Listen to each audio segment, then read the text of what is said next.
We're to 138k followers on Twitch. Wow, I didn't realize we had comfortably broken 100k. Damn. I thought we were still like 102k or something like that.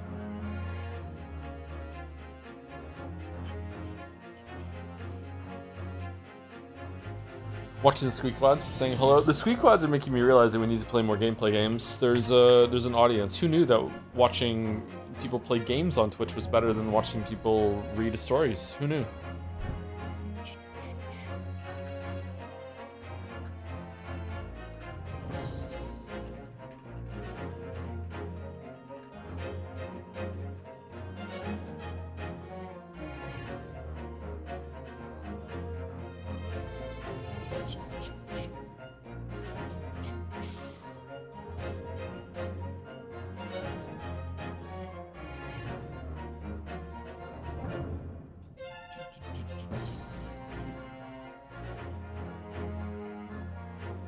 Is 007 next? It should be, yeah.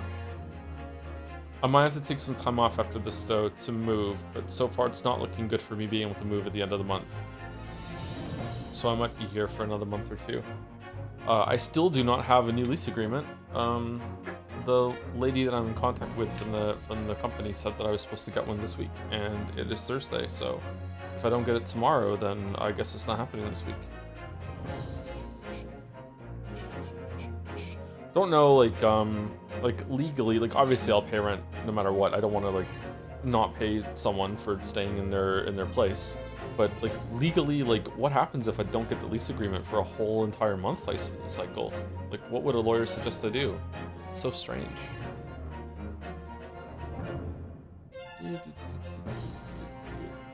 What's up with the stream announcements on Jads emoted by the Norwegian flag? Has that always been a thing? I don't know the flag, so even if I was paying attention to it, I couldn't tell you, sorry.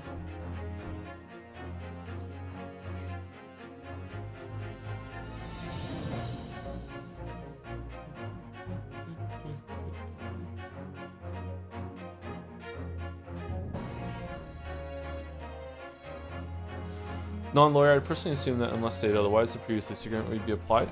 They don't know the previous lease agreement because they keep asking me for details for it. Also, the deposit that I put down, when you, I don't know if it's like this around the world, I'm assuming it is, but when you rent a place, you have to give them first and last month's rent. So you have to pay 2 months in advance. And renting this place was the first time I actually had to go to a government service for the last month to be held as escrow between the two parties to be paid out on the final month. And that was in the name of the previous people that I had management with. And the new people don't have that, so I don't know what that means. I have no idea. Like, it's in their name, so I don't think they can, maybe it's tied to the property secondarily? I'm not sure.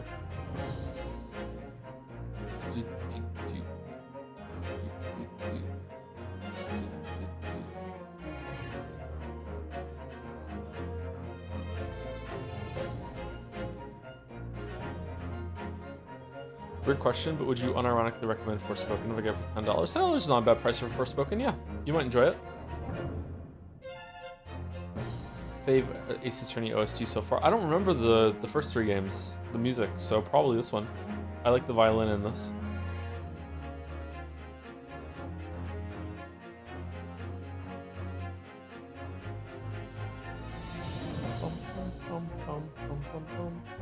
But strings are cheating, as we know. Pat Stares At gave you a shout out to a bunch of viewers. How did the raid go with Pat Stares At?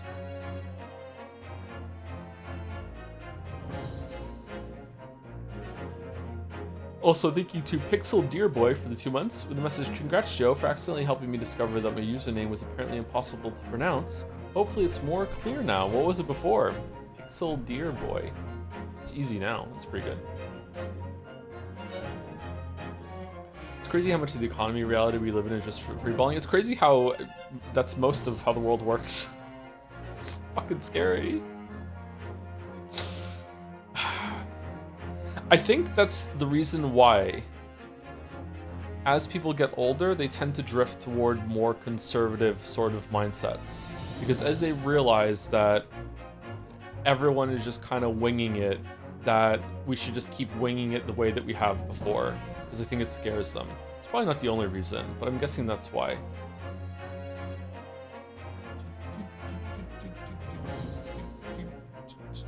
Someone's writing your messages at the moment. It's not too late. It is a can. Don't worry about it. Oh, yeah, it's too late for today's stream. Sorry. I'll check it out for tomorrow, though.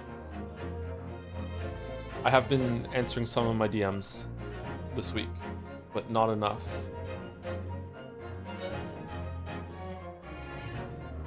Thank you for the gift sub, Fifi Defi Fessel, creator of White Rabbit Chan, and thank you to Catchy. I think it's meant to be Nietzsche, but with a cat, so Catchy.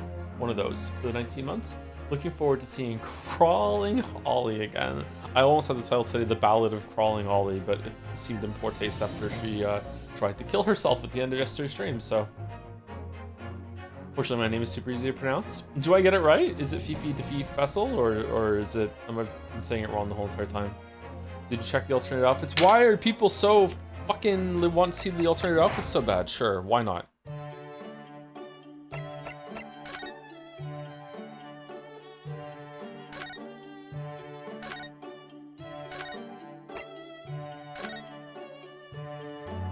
What?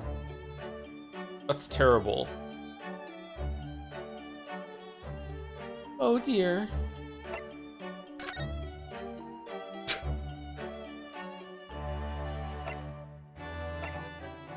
Did they show that one? Might be the only improvement, by the way. That one looks good. Did they show up in the game?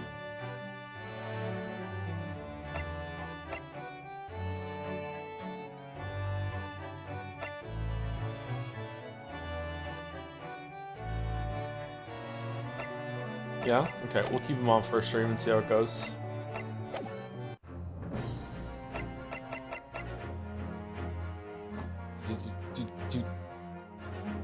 Originals look better? Yeah, I agree.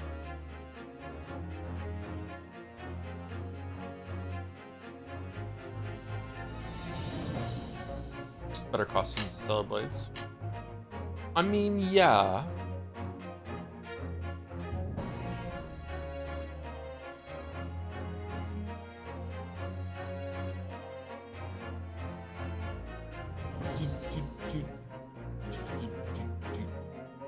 Thank you, YSF, for the 18 months. Morning, Joe. As of today, I'm officially the first member of Gen Z with a full-time job.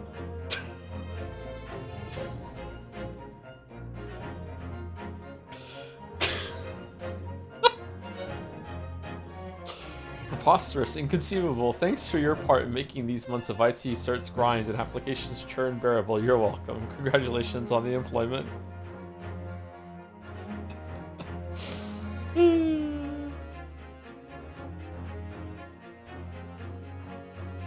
Have you all seen the discourse around Stellar Blade in the sequel? People are crazy. People are crazy.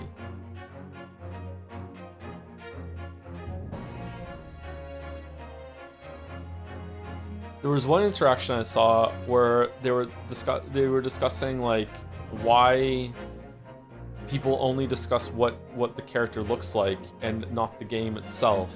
And someone replied with, well, you know, if you play the game, you realize there's nothing to talk about. And it's like, why are you just lying? Like, you have no idea what the fuck you're talking about. Like, you're just guessing that the game is shit. Like, you're just making shit up.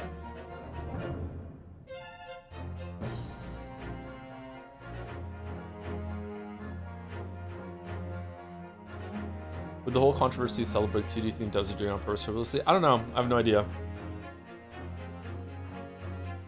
I do agree that the character looks almost entirely different in every single shot that she's shown. Evie does look a little young, to be fair. I think she looks more than a little young in some of those shots.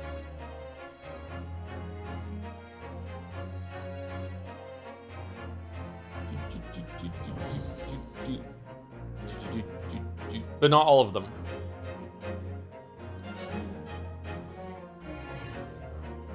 Missing Eve now, huh? Change the main character, please, please. No, wait, no, not like that.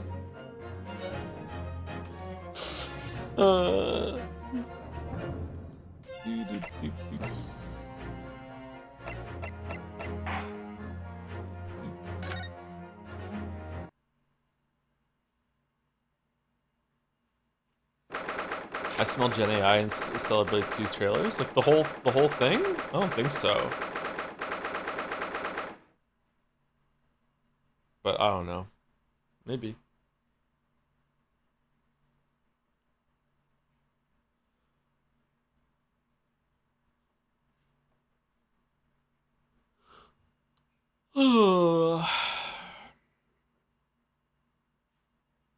I'm tired.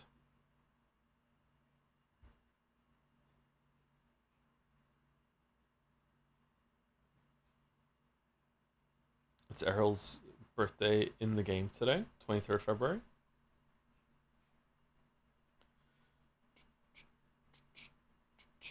In before Evie wins a place in the Best Girl channel of Jads. Yeah, that was a fun short-lived experiment, wasn't it? Yeah. Yeah. Thank you for the bits, Fifi. And thank you for the bits, Sorgox. Secret truths trembling beyond the threshold. So true. That's so true. Anyway, 23rd February, 9:23 a.m. The Old Bailey Defendant's Antechamber. Oh, shit. Okay.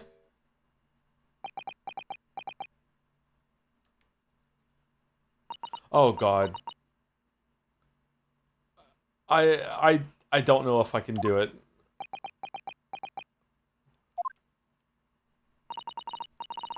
This is it then, Mr. Naruhodo. Where's the outfit for the judge and Van Zeeks? Yes, it's time to put an end to this now. To the miserable curse that has been plaguing Mr. Natsumi, to everything. And in my own small way, I shall do everything I can to help you. What's with all the hearts? Oh, it's like Iris gave her a new outfit. Okay. Is there an alternate version of Iris's outfit that's good? I always appreciate your help, Miss Susato. Suffering, Soseki, selfishly sidelined. Oh dear. Good morning to you too, Mr. Natsumi. Good morning, good morning. Locum student Mr. Naruhodo Esquire. Listen to you two chatting away happily as if the main player of today's trial isn't here. Why would you do that? Why? Oh dear, fucking stop saying oh dear. We didn't mean to cause offense, Mr. Natsumi. I thought perhaps that because you had your eyes shut so tightly you were meditating, finding inner calm. It seemed wrong to disturb you. I was waiting. What's the matter, Mr. Natsumi? You seem different somehow today. Why, naturally, that's because I've attained spiritual enlightenment. The path of literature, you see, is a journey to discover one's own death. Yeah, sure. Or such like. That's the sort of morning conversation I was hoping for. That's why I had my eyes shut. I missed the signs, I'm afraid. Somehow, you'll have to forgive me. And you mustn't talk of your path leading you to death, Mr. Natsumi. That was just an example. Oh yes, there is. There it is, intercom. There it is. You barely came to see me at all yesterday. What? I was sure you abandoned me and returned to our beautiful long-lost homeland. We've not even been in Great Britain a week yet. Goddamn. Yes, well, anyway.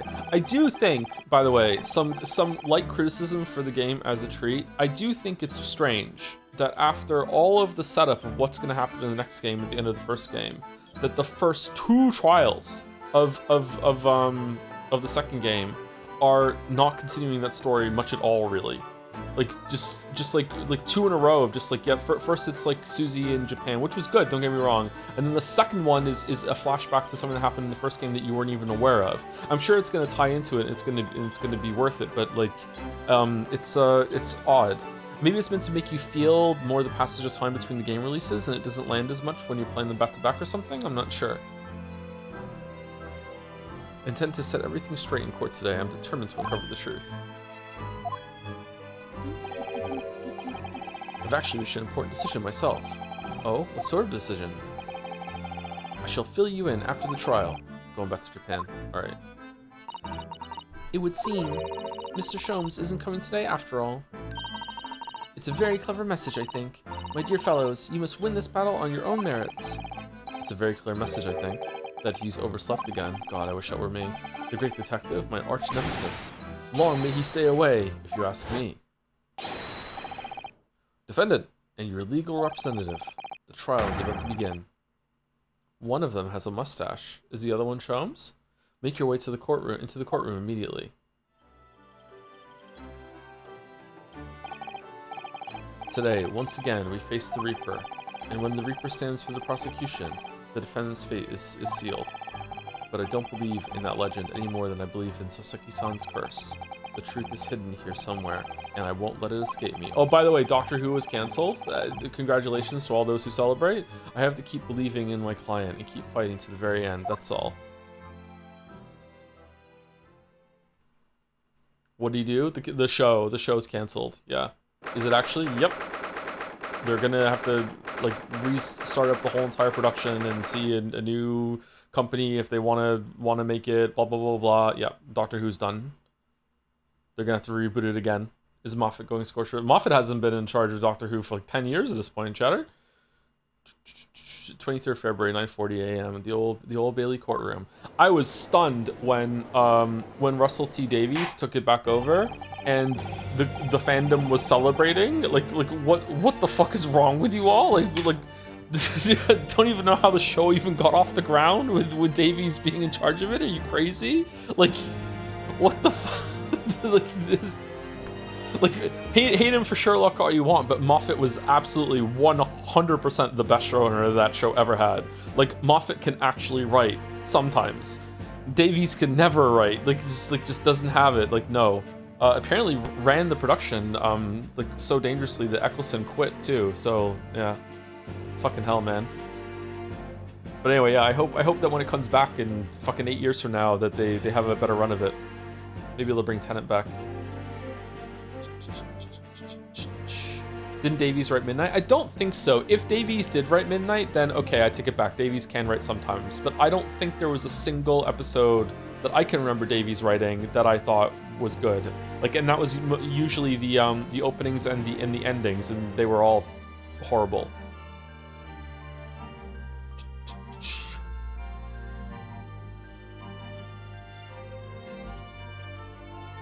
Worst take ever, says first time chatter. Damn.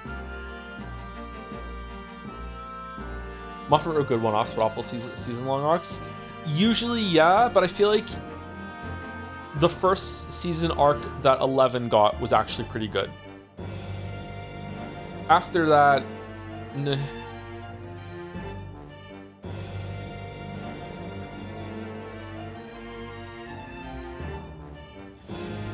I don't think I could name someone who did a better one-off episode than Moffat. Moffat did Dr. Dances and The Girl in the Fireplace, Blink. I'm pretty sure no one wrote a better singular episode than Moffat did. Maybe the one with Van Gogh. Van Gogh is pretty good. Did he do Heaven Sent? Yes, he did Heaven Sent. Also Silence in the Library, yes. But Heaven Sent isn't a one-off. Heaven Sent is part of the overarching storyline that was going on that season. It can still be considered a one-off, but yes, he did Heaven Sent. Moffat writes good episodes, but the series took a nosedive overall during his reign. I strongly disagree. I think that Doctor Who was the best it has ever been while Moffat was in charge. For, you know, not flawless though, but it didn't get any better than that.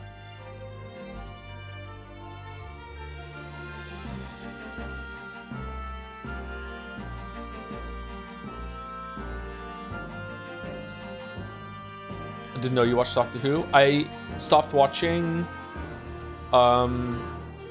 in the season before last for Capaldi. Capaldi was really good. I didn't see any episodes of Clara's arc was any good. Yeah, that's when I stopped watching. Because, sorry, say this again. Because the only reason I was still watching at that point was because Clara's actress was so gorgeous. And when she was off the show, I'm like, I don't care anymore.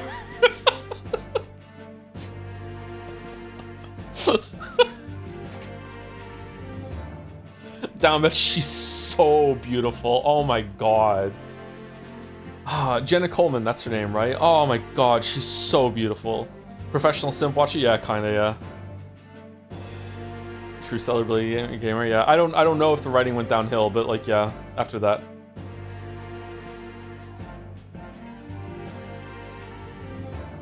You still have the earphones that come included with your Note 20 Ultra phones? They're really good. I don't think I ever used them. Shit.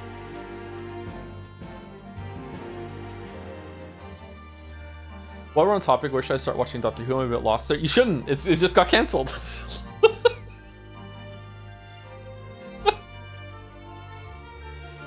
Don't worry about it. I can't tell who my favorite Doctor is, by the way, because I think that Eccleston was amazing, but he didn't have room to grow because like the show just, you know, went like. So if you don't know Doctor Who, the main actor changes very regularly. So like Eccleston like was great and had great energy, but then he's gone. Tennant was really good. And had some really good one-off episodes, but the overall plot and everything like that was like, I don't know. And he just, I don't know, Tennant just came across as like too normal almost. Matt Smith is the best that it's ever felt like the Doctor actually was an alien. Like Matt Smith did that so well. So I think maybe Matt Smith might be my favorite. He also has my favorite episodes. Like Matt Smith just like embodied that role really well. But Capaldi was just awesome.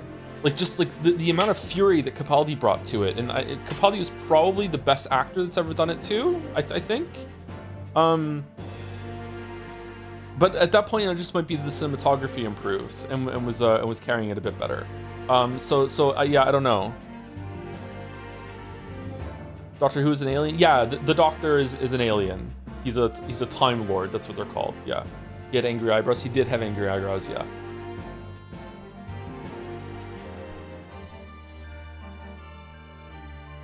Tennant is my least favorite new Doctor Who. I think that they're all good. They are all good. Yeah, Tennant is the hottest one. I think of those four. I can't judge the ones that came after Capaldi because I didn't watch it. But I think Tennant was probably the most attractive of them. So he has a fan favoritism because of that. Is the older stuff worth watching, or should I start with the modern? I've never watched any old episodes of Doctor Who.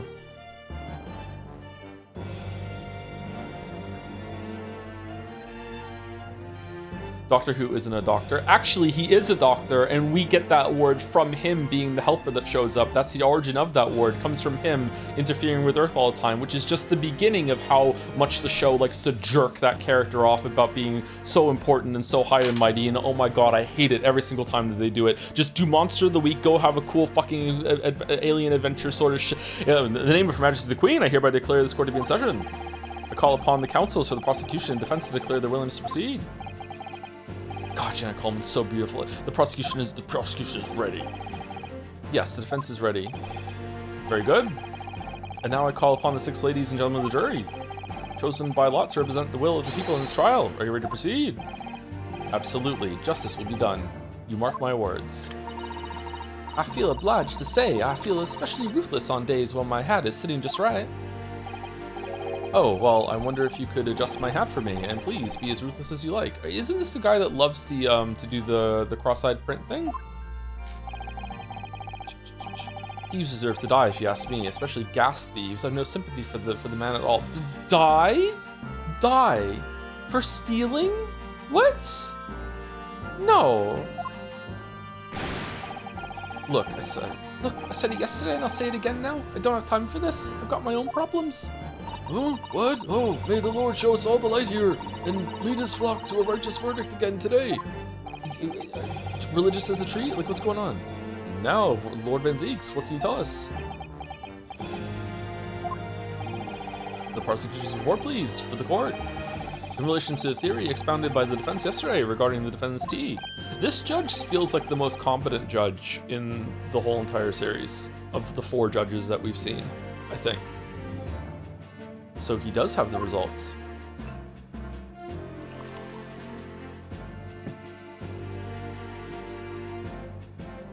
Low bar, he passed it though. Before the prosecution delivers the black news about the black tea belonging to the black guard in the dock. Pray, allow me a moment to savor a liquid of a more sanguine hue. I'm totally not a vampire. In fact, I'll defer to the good detective for the report. Here's to you, Inspector. Yes, sir. Thank you, sir. As indicated by the defense, we found a bar of soap just outside the victim's window in the snow. And there was indeed a frozen reddish liquid in a little depression on the top of it. Yes, that's the tea. That's what Mr. Atsumi brought with him that night. Well, the brains of the yard analyzed it, and yes, you're right, it was tea. But was it the tea, and there wasn't a trace of strychnine or any other toxic substance in it? Oh my god, Susie, why are you wearing that? No poison at all. In other words, Sumari-like, the tea that the defendant brought with him to the victim's room is innocent, it's in the clear. How do we know that's the same tea, though? What a revelation! Also, thank you to 10Eldar10 for the new sub. Welcome, welcome. Thank you very much. Thank you. They used to call me Mir for 3 months as well. Hello, Joe. I just found a stranger-shaped void in my soap. Should I pour some tea in it? Anyway, thank you for all your streams and Gym Talk, Joe. 6 months of free body exercise weekly at home and still going. Oh, congratulations. Can't wait for the peak Path to 3 streams next month, right? I still need to do the need the crash course of like health and fitness. I think some people might appreciate that. It's not going to be like a great resource. It's just going to get people started. I don't know. Some people really hate it when I talk about this sort of thing on stream, though. They just kind of check out. But I think it's important. I don't think there's anyone that wouldn't benefit from it. And it's like, it's easy to say like, oh, if you're older, but you're not super old yet, like me, then sorry, that wasn't a dunk on myself. I'm older, but I'm not super old yet, right? Then I think that before you get super old, it's really important to take control of your health like that. But at the same time, like if you're young, it's even easier and better to get started then, and you just build the habit for the rest of your life, right? Like late teens, early 20s is arguably the best time to start going to the gym, because like you're made of rubber, man. Like you can fall off a fucking 4-story building and just get up and go to work that day. Like you're invincible at that age. Holy shit. So like you can just go to the gym and just don't jump off 4-story buildings. I'm exaggerating. You can just get yourself into shape and get the habit much easier. Whereas someone who's older, like the first time I went to the gym at 30, how old was I? Was I 38 or 39 when I first went to the gym seriously? I went to the gym a bunch of times before that over life, but I didn't stick with it. Like I couldn't sit down for like 3-4 days. It was fucked. So I think if you start in your 20s, you'll have an easier time. Thank you, Cakewalking Remastered, for the 13 months too. Hello, Tom. The remake of Internet Weeaboo's Old Testament, Toho 6 Embodiment of Scarlet Devil, was announced in Japanese Direct. So I heard, yeah. You shouldn't play it because your chat doesn't like it when you branch out of visual novels into games with gameplay. Just the opposite we're learning, actually. Yeah. Thank you for the resub, Cakewalking. Maybe one day we'll play a Toho game. Starring Chris Walken as the Flea, as I suspected. Will you stream Mina tomorrow? I might, if I'm awake early tomorrow, I might stream Mina tomorrow, yeah. I got up at 2 in the morning today, and I almost streamed during the night because I had extra time, but I decided not to for some reason. I can't remember why. I played a little bit of Hunt Showdown this morning because of the new patch. I played that for like 45 minutes. And then one of my kids had an appointment today, so I was busy this morning with that. This makes it quite clear, but I would like to play more Mina. I'm missing it, yeah. I'd like to finish it. I think we're close to the end. 2 more streams, I think. My learned friend is jumping to conclusions again. A typical Nipponese reaction. What? Yes, it's true. No poison was found in the few drops of liquid recovered from the soap on the window ledge. But what logic is that? Would you take a drop from the Thames and conclude that the water in the ocean isn't salty? That's the argument we're going with, that it hadn't uniformly dissolved and therefore some sample of the tea might not have had the poison, instead of saying that it might have been different tea, really? My word, the water in the ocean is extremely salty, Council. Exactly. unfit for drinking, just as the victim's tea was on the night in question, as the court has already heard. Bitter was the precise word from the lips of Mr. William Shamspeare, whom the prosecution now calls back to the stand. When's the cloak coming off tonight, buddy? Ora, ora. Very well. I will uphold the prosecution's request. Mr. Shamspeare. Yes, it sounds like we're going to have another confrontation with our theatrical friend. Bailiff, show Mr. Shamspeare to the stand. Oh, he hasn't had a chance to talk since we found out that he was making ice coins to get free heating. Mr. William Shamspeare, the victim of this despicable crime. Oh heaven, oh hell, do you command me to remember? Forsooth, 'twas I, Shamspeare, did have a belly full of the foul fluid given in mine innocence. And yes, but as was revealed in yesterday's proceedings, the witness is not as innocent as we had perhaps first been led to believe. By using bars of soap such as this, he has been stealing gas from the supply company, yes. One may smile and be a villain. Forsooth, 'twas I, Shamspeare, did have a room full of the sweet fuel given. That's right, fellow jurors, don't forget, this man is a rotten thief. I haven't forgotten. Kept all that about the ice coins a tidy secret, didn't you? You should have owned up sooner. Arrest him, I say, arrest him at once, and let him feel the sting in my tail. You promise? Oh, indeed. By dint of vile and cowardly means have I plotted to further my own ends, I confess. Thou wouldst not pardon my sins. Of that I am sure. If you acknowledge your wrongdoing, what exactly are you doing here? Cowards die many times before their deaths. And for a coward such as I, death be well deserved. But would it that a still greater crime passeth unpunished? For lo, the hairy-faced gentleman farther east than Verona did contrive to poison me. Farther east than Verona did contrive to poison me. But there was no poison in the tea found in your room. The police have attested to that. What the defense would assert as an inconsistency will quickly be cleared up by the witness's testimony. Is that not so, Mr. Shamspeare? Okay, Van Zeeks, this is the worst lawyering you have ever done. This is actually really disappointing. What are we doing? Like, we have proven him to be a liar so much now, and like his character has been dragged through the mud. There's no way that we can just believe what he says on any level now. And we have like Scotland Yard is saying, you know, that there's no poison in it. The only argument you can make right now, which is a good one, is that maybe that's not the same tea. Like what the fuck are we doing? You're smarter than this. Verily, my liege, I would most gladly speak.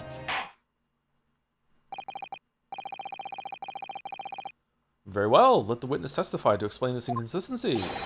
Tell the court why it is that the poison apparently entered your body, though none was found in the tea. I snorted it. Poison got snorted. The tea inconsistency. The Japanese man did come to my chamber with tea brewed in a pot. 'Twas in my cup alone that the wicked miscreant secretly poured his wicked poison. Whilst feigning distraction in our debate, never did a drop of his own drink pass his lips. When he departed by and by, I did use the tea that remained in his cup to make my coins of ice. Thus, 'tis no surprise that poison be not found in the tea I did pour into the molds of soap. Oh, so he's doing the argument that it was different tea. Okay, but it came from the same pot. So that's what you just said, didn't you? Didn't you just say it came in the same pot? Yeah, brewed in a pot, and then, oh, and he's claiming that he poured poison into the cup after the tea went into the cup? That's weird. And then okay, whatever. The poison slipped into the cup after the tea had been poured. Sorry, the poison was slipped into the cup after the tea had been poured. The normal way for poison to be administered, in my experience. Are you experienced a lot with that? Quite. Otherwise, it would be disastrous if the poisoner were to mix with the cups, for instance. But no poison bottle was found at the scene. Because, quite shrimply, the Nipponese took the bottle back to his own room. Explain how. The absence of a vessel containing the poison only becomes problematic when considering suicide. Ugh, I knew that. using the word problematic. So much hate. Van Zeeks is woke, goddammit. But by now, it should be perfectly clear. A bar or two of cheap soap is wholly insufficient to wash the deep stains of guilt from the accused's hands. There's no way he could have a bottle on him. They were wrestling as Romeo and Juliet. Remember, the bottle would have broken. Sirs, madams, 'tis true that I, Shamspeare, be a common thief of gas. But, listen here, ladies and gentlemen.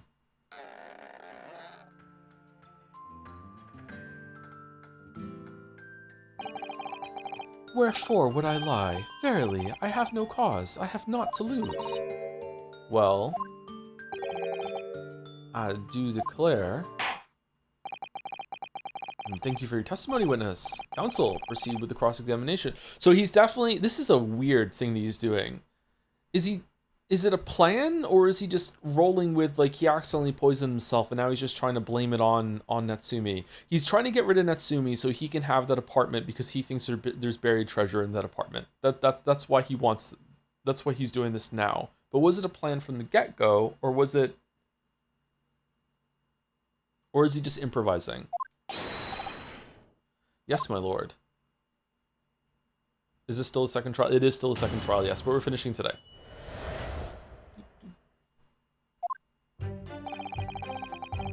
Hey, I missed the last few streams. Why is the dead guy on the stand? Secret twin. A Japanese man did come to my chamber with tea brewed in a pot. Hold it! He poured it out, and that was his lot. I understand that you are already acquainted with Mr. Natsumi, is that correct? I know thee not, old man. Fall to thy prayers. Do I know thee, or know thee not? Methinks 'tis all I can know, that thy destiny mingles with mine. You lost me at the first thee. Zounds, sir, thou must learn the English tongue afore thou turns thy hand to lawyering. I did, but I must have missed the archaic Elizabethan lecture. Verily, and in truth, 'twas a fine-flavored brew, though a drop of poison did barb its sweetness, as the thorn doth barb the sweet rose. That, dear friends, be the simple truth. I like his, like, fucked up Shakespeare references. Listen to Mr. Shamspeare. He seems in even better form than he was yesterday. Either that, or I'm in worse form. That fated evening, after I did dine, at Grubb's Grubbery, a local alehouse of good report, naught did pass my lips but the tainted black tea. Behold, the poison was not in the tea at first. Was it my cup alone that the wicked miscreant secretly poured his wicked poison? Are you saying that you saw the moment when the poison was added to your tea? To have witnessed the act and then drank the tea? Thou dost describe the actions of a fool. Quite so, quite so. But you ate the soap, right? But no one likes going thirsty, do they? Sooner would I die quenched than parched. Would I have the choice? So true. Actually, on the night in question, the water main was frozen, I believe, wasn't it? Were it not for the tea, in sooth I would sooner have died frozen than quenched or parched.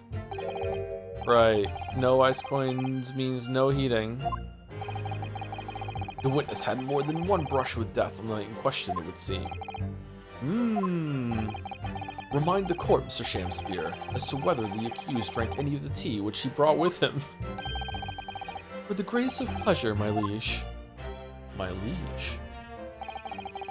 Whilst feigning distraction in our debate, never did a drop of his own drink pass his lips. Okay, but there's a ring on the cup. But the teacup Mr. Natsumi drank from was found completely empty at the scene. Let's not forget the defendant's maxim, drink tea while it's hot. I did gulp from the poisoned cup that night, and in mine agony did I writhe uncontrolled.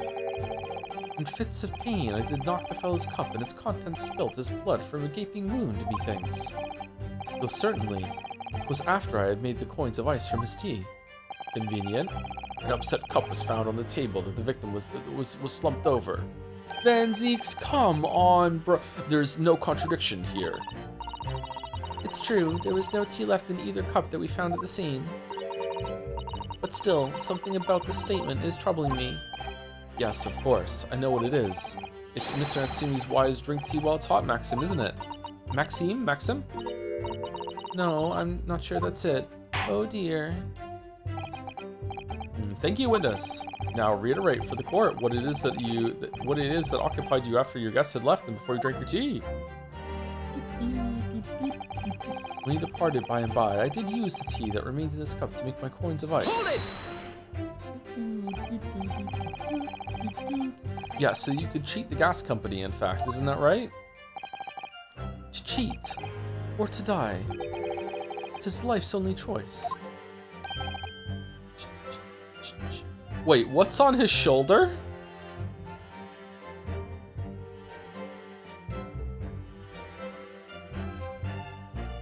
Yes.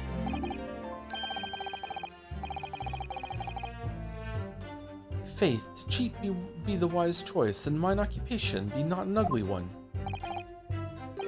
Prithee, dost thou now see beauty in the simplicity of the ruse?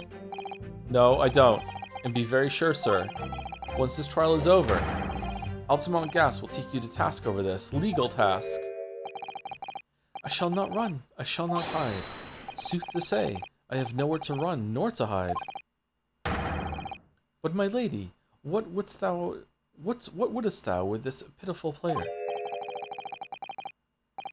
Oh, I'll tell you what I'd like to do with you, starting with this shoddy shirt on your back.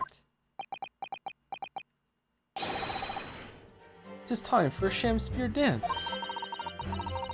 What a harsh world we live in. The thieving of the gas was addressed in yesterday's proceedings. The prosecution calls on the defense not to muddy the waters with irrelevancy. Consider that a warning, counsel. Yes, my lord. Why am I the one in trouble here? Mr. Shamspeare, after the accused returned to his own lodgings, you used his tea to make your coins. Is that correct? To cheat or to die, I did make my choice many moons ago.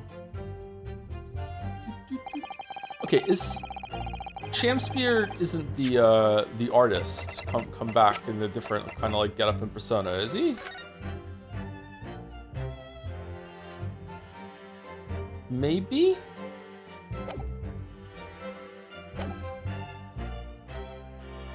Nah, I don't think so.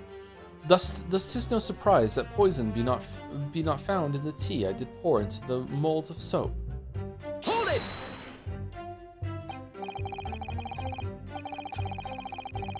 It's Resident Evil 4 all over again with the mouse on the shoulder. If having first made your special coins, it was after 2 in the morning when you collapsed, it would mean that you can't have drunk any tea yourself until around that time. Once ensnared by literary debate, naught else be found in the furrows of the mind. The debate about Romeo and Juliet, you mean, and who was the stronger of the two. Rightly did I pay no heed to the tea as I wrestled with the abominable fellow. I don't remember debates like that when I was studying. Are you suggesting that neither of you actually drank the tea whilst it was hot that evening? My lord, wouldst thou be privy to some Shamspearean wisdom? Husband, wife, and tea, ought I tepid be? Ah yes, so very true. Everyone has different preferences when it comes to tea. I think you might have interpreted that wrongly. So it's been proven that there was no poison in Soseki-san's tea. That should be hugely in our favor.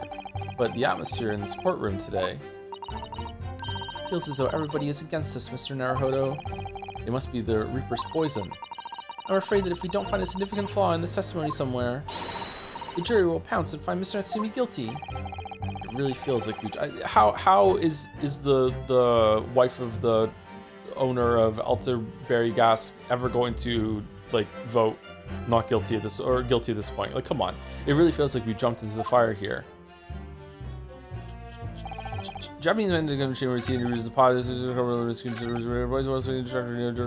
okay, so we have to present the cups and the tea line that's stained it here. Objection! You claim that Mr. Natsumi didn't drink a drop of tea on the night in question. But that's impossible. How? Shop logic? What is this? Ye dark, ye clad fiend? Ye dark, ye clad fiend. The two teacups from the scene, one used by the victim and the other by the defendant, have a clear difference between them. One that represents incontrovertible proof. Incontrovertible? It's a big word. It's hard to do with the voice. What difference? Look at the inside of the cups. Just here, there's a clearly visible ring. Yes, a tea ring. Commonplace enough. Indeed, such stains occur all too readily when one leaves tea in the cup for a while. And yet, Mr. Natsumi's cup has no such ring. Oh, good lord, you're right. It's completely clean. Amazing evidence. Slam fucking dunk. And prithee, sir, what makest thou of it? Exactly what Mr. Natsumi told the court yesterday. The Japanese saying he quoted. Drink tea while it's hot. Drink it while it's hot. Drink it while it's hot. That's right. Yes. The jittery Mr. Natsumi was true to his usual self that night and drank his tea in no time. If, as you claim in your testimony, he didn't touch a drop of his tea, a ring would have developed on the inside of his cup as well after the several hours the tea was left standing. But, in short, Sumari, Mr. Shamspear, you clearly lied to the court. Yet to a nunnery. Alright, I feel like we're done, you know? Seems pretty done to me. As a rule, I fill my hallowed chalice up to 7 times during any one trial. Oh, you're fucking cronked over there, dude. You might want to keep that information to yourself. Yet on occasion, tedium distracts me and I pour more times than I intended until the bottle is dry. Your drinking habits are fascinating but irrelevant. On the contrary, they illustrate the fickleness of human memory. To William Shamspear. Yes, my liege. Though you previously stated that you made the coins of ice from the leftover tea in the accused's cup, could it be that you were perhaps mistaken? Eh? Could it be that, yes, perhaps there was some tea remaining in the small teapot left at the scene? There was a teapot left in the scene? A fact that had vanished from your memory until now. Van Zeeks, I'm, like, really disappointed. Like, you don't care about justice in this trial. You just want to win. And in the past trials, you weren't like that. Like, you want to win, but not invalidly, right? What the fuck? Stupid. Faith, my liege, thou art a magician. For verily, 'tis as though thou hast seen with thine own eyes that night. I can't remember there being a teapot. Was there a teapot? What? Forsooth, I was mistook. I did plan to use tea from the Japanese fellow's cup, but lo, when I looked, 'twas empty. And thus did I use the dregs that festered in the teapot, as my liege did suggest. And you've just suddenly remembered now that you made a mistake before. Are we supposed to believe that? Yes. People's memories are imperfect, my learned friends, which is why we rely on evidence instead. So why are we questioning him then when we know that the tea had no fucking poison in it then from that evidence? But in any case, it makes no difference. The victim's most recent testimony tells us 2 things of note. Firstly, that the poison was put into the victim's teacup only, and secondly, that this spoiled cup was not the source of the insipid ice coins that have bewitched this court. I think this is the hottest Van Zeek's pose. Where are we at? Can we rank the poses? This has got to be in the top 3 at least, right? I think it's number 1 right now. Is there a hotter one than this? The leg? Nah, the leg one's too over the top. Nah. The prosecution makes a fine summary of the facts. Furthermore, that testimony remains valid and in full support of the established facts. In other words, Sumari. How much thirsting on male characters do I have to do now to make up for saying that I really like Jenna Coleman? Like, how many am I owed? Is it like 10 to 1 or something, or what? The inconsistency claimed by the defense simply does not exist. No. What does this mean then? I do declare, it means there's no issue with the gas thief's testimony. Apart from that bit about thieving gas, obviously. My lords, ladies, and gentlemen of the jury, I do solemnly swear, after I did dine at Grubb's Grubbery alehouse that night, naught did pass my lips but the black tea given me by the Japanese, whose back be stooped as low as death. It's true. It's true. And on what did you, Ellen? What did you dine, sir? Just curious. Kind of hungry. Why, I did partake of my favorites: a broth as would be called soup, and a leaf as would be called salad. Ugh. As insalubrious a menu as the establishment where it was served. But you gods will give us some faults to make us men. Willingly would I suffer what punishment to seem fit to serve a wicked thief of gas, but I pray you, wise and noble fellows, never forget the simple truth. That be one thing, and this be another. Sure, whatever. Jurors all, your humble servant Shamspeare doth entreat you. Punish the Japanese fellow for his sins. My lord! If I may speak, my lord. Yes, Mr. Foreman. I believe we may have been duped by that rotten defense lawyer. Aw, for fuck's sake. By me? I do declare you may be right. We all know that waif there was making coins of ice to keep himself warm. But this lawyer lad says if he's stealing gas, he deserves a dose of poison. Dose of poison, eh? He's been leading us up the garden path. That's what he's been doing. I really never said anything like that. But what we just heard from the victim there has opened our eyes again. We've reached a decision this time, and we won't be swayed from it. I think you will. The court acknowledges the position of the jury, Foreman, and will duly hear the jury's findings. What? No, you can't yet. Ladies and gentlemen of the jury, you will state your decisions now. Guilty! Guilty. Guilty. Guilty. Et tu, Gassé? What?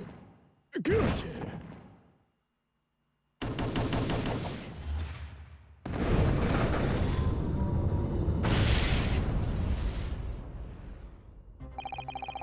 I hereby declare the jury to be in one accord. Oh, happy day. Yeah, okay, yeah.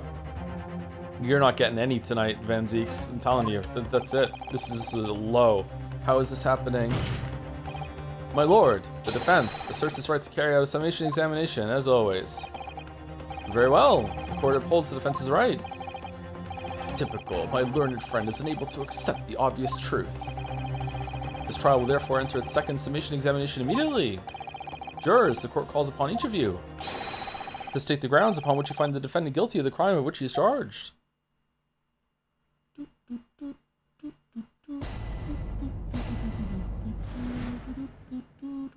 The jurors' contentions. Oh, we're just getting right to it, okay. I'm a man of logic, me, and having considered all the evidence, the defendant must logically be guilty. Yeah, sure, why not? I do agree that gas is far too expensive. I can quite understand why the man would want to avoid paying. That's not the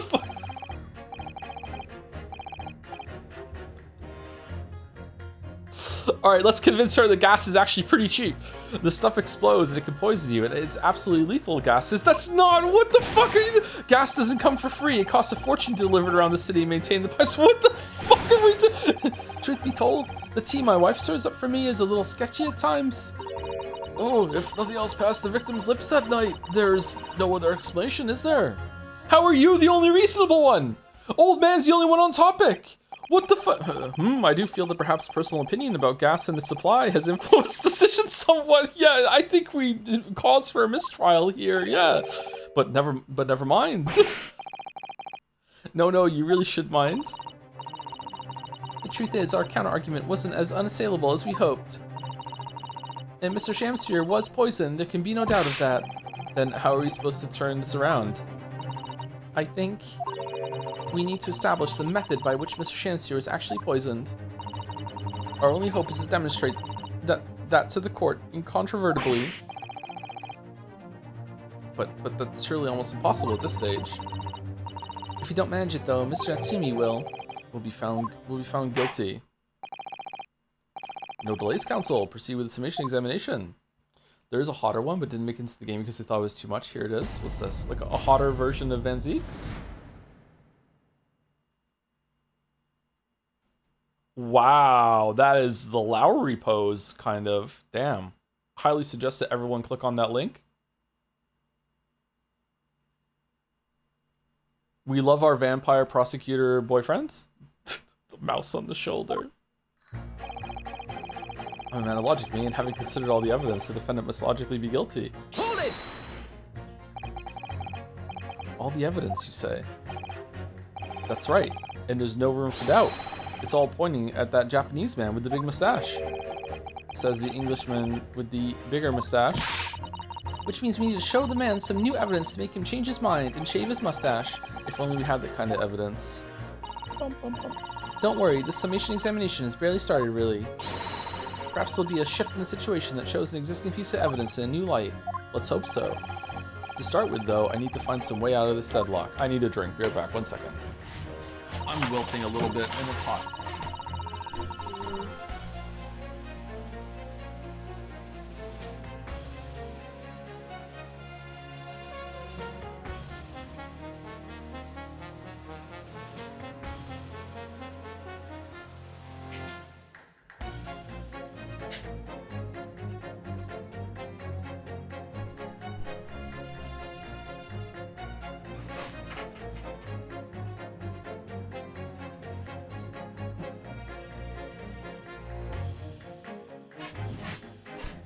Because I don't have a webcam on, no one can know what I'm pouring into this drink.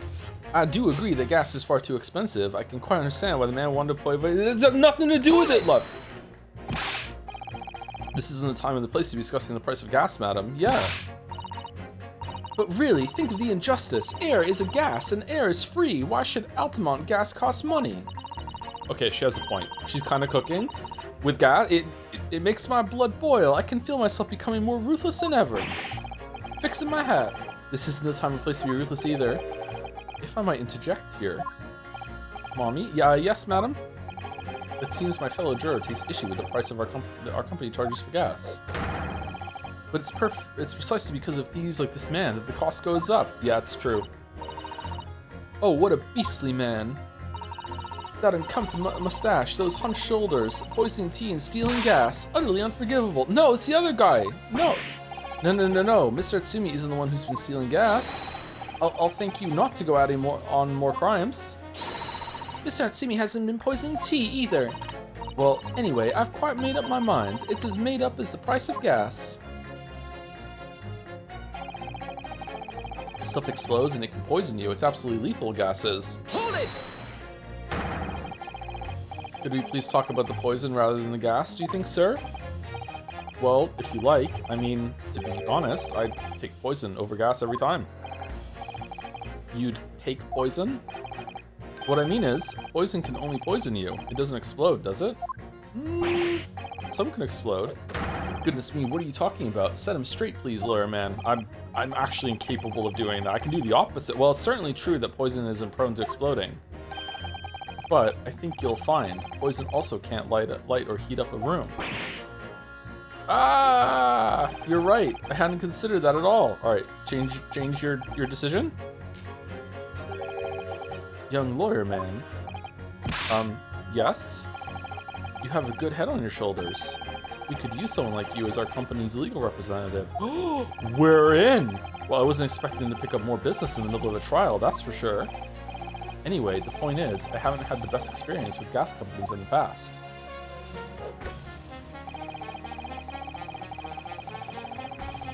Gas doesn't come for free. It costs a fortune to deliver it around the city and maintain the pipes. Can we please refrain from all this talk of gas? There's an all-out attack underway here, in case you hadn't noticed, against my company's gas. Persona? I'll use my... And I'm supposed to sit here and take it, am I? I don't think so. She's really buzzing now. All I've heard about are wonderful fuels, explosions, and poisonings. What about electricity, What about getting electrocuted? What about that? A little explosion here and there is nothing in comparison. Any explosion could hardly be described as nothing, madam. Nevertheless, the theft of your gas is deplorable. My point exactly. The gas thieves even the worst part. And he's just fucking just picturing the amount of money that was invested in the task force at Altamont just for Shamspear. Like the amount of waste that went into that. Like they're never gonna make up that cost. It's fucking the principle of it. Holy shit. We have far more devious reprobates. Reprobates? I know this word, but I've never had to say it out loud. To contend with on a daily basis, you know. More devious? Who, madam? Other gas companies, of course. Other gas companies? Not quite what I was expecting. Reprobates? We generate gas and we deliver it to our customers fair and square. Indeed, nobody is questioning that, madam. Altamont is an exemplary gas company. But there are other unscrupulous gas companies here in London that don't even have any gas at all. What? But if they don't have any gas, how do they go about selling it to people? You wouldn't think it possible, would you? But they steal our gas, you see, and sell that. What? They steal your gas? How on earth is such a thing possible? Gas companies like ours deliver gas to people's homes via a network of pipes. But these devious reprobates secretly disconnect our pipes and divert our gas into their own rotten pipes. Then they make a contract with the households supplied by those pipes. And so that's what Garadeb's doing? And take money for the precious gas that's rightfully ours without us even knowing. They're diverting gas into their own pipes illegally. What a brazen form of theft. When we visit customers' houses to collect the money from their meters, we always have to check whether or not one of these devious companies has been up to its tricks. I had no idea. It's almost unbelievable. It might seem unbelievable to you, but it's happening all the time, right here in the capital. It's very difficult selling something you can't see, you know? Very difficult indeed.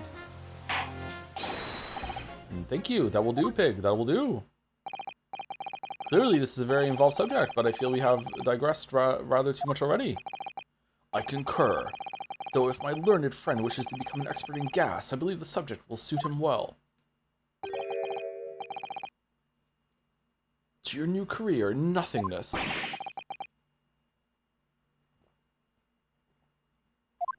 Thank you so much.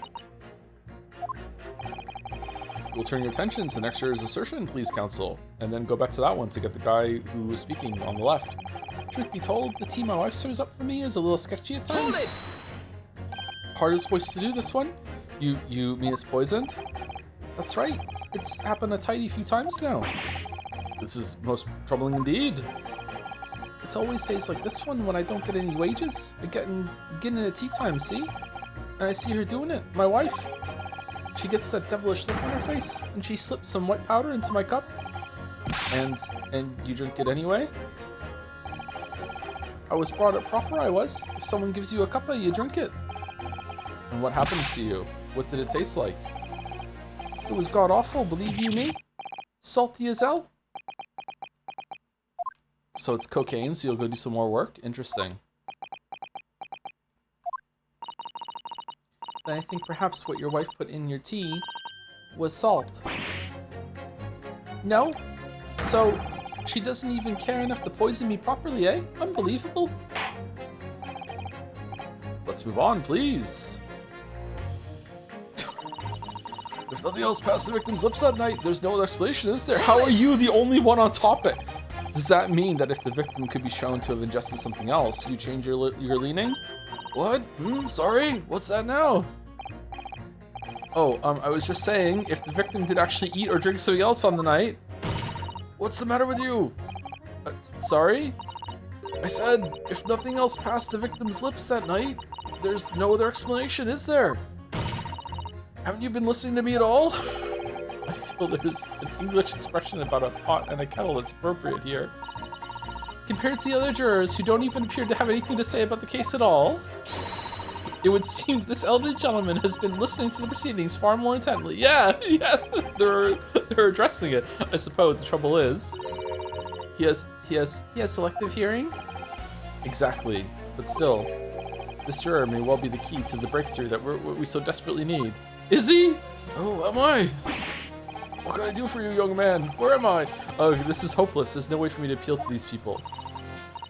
I do think that the only way we shall overcome this difficult situation is by exposing the way in which Mr. Shamster was really poisoned.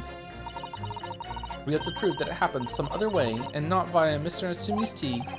Yes, I know. The trouble is, I have absolutely no idea how it did happen. Mr. Naruhodo, I wonder if perhaps there's something you might have forgotten. Oh, like what? I'm not telling you. It's important to watch everyone involved and pursue people. They react to something someone else says. If you'd like me to remind you exactly what I mean, I'd be more than happy to, of course. No, I'm good. Do you know for the longest time, says Balder, natural gas wasn't required to have an odorant that makes leaks detectable. This combined with people illegally tapping into unmonitored waste gas pipes in the US led to a bunch of natural gas being piped into a basement of a Texas school with a predictable outcome. Damn. Oh, natural gas has an odorant added to it for that smell? I think maybe I knew that and forgot that. Yeah. Gas is scary, man. You know what else is scary? Have you ever seen is it still just called gas, or is it like propellant of is it Formula 1 race cars? Like when they get set on fire, the fire is fucking invisible. So like sometimes there'll be a fire at the fucking change station or whatever, and it's just suddenly it's like they're all on fucking fire and you can't see it. So it just looks like they're just waving their hands around or whatever. Like that's fucking insane. That's so scary.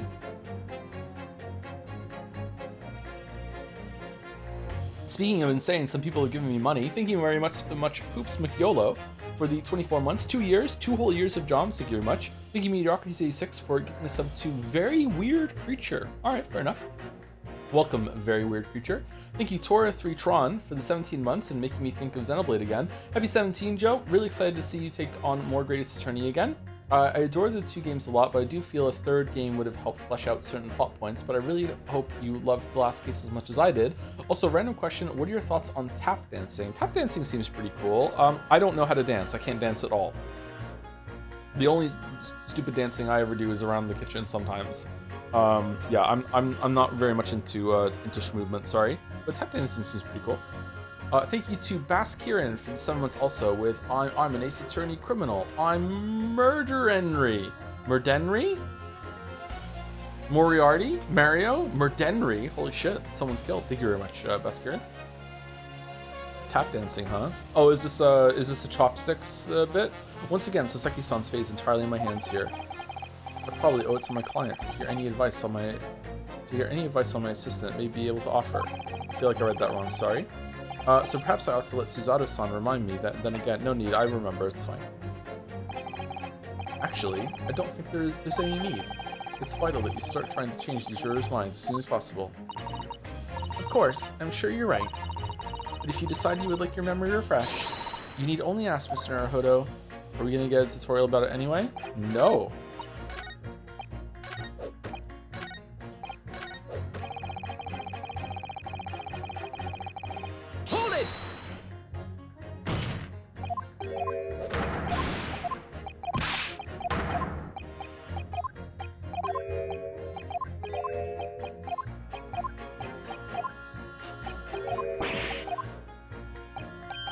We're like the beginning of a Link to the Past speedrun right now. Holy shit. Oh, yeah. So I'm proud of that joke. Excuse me. Do you have something to say about that, juror number 3?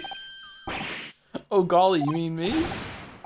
I'm terribly sorry. I was just thinking to myself. I really did catch him off guard there. Thinking about what the lady next to you was saying, correct? Well, yes. I just got a little riled up about it recently, you see? I'm getting fired up. Go on. An Altamont gas worker visited my house the other day to investigate the pipe work. We need to ask you for your cooperation while we carry out a secret check of your property, sir, the fellow said. So I let him in, and do you know what he did? You shouldn't have let him in. That's crazy. I'm afraid I have no idea. Please, tell us.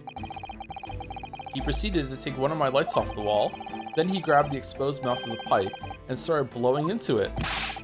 What do you think you're doing, young man? You're giving away company secrets there. Oh, please, everybody knows. But it was very nearly the death of me, I can tell you. What do you mean? I'll explain if you don't mind. As I said before, the Joe? Why are we the Joeing? The Joe? These unscrupulous other gas companies connect their customers to our pipe network.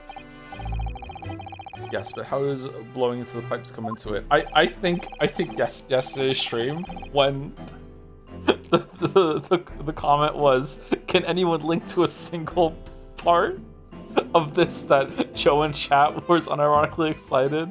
And then we click the timestamp and it's just me deadpan going, this looks good.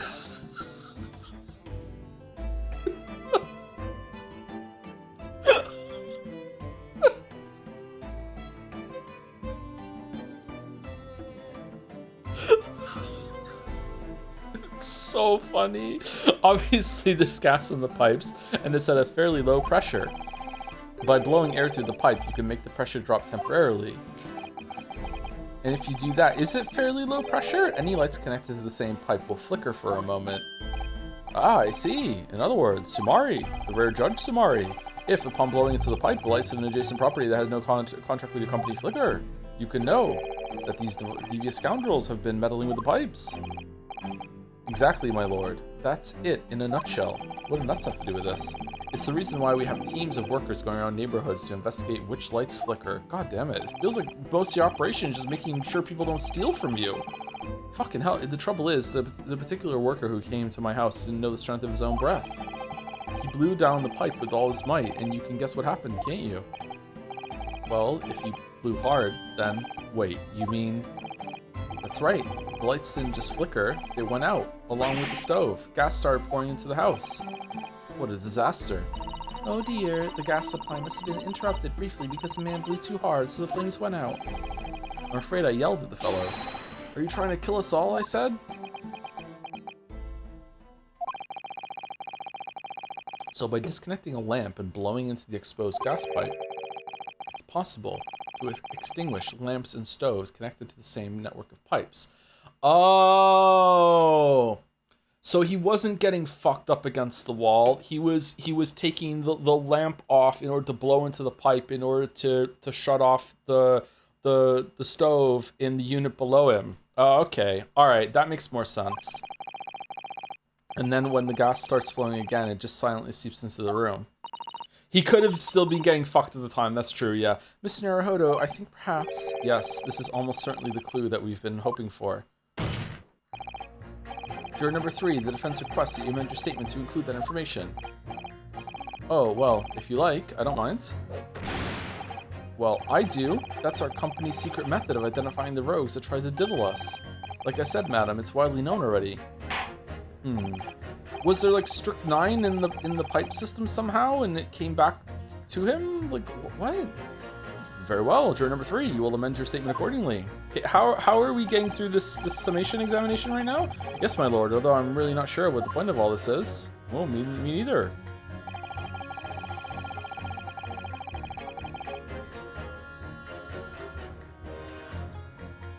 The first time chatter came in to say they love your videos and your Wilds playthrough at the moment you talked about Chancellor being fucked in the ass.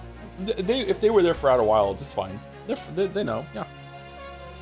Blow too hard into a gas pipe and you extinguish everything in the house, and then you're in real trouble. Hold it! When you say extinguish everything in the house, do you mean even on different floors? Oh yes, all floors are connected to the same pipe after all. That's true of every building. All of them, because gas supply contracts are issued for whole properties. Well, I had no idea that it was possible to extinguish gas appliances simply by blowing down the pipe. Blowing down the pipe.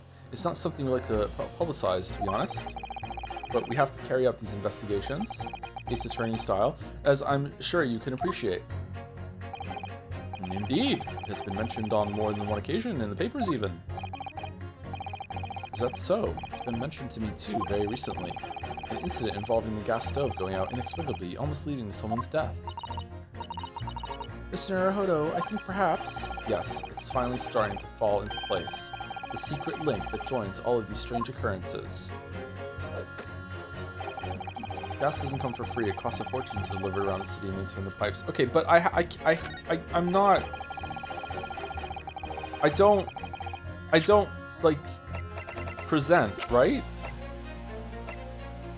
I pit them against each other. Okay, so what are we doing then? Man, I consider the evidence that Finland will be guilty. I do agree the gas is far too expensive. I can quite understand why the man would want to avoid paying. Blow too hard into a gas pipe and you extinguish everything in the house, then you're in real trouble. Gas doesn't come for free. It costs a fortune to deliver around the city and maintain the pipes. Truth be told, the tea my wife serves up for me is a little sketchy at times. If nothing else passed the victim's lips that night, there's no other explanation, is there? Oh.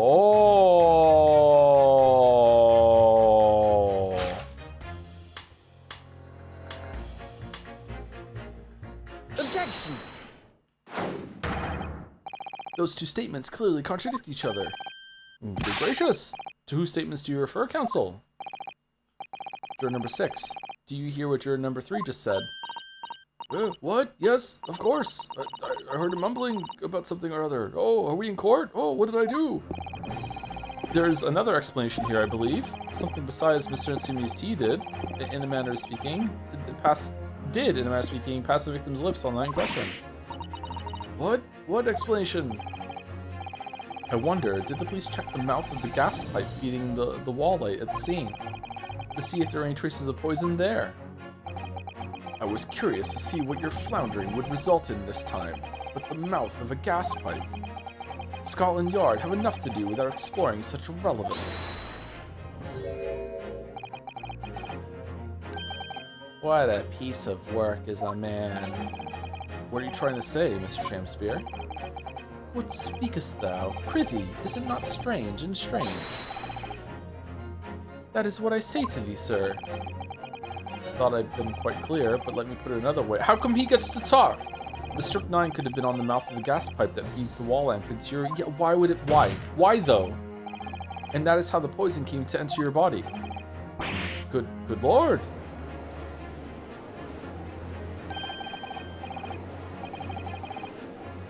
Are they tasty then, gas pipes? Is that what he's saying? Or is the gentleman suggesting that the poor man was so desperately hungry he tried to fill his belly with gas?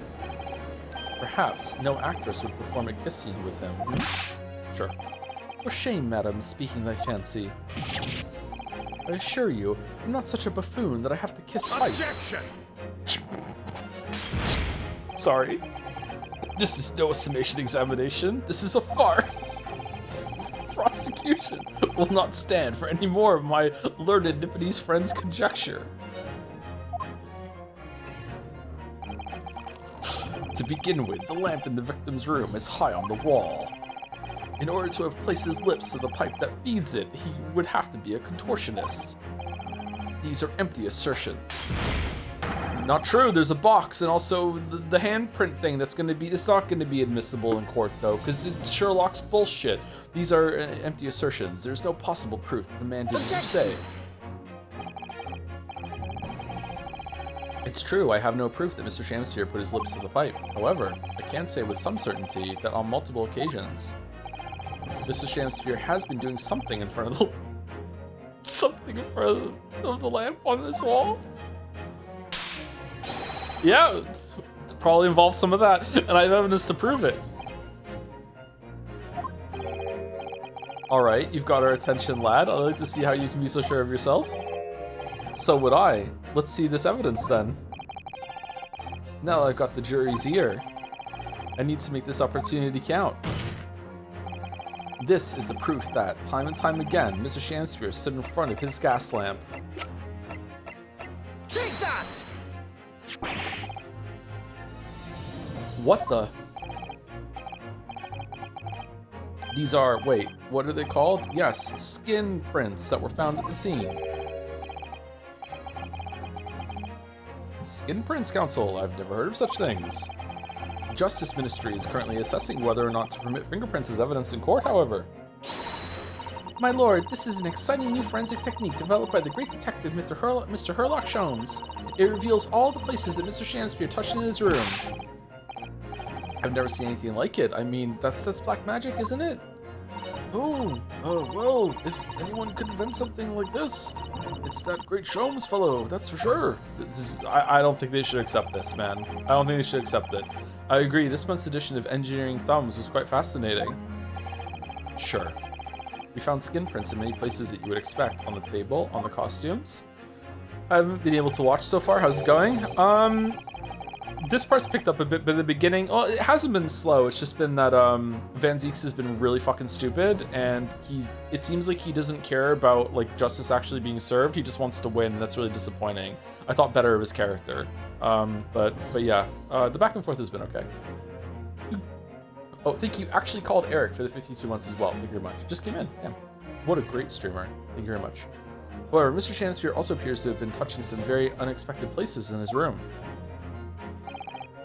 For example, here, around the hanging picture there. Indeed, multiple handprints appear to be visible. Well, I wonder, could he have been appreciating the artwork, perhaps? At first, my colleagues and I thought the same. However, that's not what we thought. Imagine standing with your hands where those prints are, and you would find yourself directly in front of, I don't believe it. The gas lamp. Though the reason why isn't immediately obvious, it's clear that Mr. Shamspeare has regularly been standing with his hands to the wall in front of that lamp. Right? What have you been up to, you nut? Yeah. I'd asked the court to recall juror number 4's earlier statement. Me? What did I say? You said that blowing into a gas pipe would make the lights in the entire building flicker. And now, if you'll recall juror number 3's statement, what? Me now? When the gas worker who visited his home blew with too much force into the pipe, it caused all the lights in the gas stove to go out, and gas to start leaking into the rooms. Oh, this means Garadeb doesn't know for sure when they were all moving around then. This is the whole thing's a sham. Spear. Obviously that incident was an accident. However, the simple fact is, if Mr. Shamspeare were to have blown hard into the gas pipe here in this room, he could have extinguished every other light and gas stove in the building at will. Crikey. Are you suggesting that the man purposefully caused the gas Objection!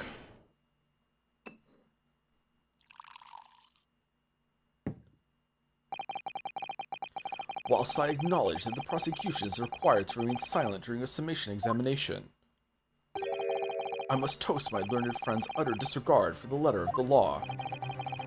What is the meaning of this, Lord Van Zieks? This curious photograph, or whatever it is. Have you ever been quiet in any of these presented by the defense? The so-called skin prints. Clearly, that cannot be accepted as any form of usable evidence in this case. He's got a point, to be honest, yeah. But it's an exciting new forensic technique developed by a great detective. It's nothing. A mere toy developed by an amateur sleuth with too much time on his hands. Oh.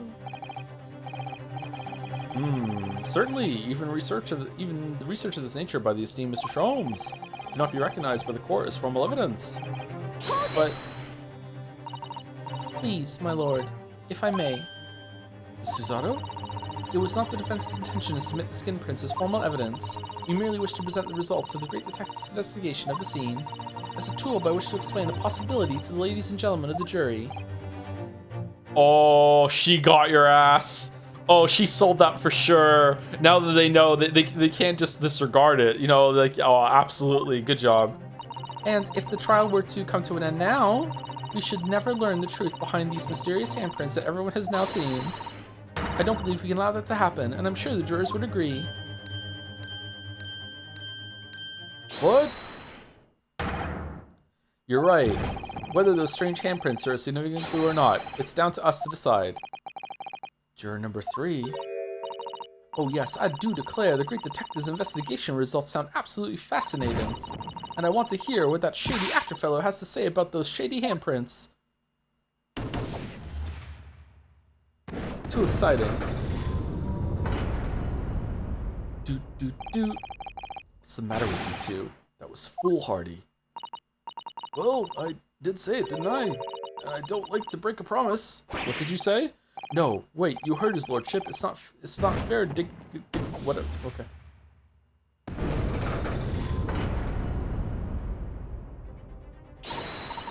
Oh, well done, Mr. Naruhodo. You are a menace. Holy shit, if just one more juror changes his or her mind, Mr. Natsumi's trial will have to continue. Thank you, Miss Susato. I couldn't have done it without you. Oh no, it was you who identified the clue after all. This is very much your success. Uh-oh. Someone been blowing pipe? Why, Mr. Shamspear, you seem to be losing your composure. Just one more juror, Mr. Naruhodo. You can do it. Very well. Continue, counsel. Oh, this isn't over yet? Oh, shit. I'm a man of logic, and having considered all the evidence, defendant must logically be guilty. I'm very interested in the results of the detective investigation scene. Wait, can I can't. I have to pit the other ones against each other. Gas doesn't come for free. It costs a fortune to deliver around the city and maintain the pipes. Okay, so it's my wife might be poisoning me. Gas is expensive to distribute, and I'm pure logic man. That's it? What the fuck are you talking about?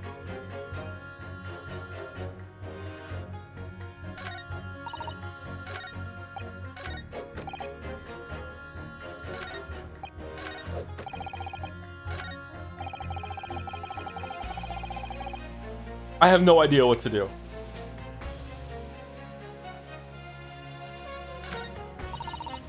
Press turns. Is pressing different now or no?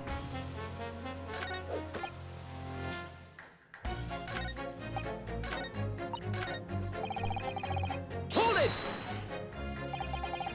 All the evidence, you say? That's right. And there's no room for doubt. It's all pointing to that Japanese man with the big mustache. No, it's the same.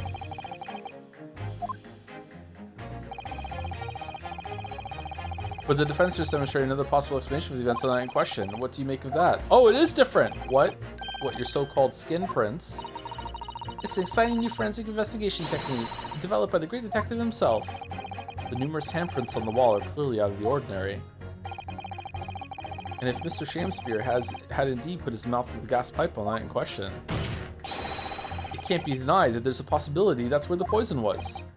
Well, yes, I won't deny that it's playing on my mind. Why would there be poison on the pipe?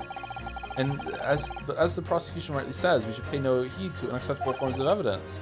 And besides, yes, even if the fellow has been up to some mischief with the gas pipe dozens of times before, it doesn't mean he got the same shenanigans on the night in question, does it? Oh. If you can't make your case better than that, I'm afraid I can't change my stance. Kind of reasonable, to be honest. You do make a very valid point, sir. What? That's true. Perhaps I was a little hasty. No, wait.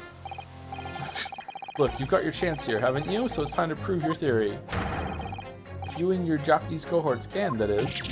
Uh-oh, just leave our nationality out of this, please. Mr. Naruhodo, if we can't substantiate our position, I'm afraid the jurors that changed their minds before may very well change them back. What can I do? Is there any more proof I can give here? Can I show that Mr. Shamspear really did blow down the gas pipe on the night in question?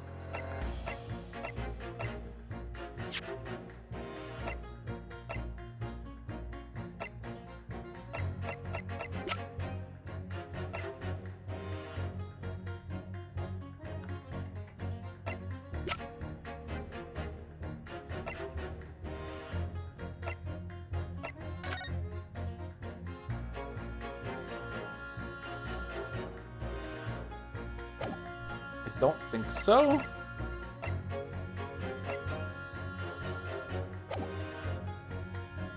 I have supporting testimony. Well, Natsumi says that his stove went off that night, but does that count? I guess so. Let's try it. No, in truth, I don't have evidence to support my theory. However, there is witness testimony that substantiates it. What's that? Testimony? This is incredible. Whose testimony? Yes, it's all connected. Everything is linked. The person whose testimony revealed details about the gas in the Garda residence that night, namely, like, Natsumi says that his stove went off that night, so it's him, right? I'm pretty sure. Obviously, I'm talking about the defendant, Mr. Soseki Natsumi himself.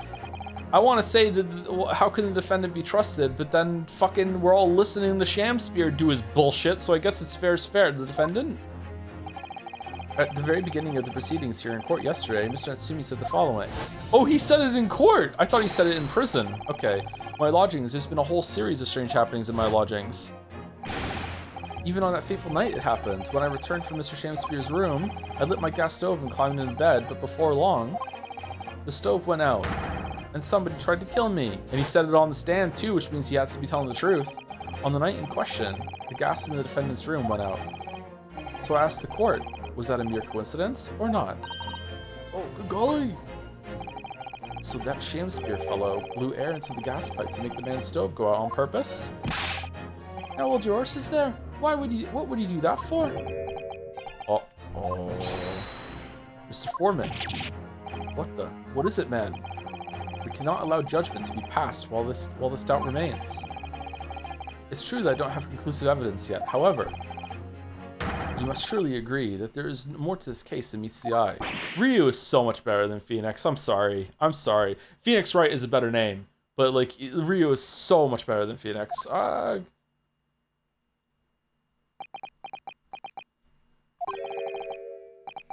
Fair enough. Like I said at the outset, I'm a man of logic, first and foremost. Is he better than Apollo Justice, though, or is Apollo better?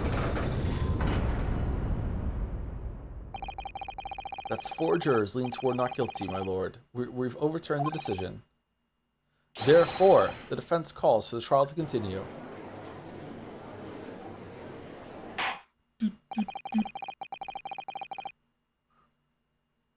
Excuse me, just a quick yawn as a treat. As the defense has rightfully indicated, the summation examination has concluded with a majority of jurors altering their decisions. 2 jury members now called guilty, 4 now called not guilty. Therefore, more than anything else, the jury's opinion is conflicted right now and in accordance with laws of this land. I hereby order to continue the continuation of this trial. Get fucked, Van Zeeks. Mr. William Shamspeare. My lord, how can thy humble Shamspeare serve thee? What say you in response to the various revelations made during the summation examination? 1 second, chat.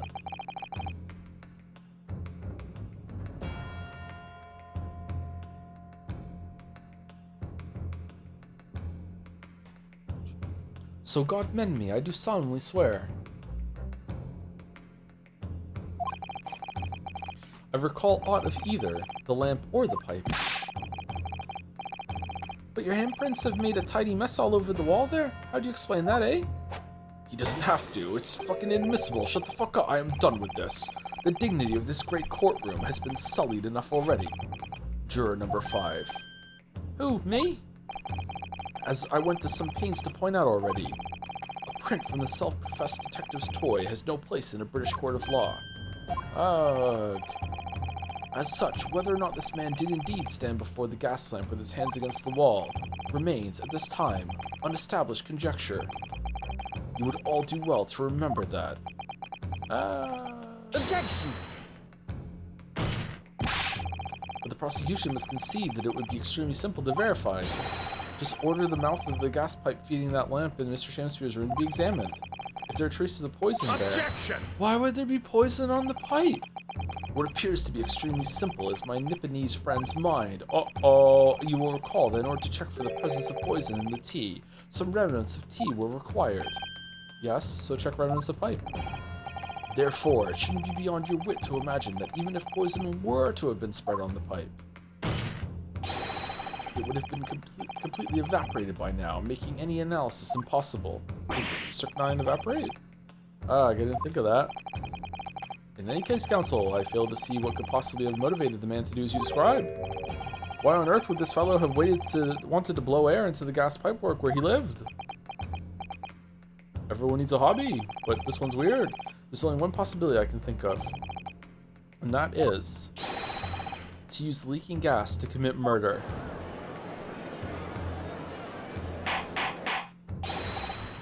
Order, counsel! Precisely whose life do you propose this man was planning to end? The answer couldn't be simpler. Now we've unraveled the mystery this far. Mr. Shamspeare wanted to end the life of Garadeb, for sure. Garadeb wants to kill Garadeb. Take that! If a gas lamp were to go out, it would be noticed immediately, of course. But a gas stove, on the other hand, could be silently extinguished by the killer without anyone noticing. I live around those parts myself, so I know what it's like. I can tell you, trying to sleep without the stove lit is pretty much suicide. You freeze to death in no time. How is he blowing in such a way that it puts the stove out, but not anything else? Mr. Gardev, the landlord, has a large fireplace in his part of the residence on the top floor. In other words, Sumari, it wasn't the landlord, but a fellow lodger whose life Mr. Shamsphere is trying to end. Outrageous! I'm talking, of course, about the defendant. Ah, the turntables have turned. Mr. Natsumi isn't the villain in this case. He's the victim this man was trying to murder. Good gracious. How do you get poisoned? Objection! The accused is actually the aggrieved. Interesting. However, the fundamental facts of the case remain unchanged. Namely, that the accused is the aggressor here. What? How can you still claim that? Let us indulge your fancies for a moment and assume that there was indeed poison on the mouth of the gas pipe. The question that then arises is who put it there? Who did put it there? The only logical conclusion is that the person responsible was aware of this man's trickery with the gas supply and his intent to kill. Yes, that would indeed seem logical. If the assailant were unaware, how would he or she have known to lace the end of the gas pipe with poison? So now we must ask, how could anyone have known of Mr. Shamsphere's murderous designs? Ah, you mean to suggest? Naturally, the sole possible answer to that question couldn't be more obvious. Only the man whose life was being threatened could possibly have known. What? In other words, Sumari, the person who put the poison on the gas pipe in what was a clear retaliatory attack, can only have been the accused, Mr. Soseki Natsumi. Oh god, was it Ollie? Crawled into his room when he wasn't looking and put the poison on the pipe? Ah. Whatever Mr. William Shamsphere may or may not have contrived to do, he was nevertheless the victim of a potentially lethal poison attack. And the only person who could possibly have perpetrated that attack is the accused, Mr. Natsumi. The defense counsel's theorizing has failed to avert suspicion from the accused. Far from it. In fact, now that a clear motive for the poisoning has been successfully established, that suspicion is greater than ever. Uh-oh. Would you not agree, my Nipponese friend? Arrgh! I'm feeling an oh dear coming on.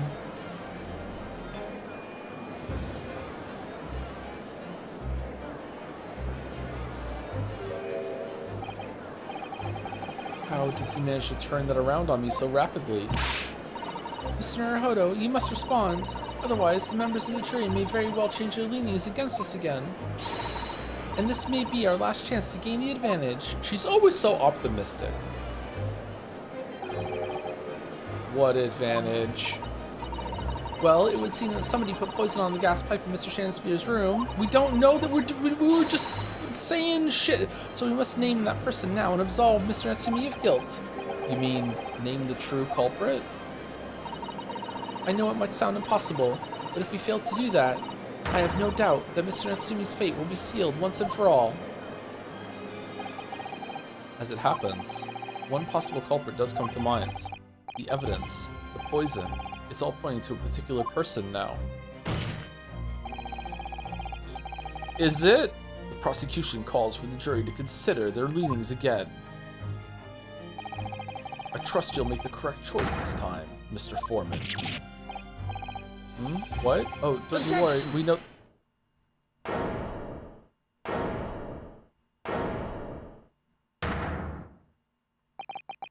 There is one other person who I believe could have been involved in all of this. The true culprit of this crime. The true culprit? I'm on the edge of my podium. A term found only in second-rate novels featuring third-rate great detectives, my Nipponese friend. Shut up, I enjoy them, but why not? This farce has gone on for so long already. I see no reason to cut it short before its disappointing climax. Oh, the disappointing climax will come later. Tell us, my learned Japanese friend. What is your latest theory?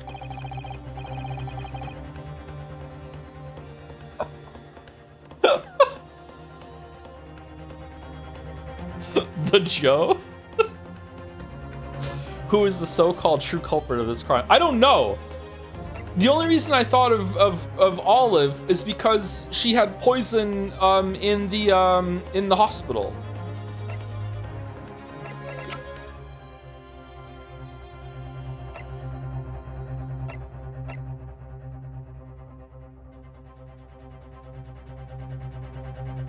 Gas poisoning. Could it be Duncan Ross put poison on the pipe a long time ago? No, he's been blowing the pipe for ages.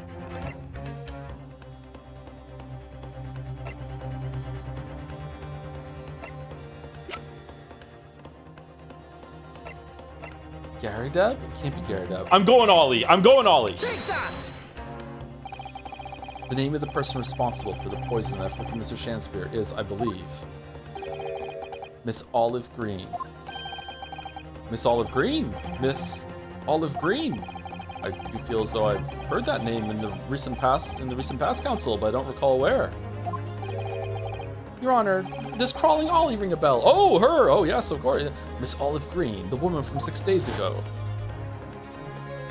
Did I get it right? The victim in the recent case of stabbing on Briar Road.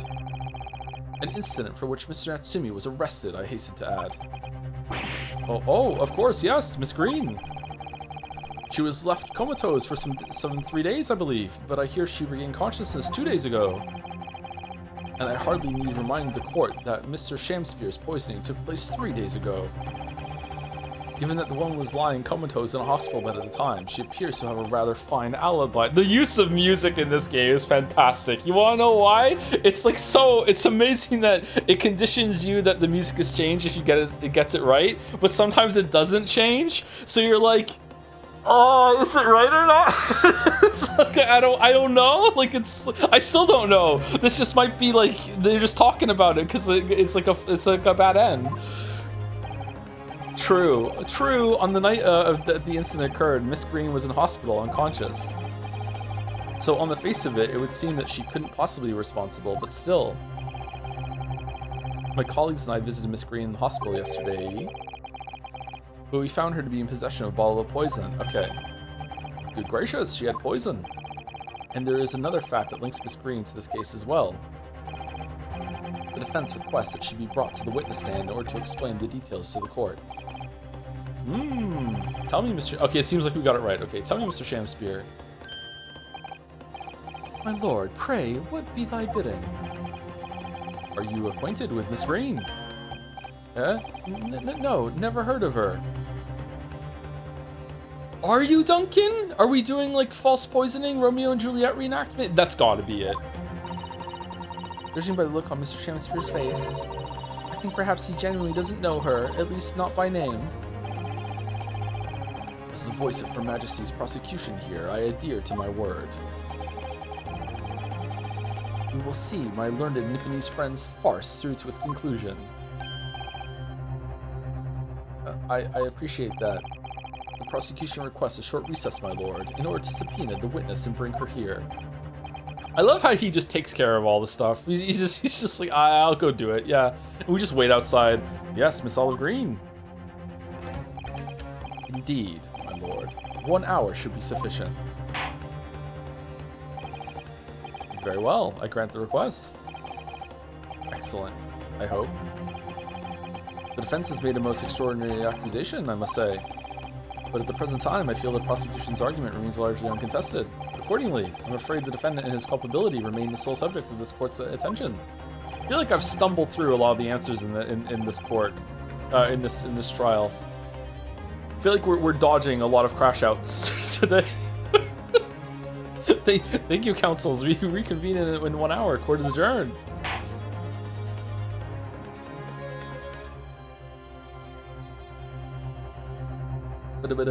To be continued. We're on the good timeline? We are on the good timeline, yeah. Save your current progress. Yes, please.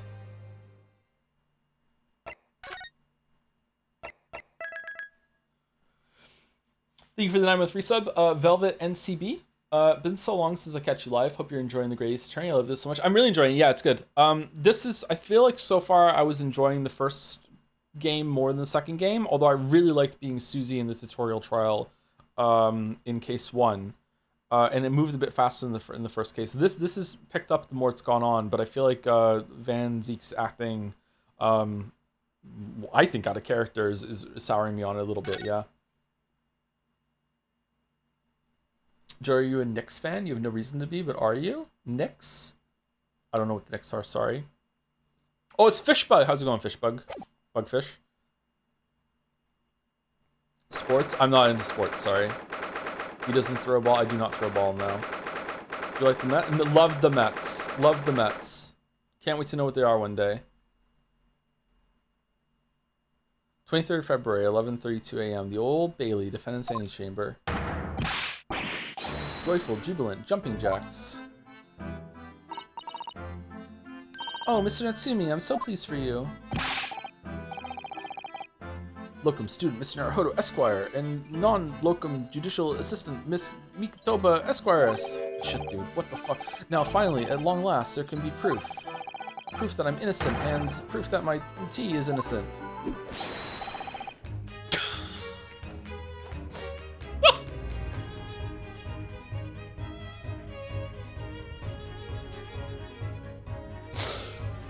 Sorry, I forgot we put him in this outfit. Good morning, my dear fellows. It's I, Her Joms. May you drink my tepid tea and fall forever silent. So you did poison the tea. I thought the tea was innocent. Oh, Mr. Joms, you came. How wonderful. Please, save your derision. I know what you're all thinking. What are you wearing? Good morning, he says, when it's very nearly time for luncheon. Your scorn is written clearly across your faces. Nobody said or thought anything of the sort. The truth is, I was determined that today would be the day, as sleep seduced me last night, I thought. Tomorrow, for once I shall not oversleep. I'll rise early and be present in court to support my companions. This is me doing my my affirmations before I go to bed every night about stream. Such spirited determination has a beauty all of its own, does it not? Oh yes. Where did the Scorn meme come from anyway? It's the Scorn meme is from Germa's playthrough of the game Scorn. And I don't know if he recorded his own voice or if he just got like a soundbite of someone going Scorn, Scorn, Scorn, and he must have had a button. And just throughout his playthrough he would just hit the button and then he would try to pass it off that the game was doing it. And him trying not to break made it so funny. There's a highlight on YouTube if you want to see it, yeah. So now, Scorn. Oh yes. That would be your dusty soundboard. I do have a soundboard, I just haven't set it up yet properly. I've had it for like 2 months now. And then I began to muse on the subject. Why do people oversleep? I queried. Why, time after time, do they make the same foolish blunder? And the answer came to me at once. It's so delightfully simple. People oversleep because they sleep. Well, is that not an astute insight into the matter? Oh, yes. Upon which realization I attempted an experiment. I didn't sleep a wink all night. And the results? By first light, I was exhausted. 007? And began to be assailed by fits of drowsiness. Sleep's important, man. Sleep's important. Almost everyone is probably undersleeping. It's fucked up. Shocking. And so, the conclusion of last night's experiment is this. A good night's sleep is quite simply essential. Yes, I think most of us probably knew that already. And yet, what others presuppose, I prove by experimentation. That, my dear fellow, is the scientific method. Yes, and one more thing. Do you remember this? Yes, of course, it's the poison that Miss Green was about to drink at the hospital yesterday. The poison from Miss Green. Miss Green's poison. That poison? Oh, you didn't manage to... It was a laborious task. Laborious? laborious task as the bottle was near empty, but such inconveniences do not hinder Joms. I managed to confirm that it contained strychnine. So I was right. Perhaps, though of course, such circumstantial evidence doesn't prove Miss Green's guilt. I shall leave the bottle in your care now. But licking the inside of the neck is not recommended. The bottle of poison has been entered into the court record. A bottle found in possession of Miss Green with traces of the slow-acting poison strychnine inside. Could I have a word? It's Gregson! Gregson, how good of you to come. Forget it. Excuse me. Wait a minute, Inspector. I, don't wish to make a nuisance of myself. From the look on your face, I'd say it's someone else who you think is making a nuisance of himself. My dear Inspector, please, speak freely. Pretend that I'm not here. Believe me, if I could do that, life would be a whole lot simpler for me. How is Sherlock actually pulling the costume off? It's like he just got dressed in some... Like, Susie's obviously, what the fuck are you doing? But, like it's obviously she has a different skin on, but like fucking like Sherlock is like he just dressed like this today. I'm fine with it. You know what the fuck, man? Do you have the results, Inspector, or the investigation of Mr. Shamspeare's room? Not yet. Shouldn't be long now though. No, I'm here about something else. That dead convict, actually. Oh, you mean the man from this newspaper article we discovered yesterday in Mr. Shamspeare's room? What about the empty tin? What was the empty tin all about? A man by the name of, yes, Selden. Young Selden. I went through the archives of the yard and dug out the fellow's file. There's something in there that, well, caught my eye. Something caught your eye? What, Inspector, what? Tell us. I've copied out the relevant parts for you, so you can read it for yourself. Whose side are you on? Thank you. Capital offender's file has been entered in the court record. Scotland Yard's file about the convicted criminal Selden, and it includes a newspaper article about him dying of illness in prison. Okay, so how do we feel about the Ace Attorney games? That almost every single mystery, you can't really solve it until the third act. You know what I mean? There's always like big pieces of information that are left out until the very, very end that you need to put it all together. Are they even mystery games at that point, or are they just more like mystery dramas? There's nothing wrong with that. I just don't know if it really counts as... Maybe it's a mystery, but it's just not a whodunit. Maybe that would be the differentiation there. I'm comfortable saying that right now, actually. I'd have to think about it some more. But, yeah. Maybe you can still figure out most of it, but you just don't know for sure. You can get like 75% of the way there, maybe? It's better than getting all the evidence at the very start and solving it easily like in Raincoat. Yeah, there is something uniquely frustrating about mysteries in video games when you have all the pieces right from the start and the game just won't let you solve them because the characters aren't there yet, yeah. So maybe it's better to piece it out and you're there with the character with each update instead, yeah. Maybe that's a good point. Whereas in a game like Oberdin, you have all the information right from the start and you can solve it if you want to. Like if you're ahead of where the game expects you to be, you can plug them in and you can be rewarded for it. Just in the same way as Golden Idol's like that too, right? So yeah. But those aren't really... Like Oberdin does have a narrative, but the narrative isn't really the strong suit of Oberdin. That is mostly just that's more of a gameplay game. I think Golden Idol and Oberdin are the two games that are most alike in that regard. I wonder if there's any more of those I could play.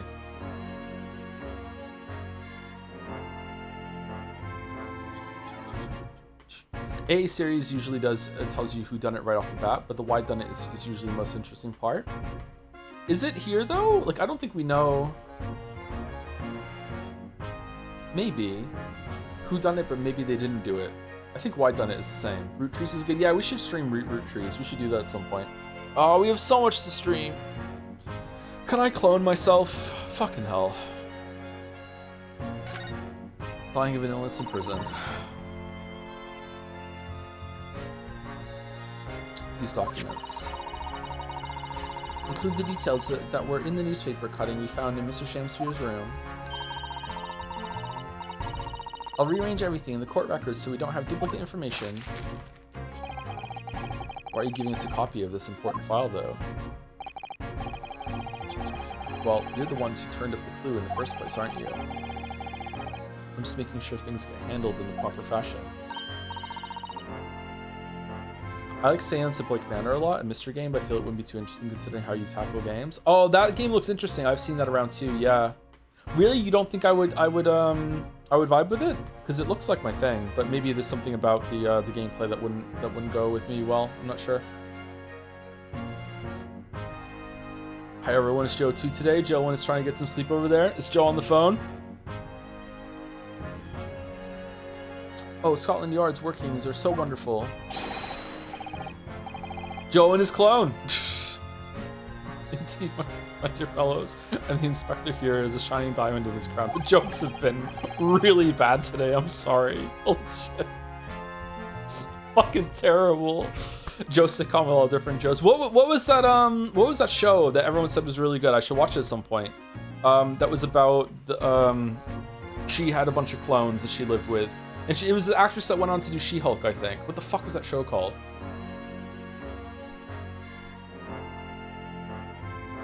Orphan Black, that was it. Orphan Black, yeah. Apparently that was really good. I wonder if it ended well. A shining diamond in the rough, maybe. One Piece? Yeah, it was One Piece, yeah. Look, I just don't want to be beholden to a lawyer, that's all. Based.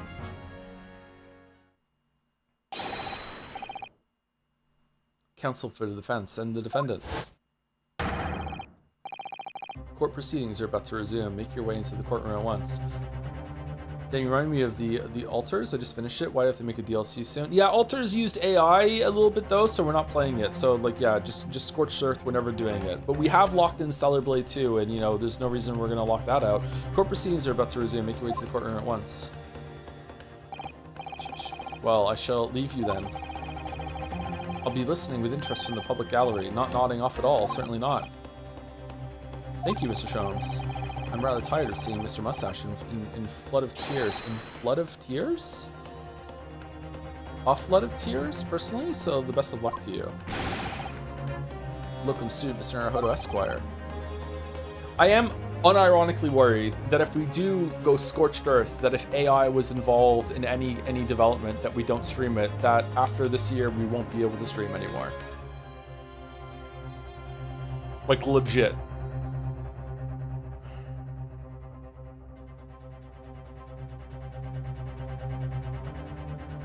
Are we gonna have to have, like, you know, if it was AI was used in the concept art, then okay, I guess so. But as long as the end result isn't AI generated, oh, fucking hell, man.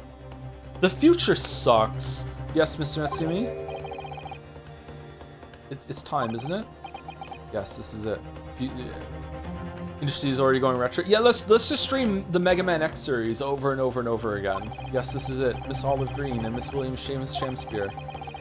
This is going to be the final battle.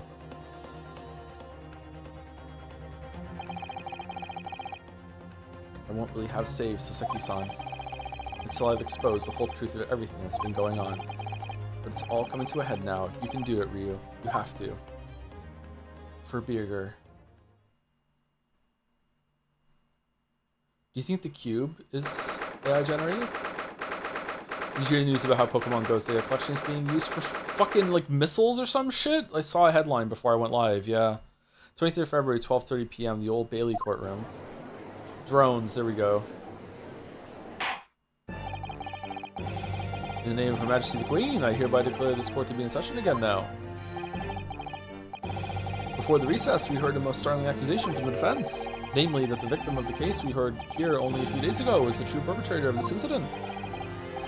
A reckless, rash, and prejudiced charge of wrongdoing, in my opinion, my lord. However, she's here.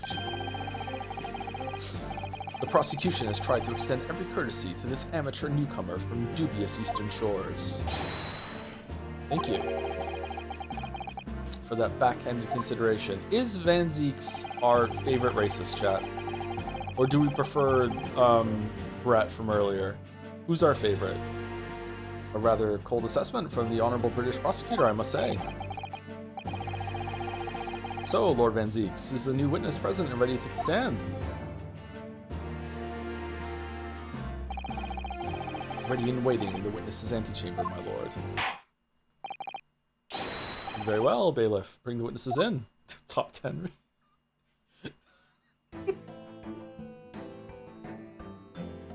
Top 10 read back at it again with the top 10 racists in video games, and this was a tough one to pare down. So many to choose from. Witness, state your names and occupations for the court, please. Minthara's, but oh, Minthara was no, Minthara wasn't racist. Was she? No. She was? No, she wasn't. She just liked slavery. You know, just because she likes slavery doesn't make her racist. I understand why you're getting them both together, but like, she hated everyone? I don't think, was she racist? She would fuck us in ball demon form. I don't think she gave a shit, did she? I can't remember. She was a drow. Oh, so all drows are racist? So I think you need to go look in the mirror to find a racist, chatter. What the fuck are you talking about? How am I defending the elf?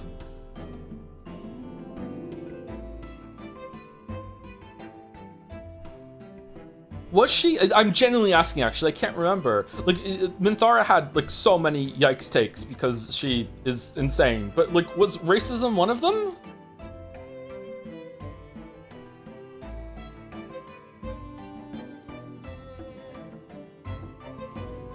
Yes, she was. What's an example of Minthara being racist? I can't remember.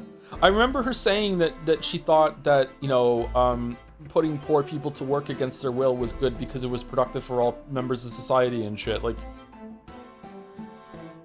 I don't remember her having a racist take.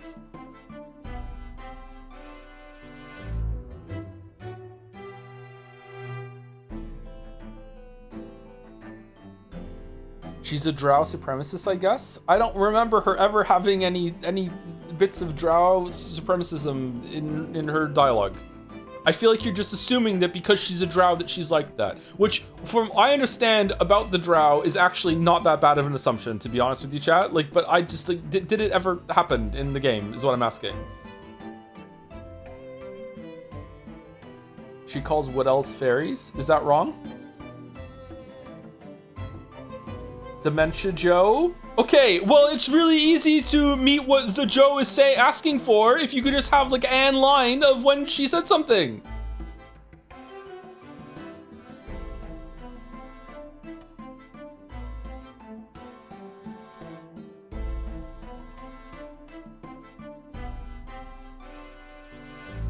She uses the word Darthier, which seems like a drow slur for elf. Okay, that would be pretty damning if she did that. Yeah. Okay.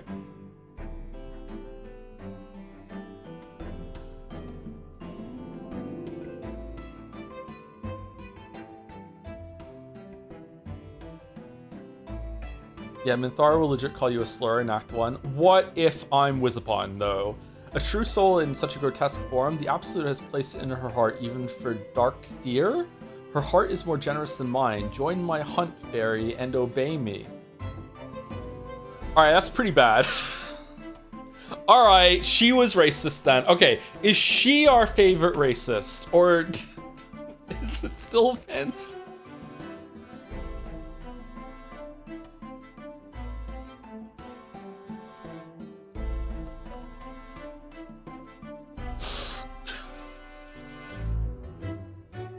Undiscourse me, unleash me, ungrease me was still the funniest one that happened in that. Joe, 2 months before you streamed The Greatest Attorney, you made the exact same I'm top 10 top 10 racists in stream games. Did I? I repeated the bit? Shit, and I had to clench my desk knowing you'd be playing this soon. There's so many racists in this game. What about Heismay? He's pretty racist. Yeah, but Heismay's no one's favorite character. It's a fucking metaphor.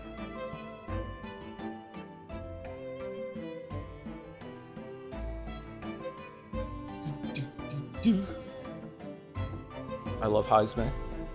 Heismay has one fan.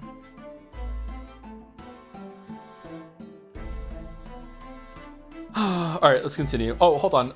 Thank you to Velvet NC. Oh, did I say hell? Velvet? I said thank you to Velvet NCB already, but thank you again, Velvet NCB, for the 9 months. Did I? Did someone say catch you live? Hope you enjoy. Yeah, I read this out. Yeah, thank you again though. I still laugh uncontrollably when I see the part where you blew up the room with Gortesh in it, Matt. fucking nuke that we made. That was such a fun playthrough. What's the ungrease me bit? So Minthara talks like cringy, even hotter Jean-Luc Picard. And one of her lines when you get her to do something in combat is "Unleash me," and at one point we cast the D&D fucking second level spell or whatever, Grease, and she kept fucking falling over whenever we moved her, and then someone in chat said, "Ungrease me."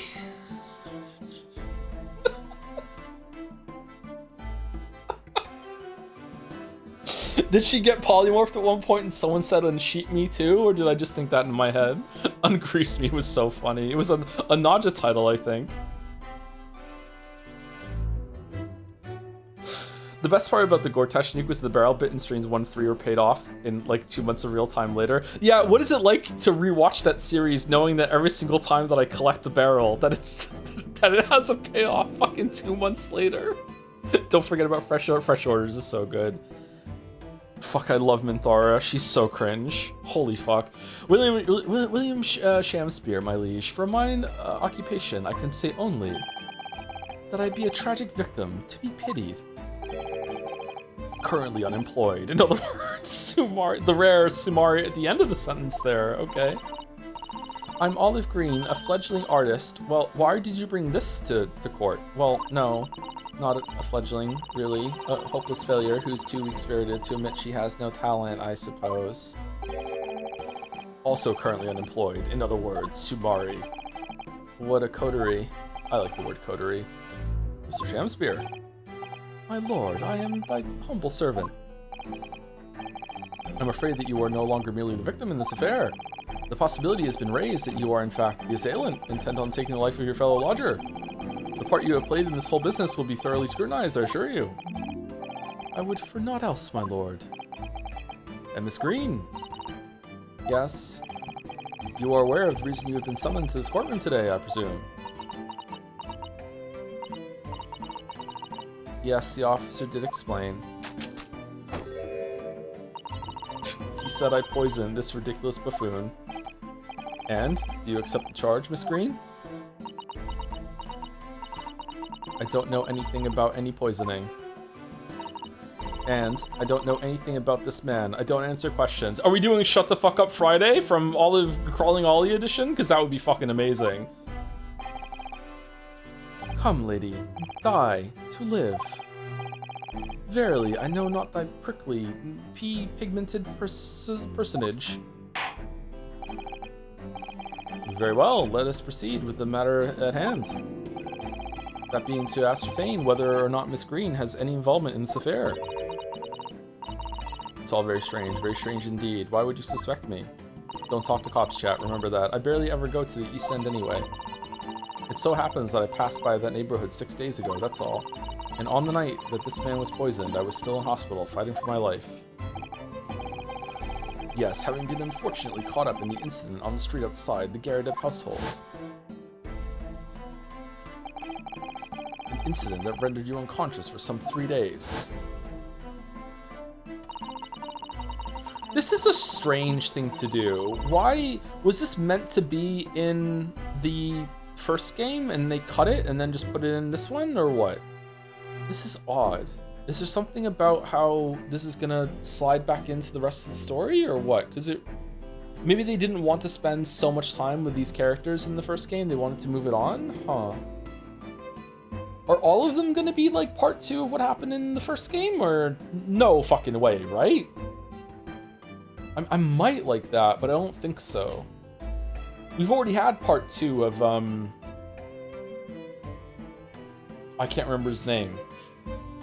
The rich guy with the stagecoach or whatever. What the fuck was his name? McGilded, thank you. We already had part 2 of McGilded, right? I think. Originally, this case in 1-4, the first Oseki were designed to be one case where you solved both the stabbing and the poisoning. This split into 2, though. Oh, I wonder why. I was stuck in the middle I was struck in the middle of my back by a knife through no fault of my own, and now I'm under suspicion? What other irrelevant things might I be suspected of? It's all very disturbing. It is very strange that you were lured here and then just so happens that you got stabbed in the back from a falling knife. I think that's just going to be happenstance, though. Your energies may be better spent worrying about random knife attacks, I feel, Miss Green. It's London, after all. At this point in time, all that appears to connect you with Mr. Shamspeare's lodgings is the Briar Road incident of 6 days ago. That's why. We would like you to testify formally now about exactly what happened. Oh no. The incident 6 days ago? You mean you want me to relive that awful accident? She's still healing. This is kind of fucked up. Unfortunately, yes. Please tell the court what happened that day. And of course, we will be interested to hear from you about your movements that day too, Mr. Shamspeare. But what happened 6 days ago has nothing to do with me being poisoned. Let's proceed then. The witnesses will present their formal testimony to the court on the subject of the incident that took place on Briar Road the evening of the 17th of February. Did we take break? I can't remember. I went and got a drink before 2 hours. I think maybe we need to take break. We have not. Okay, let's take break right now. Let's get music. Bum bum bum bum.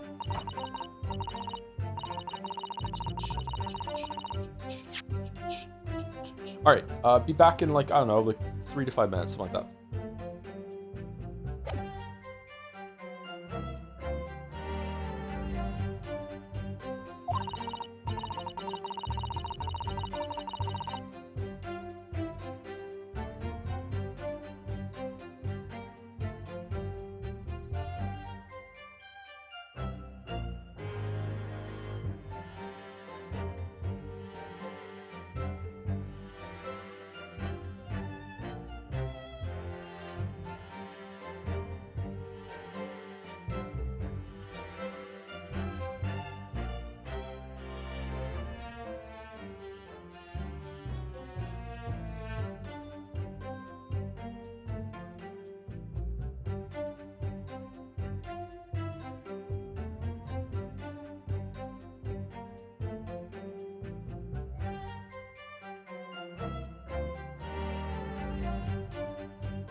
Okay, when I clicked off to make sure that OBS was muted, it didn't auto advance. It went to the next line, so I'm gonna have to go back to that line and read it.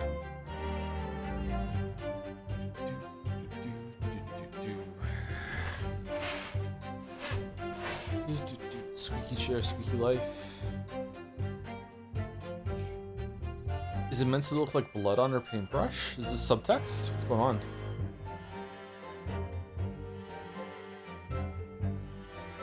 Hello, Joe. Hello, Ruggins. How's it going?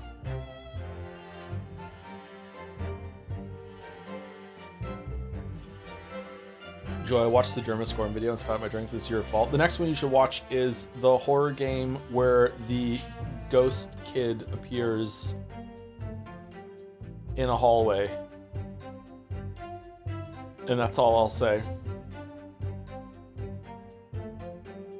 That one might actually make you cry laughing.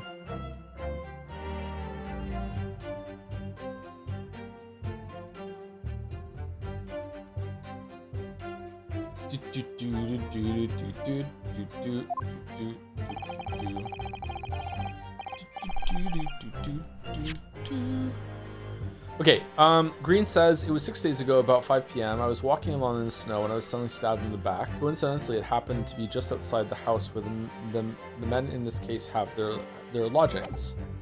It is all men in there now, isn't it? Yeah.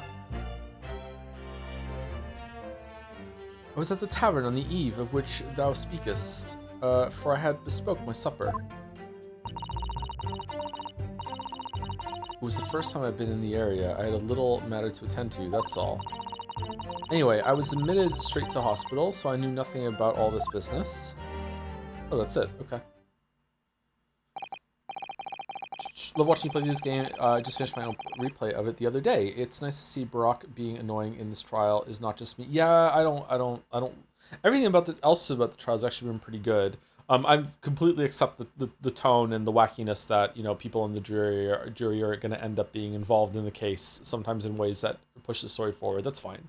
But Van Zeek's acting like this, I don't like it. I don't like it. Do you hear that a game that apparently used Scorn sound in a trailer? Oh, I thought German made the sound. Did he get it from the trailer and he just kept repeating it? It's still funny if it was a sound from the trailer and it keeps repeating. Scorn. Yes, a second incident inside a week, what I believe to be aptly described as the haunted lodgings. One can only presume this is a most unfortunate coincidence. This is kind of a long case. Well, man. Meanwhile, you say you were not in your room, Mr. Shamspeare. It was the following morn when I did awaken that I learned of the dire events. Mary, what a commotion did the officers of the law make on the floor above mine. When Soseki-san was arrested on suspicion of attempted murder. I remember him being there, yeah. As suspected, there is nothing connecting these two witnesses but happenstance. It's true, it does seem as though they're unrelated at first glance, but I'm not so sure. There's something lurking in the shadows here, I feel certain of it. And this is my one and only chance to expose it. Counsel, you may cross-examine these two witnesses if you wish. Yes, my lord.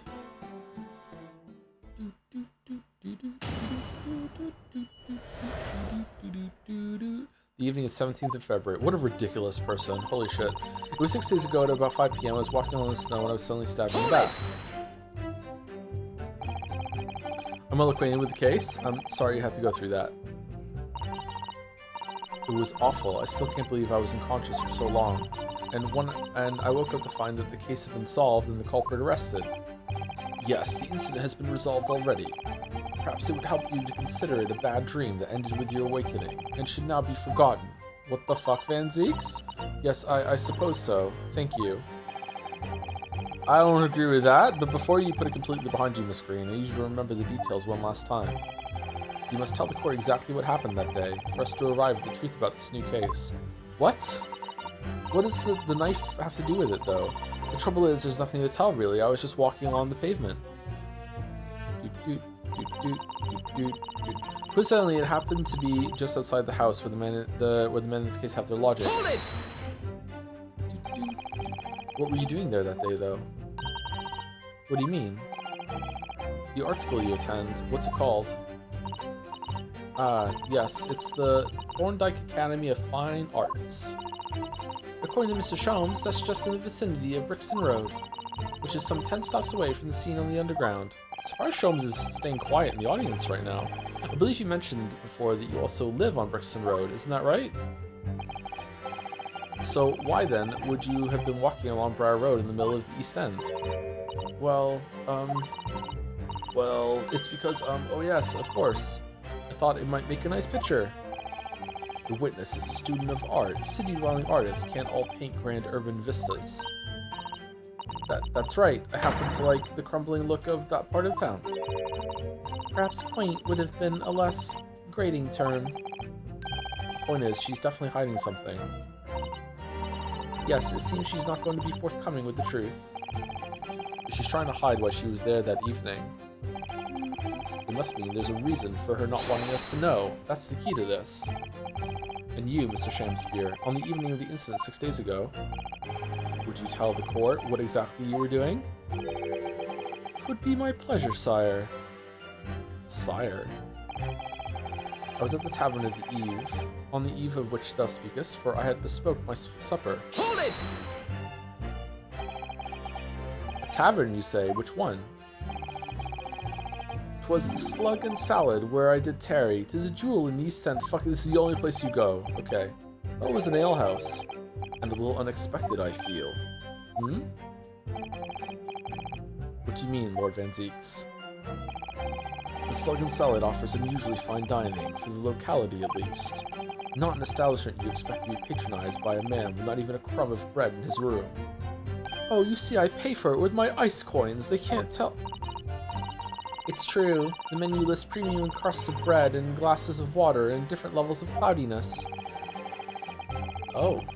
I would have expected Grub's Grubbery in the local vicinity to be more appropriate for your meals. Oh, wait, hold on. That is... Grub's Grubbery was what he was talking about before. Okay, shit. Watery soup and mushy peas, or rather, soupy water and pea-like mush. Van Zeeks gets around, I'm learning. All equally appetizing. I just wanted to try some water in a different pub for once. What's wrong with that?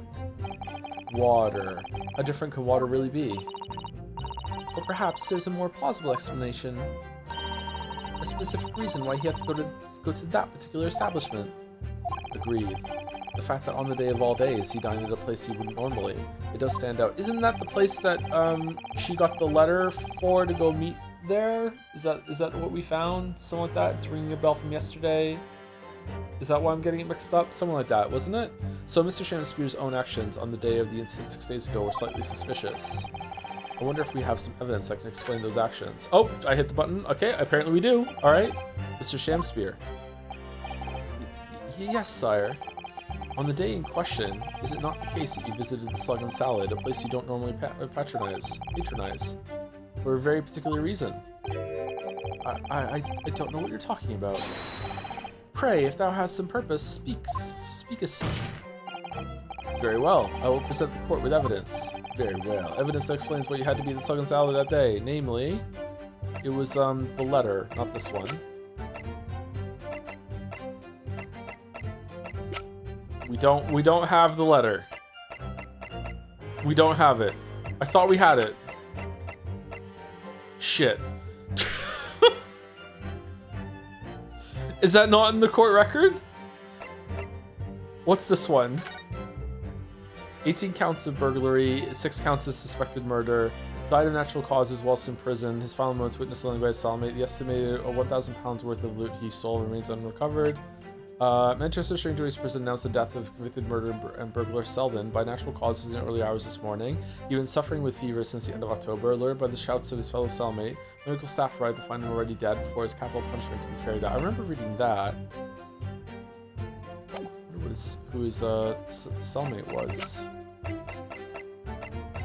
It was... I thought we found a letter somewhere, and I guess we don't?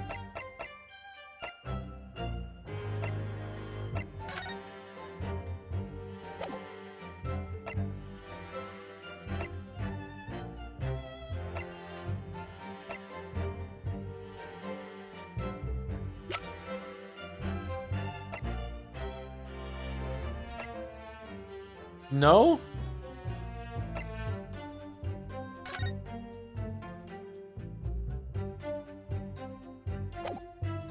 Uh-oh. Okay, let's try this then, and we'll see. Take that! Oh, good Horatio. There are more things in heaven and earth than there are dreamt in your philosophy. Horatio.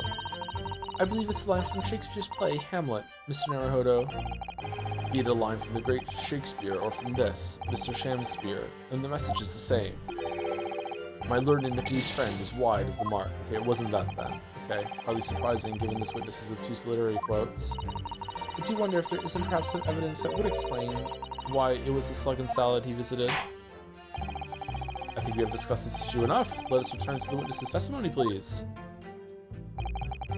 Okay, what am I misremembering then? Shit. Gladly I would do thy bidding. Bidding to do, Horatio. Fucking read that wrong too. Oh man. Oh man. It's the first time I've been in the area. I had little matters to attend to, that's all. Was it the first time you've been in the area? Hold it! What little matter, Miss Green? Please elaborate. It was nothing really, it's not worth mentioning. If you remember, you mentioned it to us yesterday at the hospital. Ah. It was related to the card you were holding. Miss Green. Bum bum bum bum. Bum bum bum bum. What was that? She clearly just hit something behind her back.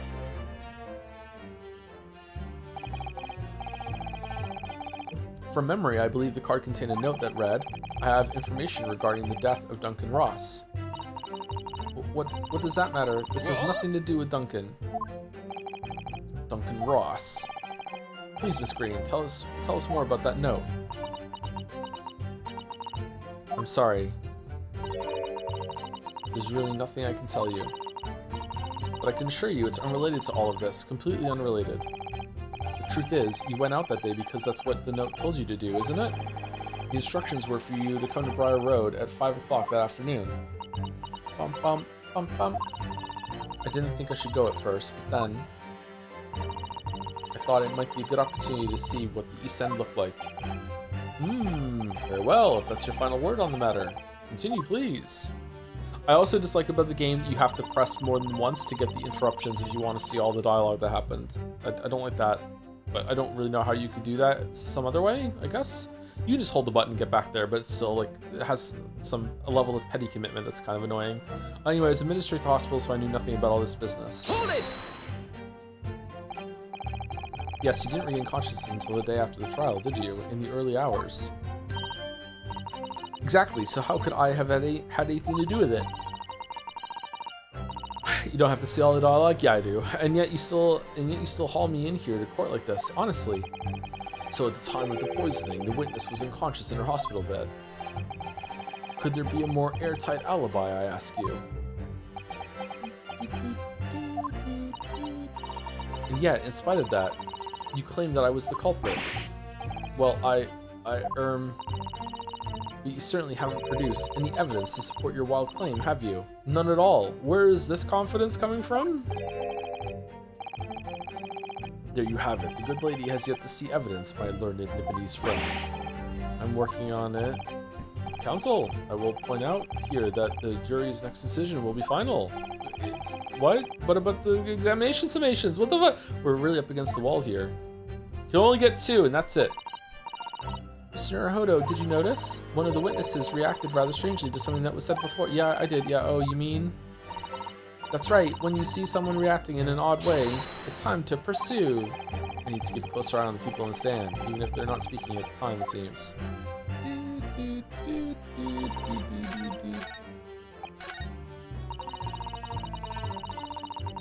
Hold it! Okay, let's hold the button down until we get to him interrupting, and then let's see.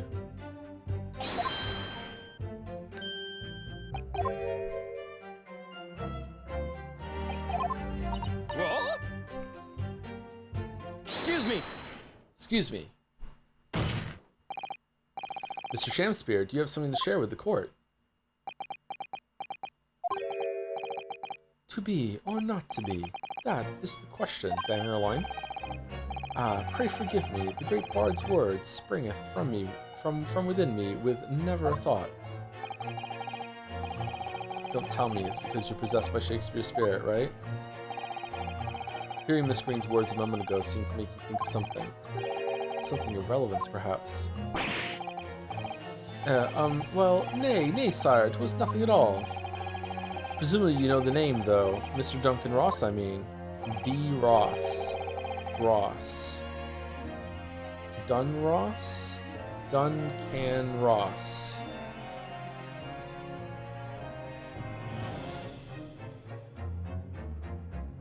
I'm not seeing a pun in that one. After all, you were both lodgers in the same house. I would it were so, but sadly nay. Lodging be a lonely occupation, sire. My lodging fellows be rarely known to me. So you haven't heard of him, even though he passed away in the room just one floor above yours.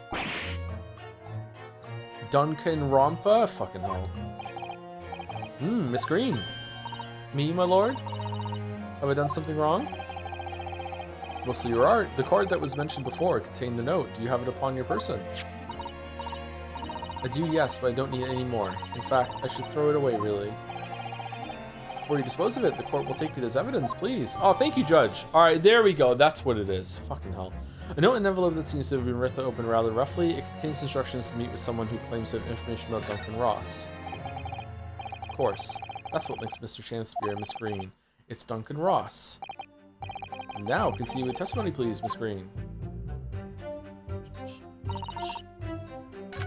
What was the one that we had to press? It was this one, wasn't it? Excuse me. Yeah, it was this one. Okay, first of all, let's actually look at it and see if there's anything on there. Yeah, this is definitely the ripped envelope. The envelope's been ripped open rather carelessly, hasn't it? Miss Green strikes me as the type to open correspondence more neatly than that. Ah, so someone read it before that, or what? What is it? The way the envelope is torn. I'm almost sure I've seen the exact same shape somewhere else. Oh, you don't mean... am I, like, making this up? Or was there a system in the first games, the Phoenix Wright games, where you could combine evidence in the court record? Could you do that whenever you wanted? Or was it only in certain moments that you could do that? Yeah, in the DLC? Nah, you couldn't? Or wasn't it you could use one piece on something else? Like, was it the metal detector or something like that? Like, were there certain ones that you could interact with sometimes, or no?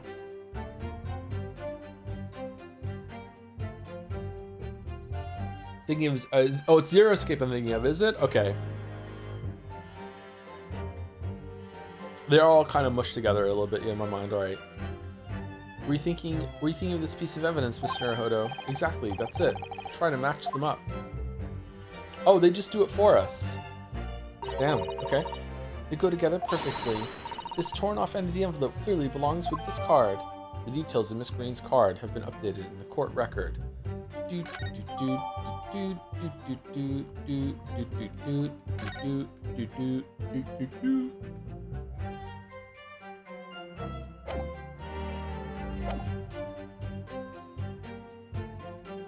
Hold it!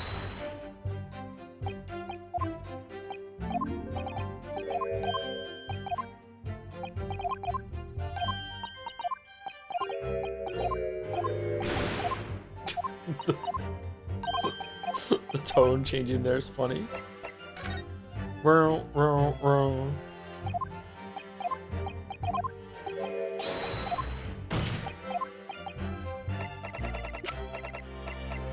Take that! I believe this card reveals the answer. Good lord, Miss Green's card, you mean? That's right, my lord. It reads, I have information regarding the death of Duncan Ross. Come to the Slug and Salad on Briar Road at 5 p.m. on 17th. Don't tell anybody else about this letter or the meeting. It's a matter of utmost importance. Uh-oh. Mr. Shakespeare, your actions on the afternoon of Miss Green's stabbing are exactly as described in this note. Strings are back. Ah. Personally, I find it hard to believe that's a coincidence. Don't you, Mr. Shamspear? Well... Excuse me, can I say something? No. Yes, Miss Green? That card was delivered to me. It doesn't have anything to do with this odd man, does it? Well, you think so, yes, but it's hard to believe it's merely... My lord, may I? May you what, Miss Green? I'd like to make something very clear about that card. Very well then, you may amend your testimony to include details about the peculiar note. This note was delivered to me at my address. It has nothing to do with the odd man next to me here. Okay, so now we're gonna do the envelope thing. Okay. I think you said that when you received it the day before the incident, didn't you? Yes, that's right. There appears to be no indication of the sender's name or address on the envelope. It was in my letterbox, and that's all I know, I'm afraid. I have no idea who sent it. I have information regarding the death of Duncan Ross. Who is this Duncan Ross, please? A friend of mine. He attended the same art school as I do. He passed away in a tragic accident a month ago now, though. Okay, burying the lead a little bit there, that he lived in the same fucking apartment building and died in one of the rooms. I wasn't sure what to make of that note, to be honest, but in the end, I decided to go. So you found out what that information was? Of course I didn't. You're not thinking straight. Whilst on her way there, she was stabbed in the back, dumbass. As my learned friend hopefully remembers. Yes, of course, yeah. She never made it to the meeting, fuck. Oh, Mr. Naruhodo, you pursued Mr. Shamspear wonderfully there. You followed my tutorial. Good job. It worked out well, hasn't it? We have a new clue at last. Alright, now I need to pull off a really insightful objection somewhere. Well, as you've managed to expose this promising new angle, I wonder if you should perhaps try to develop that? Ah, yes, of course. And yelling at objections isn't necessarily the best way to do that, I suppose. Some of the difficulty is some of the things you have to do in these trials does not match how much they are presented as a tutorial with Susie's backseating and shit. It was delivered to me in address and nothing to the automatic to me. Okay, so now we're gonna present this. Objection!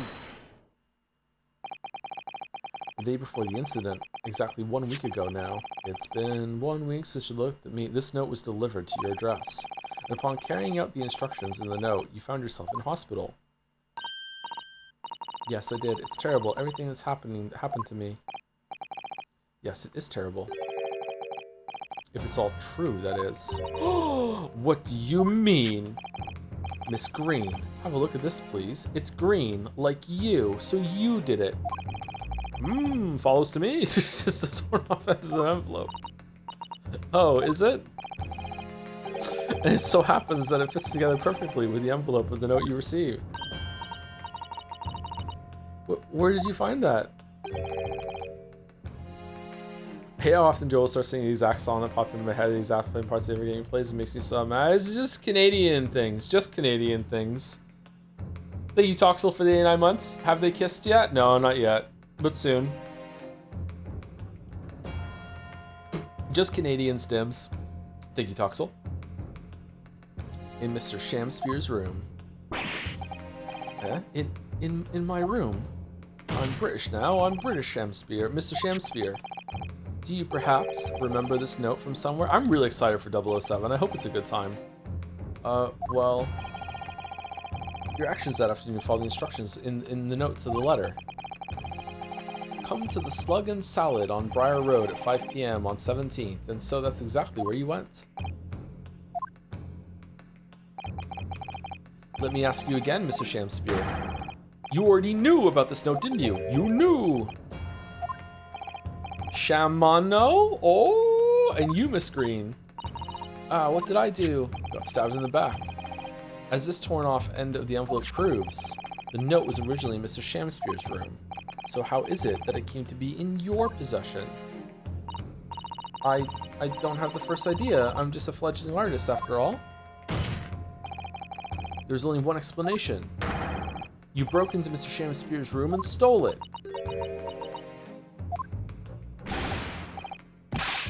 You did what? Sorry, thou hast what? You broke, I mean, thou were in my room?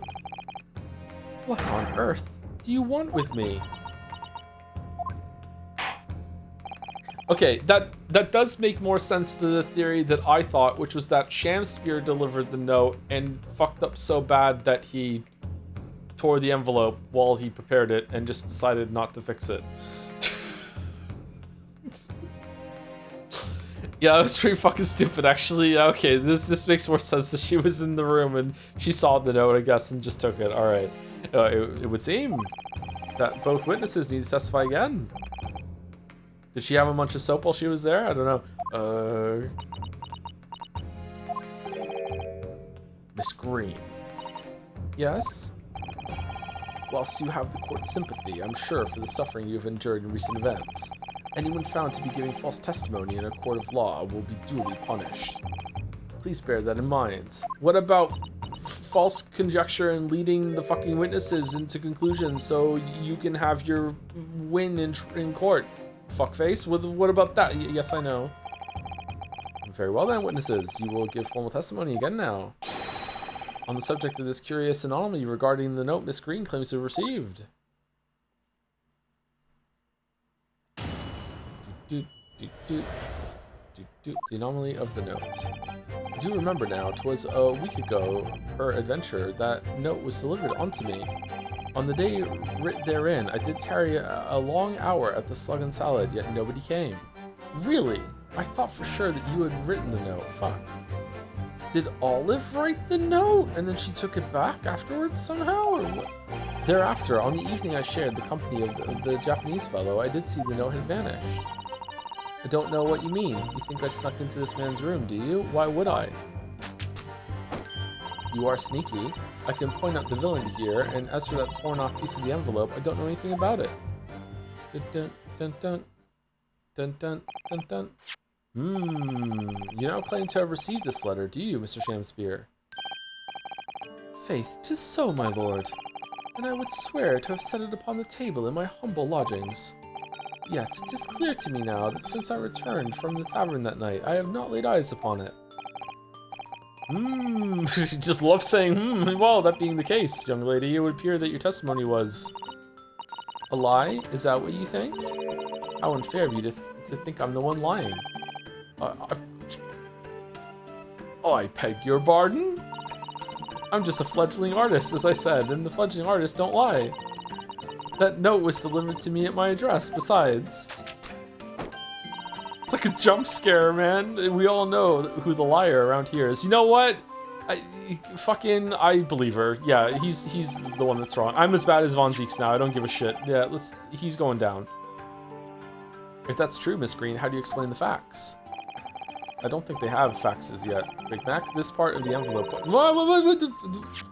This part of the envelope was without question found in Mr. Shamspear's room. I don't see why I should explain. Sorry? I'm a fledgling artist. My job here is just to say what happened, that's all. It's your job to get the explanations and the proofs, you, the fledgling lawyer.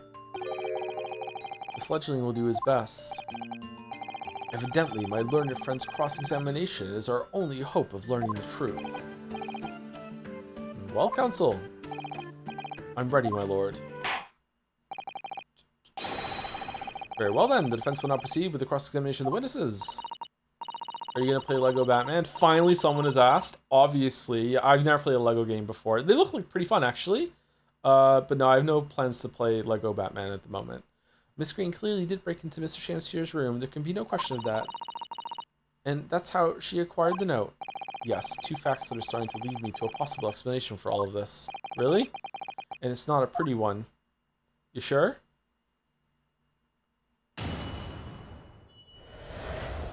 Wow, hates Lego so much. My kids have a lot of Lego, and that means I have stepped on a lot of Lego, and it's not pretty, man. I do remember now, 'twas a week ago, per adventure, that the note was delivered on to me. Hold it! Can you shed any light on the contents of the note at all? Nay, sire, 'tis as strange to me as a foreign tongue. Even with a knowledge of literature as great as mine own, verily, 'tis impenetrable. But Mr. Duncan Ross had lodgings in the same household as you. In effect, he was your neighbor, so surely you knew him, didn't you? One Lego to the foot for every stream of stellar blade. Oh, I can stream 5 stellar blades then. Alack, if the choices betwixt, I knew him and I knew him not. Then 'tis with foreboding that I be forced to declare we're by some small measure acquainted. Despite your claims, though, you followed the note's instructions and went to the Slug and Salad. Presumably that was nothing to do with your knowledge of literature? Marry, naught will have better of me, sire, save for the lure of curiosity. So 'tis true, I was compelled by my own eager heart to betake myself to the tavern. Yet in the end, my curiosity was not sated. Satiated? Sated? Satiated? Which one was it? On the day writ therein, I did tarry a long hour at the Slug and Salad, yet nobody came. Hold it!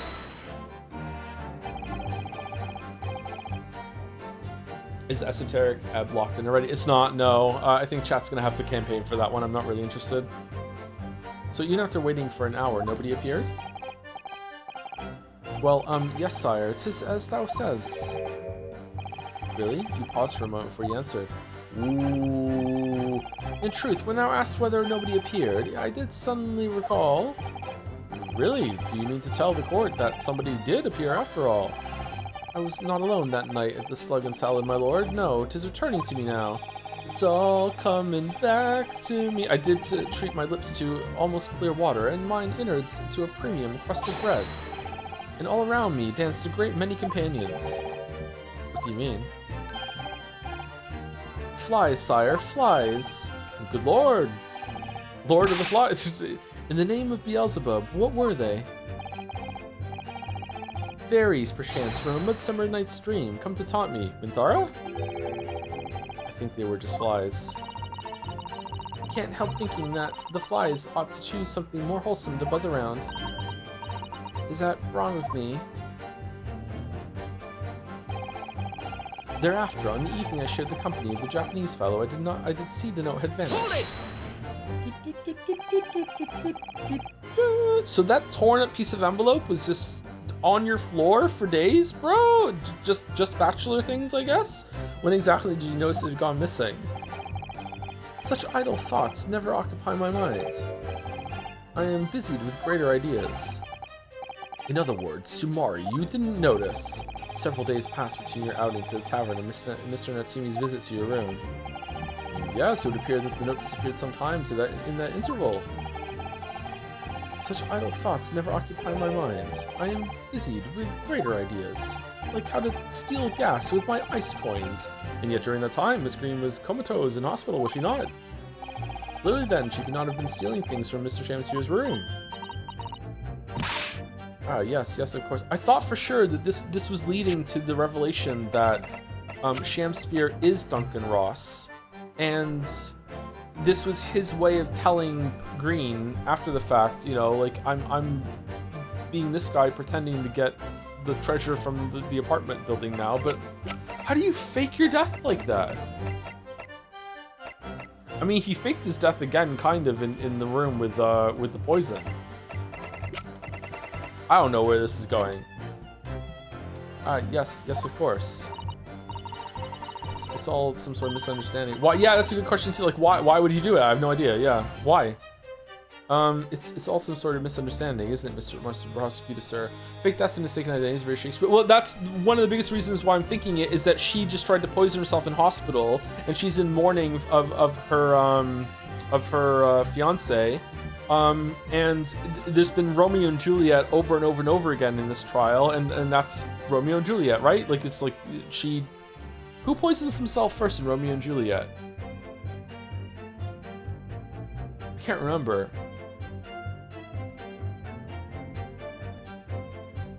Who's pretending to be dead? Is it Juliet's pretending to be dead, then Romeo comes over, and Romeo's like, fuck it, like, oh, she's dead.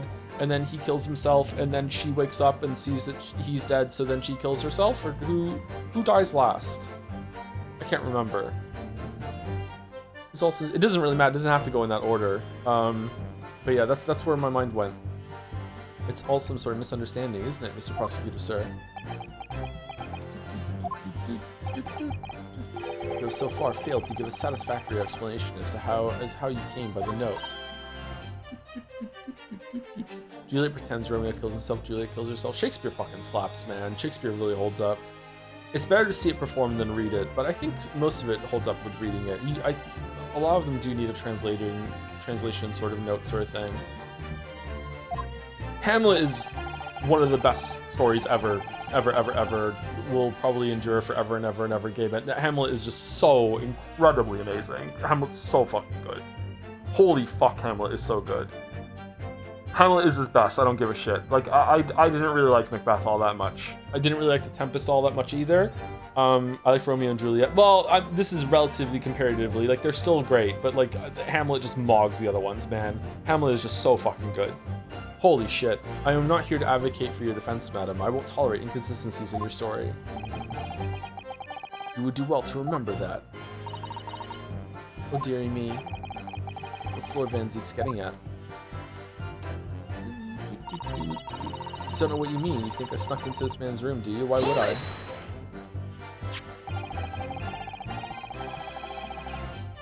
It seems that this note was actually delivered to Mr. Shamspeare about 1 week ago.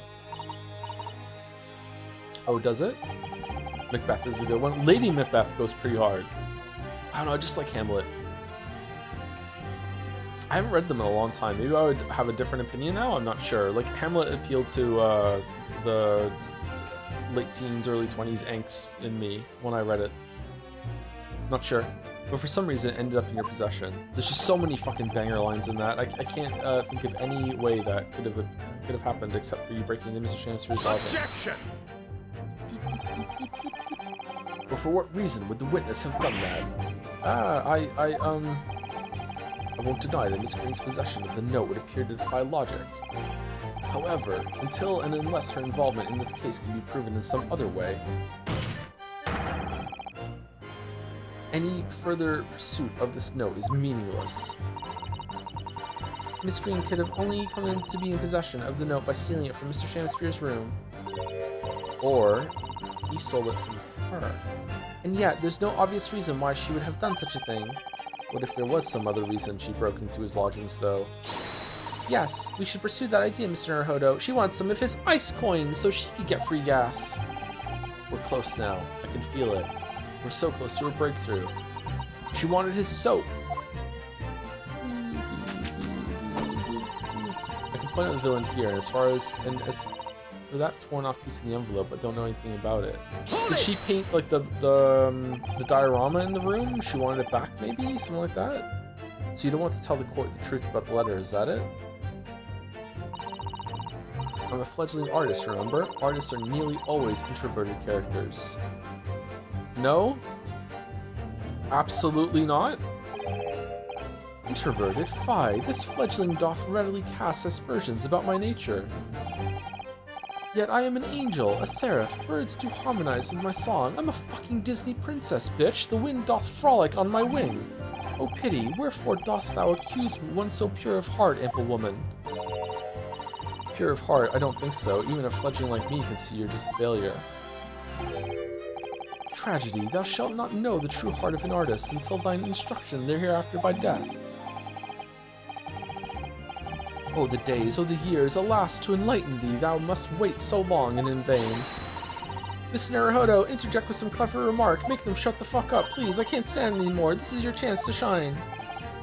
I'm no Shakespearean actor, Miss Susato. No, as far as I can tell, the only thing that's going to resolve this argument is evidence. Yes. It's clear that Miss Green did in fact break into Mr. Shamspeare's room, isn't it? And that's where she found this letter. Yes, two more or less foregone conclusions that led me to one terrifying conclusion. Terrifying? Yes, I'm afraid to say that the outcome of this cross-examination may well change how we look at this case completely. Oh, did she take whatever's in the tin? Okay, I don't know what to do. I have to present evidence that she was in the room.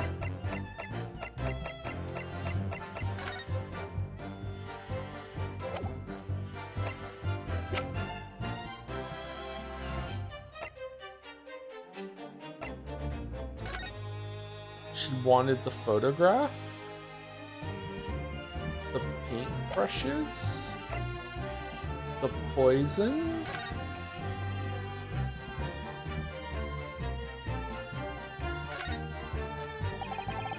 So this is the poison we've been hearing so much about. Strychnine. There are a few remnants on the bottom of the bottle here. Look. You must be tempted to try it. Of course not. As long as we don't lose this trial. No, even if we lose the trial. No, we mustn't lose the trial in the first place, Mr. Naruhodo. Make up your mind, Suzato-san. Are we even defending Natsumi at this point? What are we doing? Anything else burglary counts as suspected murder. Of natural causes, Wilson prison is found as witnessed only by his cellmate. The estimated 1,000 pounds worth of loot he stole remains unrecovered.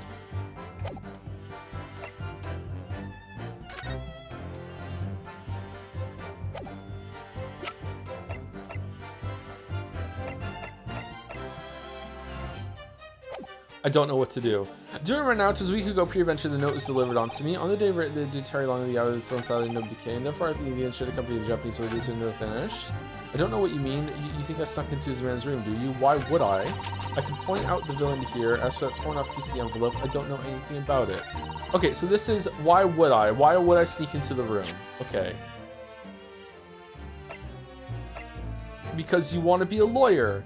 Because you want the books that Natsumi got, because you were in the area, because you wanted the other end of the envelope, because you just knew that you would leave it behind. You wanted some soap to clean yourself because you stink and need a wash. You wanted some tea preemptively. There's something in this fucking photograph that's here that you want.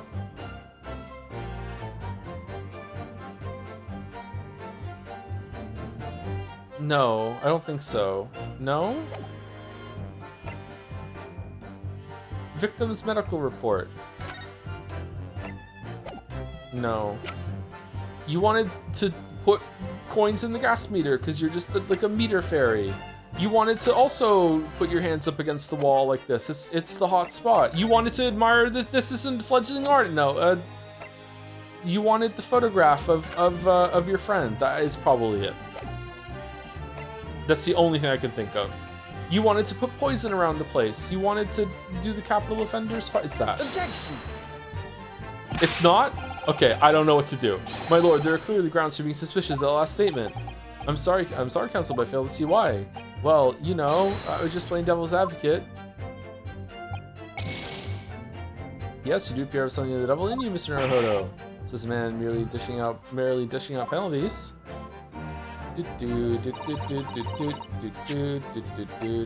For no reason, let's save it. You know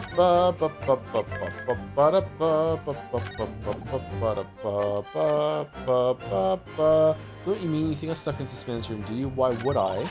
I can point out the villain here, and as for the torn up symbol, but I don't know anything about it. What does Susie say at the end?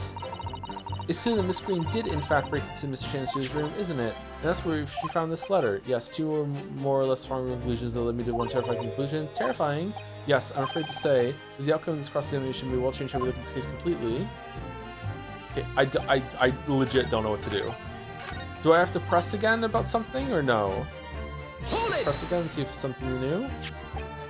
Susan knows after the research roll 1 week ago. Oh, does it? But for some reason it ended up in your possession. I can't think of any way that could happen except that you break into Mr. Chance's lodgings. Dude, for what reason would the witness have done that? I won't deny that Miss Green's possession of the note would appear to defy logic.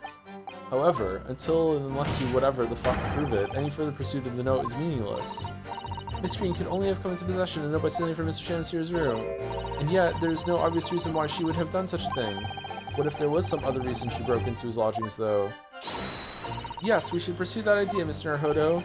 We're close now. I can feel it. We were so close to a breakthrough, just like she broke into the room. Okay, so it is that. We have to prove that she had a reason to... I don't know what to do. I don't know what to do. She broke in for something, and when she was in there, she saw the envelope and read it and took it and said, left gold, thank you for the gold, kind stranger. And it's not for this. Yeah, how would she know that's even in the room? Why does he have that? Those in the floorboards.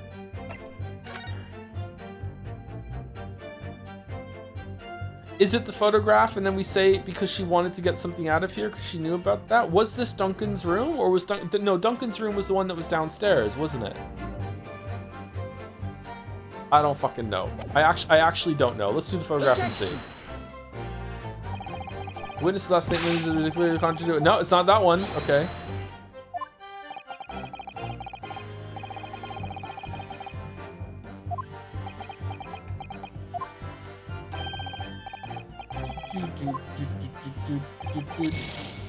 Indeed.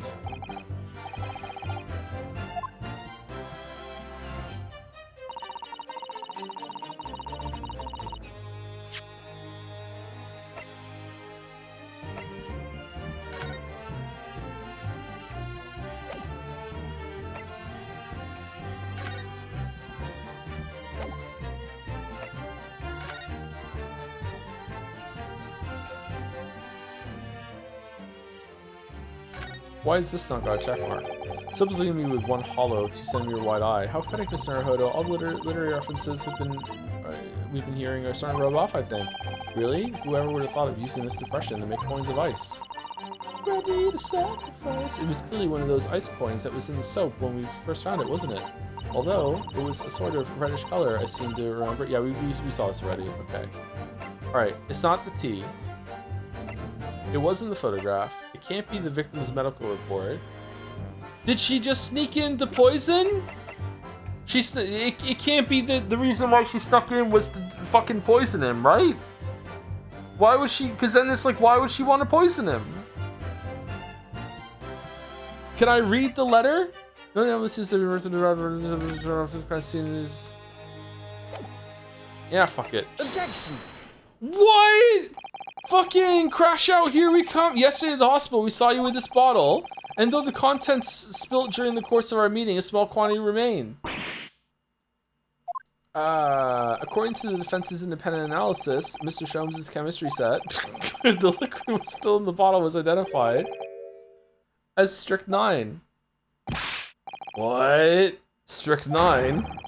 The very same poison afflicted Mr. Shamspear.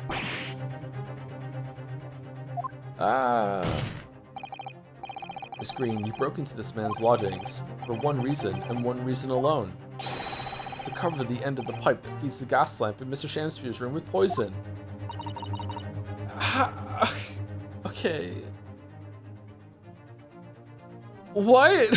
And crawling Ollie on her adventures, just, you know, just crawling along and saw fucking through the bricks one day that he just keeps doing that to the fucking the lamp every single night, and she's like, fuck it, I won't stand for that, that's unhygienic, let's poison it. How does she know? Can this be? You broke into my room to... It may seem incredible to the court. And to Joe, but from the remaining clues, there's only one logical conclusion that we can reach. The person who attempted to take Mr. Shamspear's life with poison was you, Miss Olive Green. Oh dear, oh dear, oh dearie. Hey, that's my line.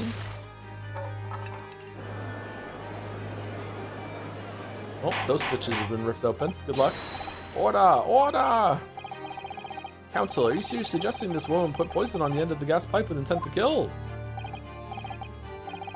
So he's like full on lipping the pipe. It's not that he's like blowing into the pipe. He's putting his whole mouth onto the pipe and just like blowing a balloon, like fucking like blowing into the pipe.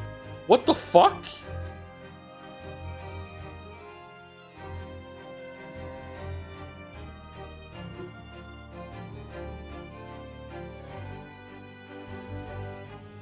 That's crazy. Yes, my lord, there's no other way to explain the facts. But if Miss Green did indeed set this odious trap 6 days ago, and the victim had put his mouth to the pipe that very evening as expected.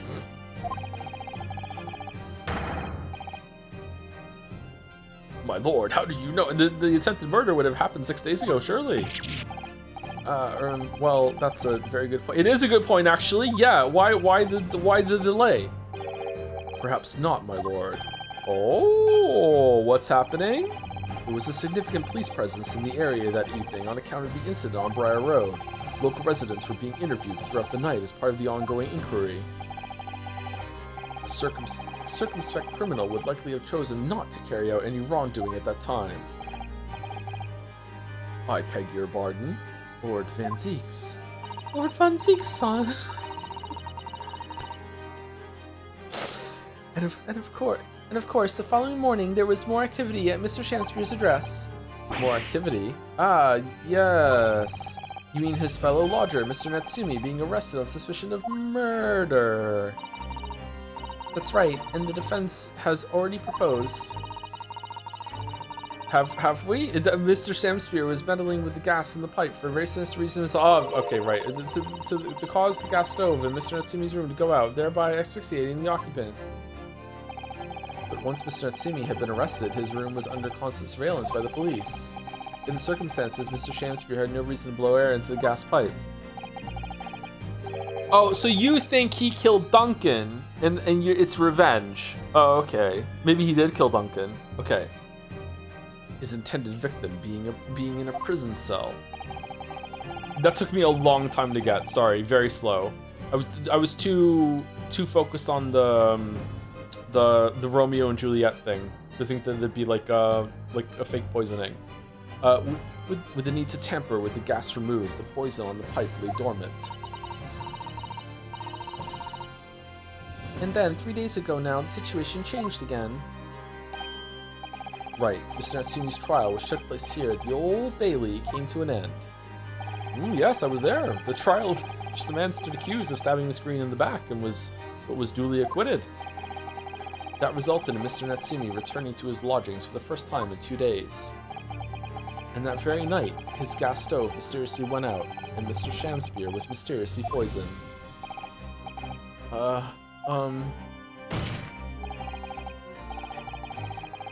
Wait, why are you covering for the poison on the pipe then? Are you...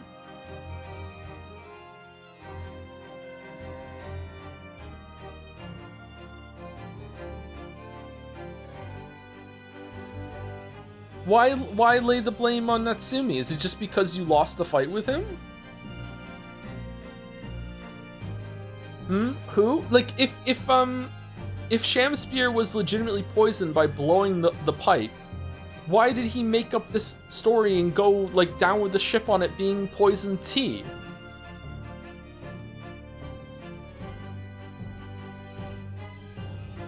Did he just think that that's the only source that it could have been, therefore it had to be that? In conclusion, the poison was present on the mouth of the gas pipe.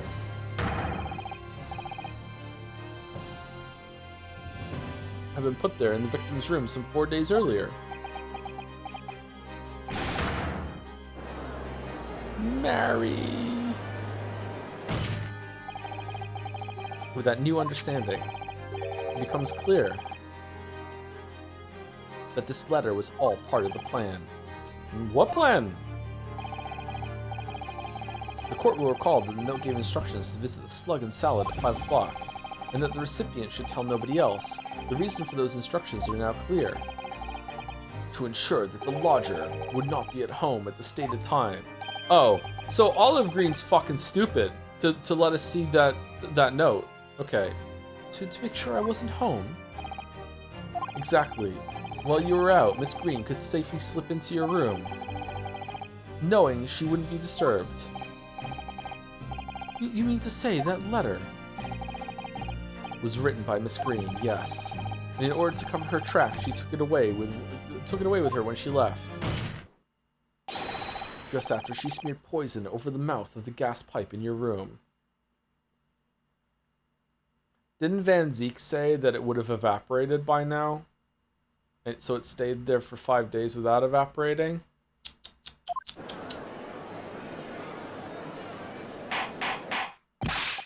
Order, order! What do you have to say for yourself, witness?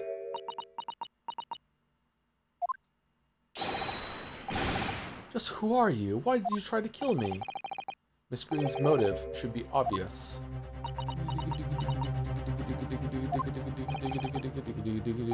It's all tied up with someone whose name we've heard several times already during the course of this trial. So that's what's behind all this. Oh yeah, that would be why he survived the poisoning, and then yeah, because some of it did evaporate and it was weaker. Okay, that's a good point. Yeah. All right, no plot hole. You will share your apparent understanding with the court, please, counsel. Which person is behind this woman's motive for the attack on the victim's life? Oh God, that is such a ugly worded prompt. Holy fuck. Okay, definitely Duncan Ross. Take that! Duncan Ross. That's right. Before the defendant, Mr. Natsumi, took up residence in lodgings at Mr. Garadeb's, somebody else was renting the room. Mr. Duncan Ross. I knew I'd heard the name somewhere else. It was all over the papers a month ago, when the man died in strange circumstances at the haunted lodgings. That does ring a vague... Ah, of course, yes. I remember now. The young man they claimed was strangled by the convict's curse or some such. Sadly, my lord, it wasn't a curse of any kind. Convict's curse? Nor was it an accident. The man died as a result of Mr. Shamspeare blowing into the gas pipe and causing gas to leak into the room. It was murder, plain and simple. Ah.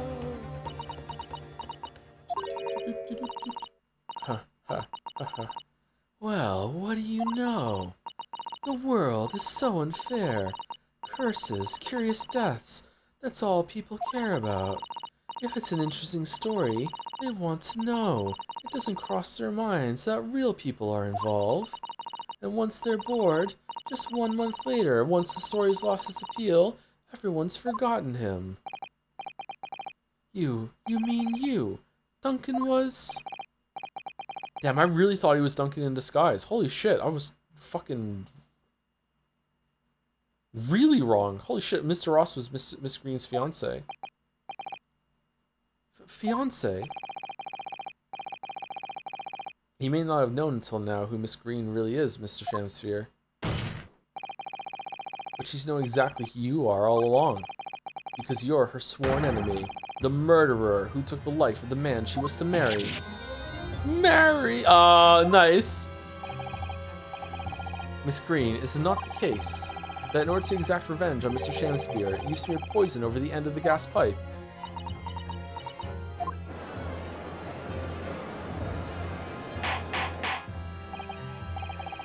This is all quite extraordinary.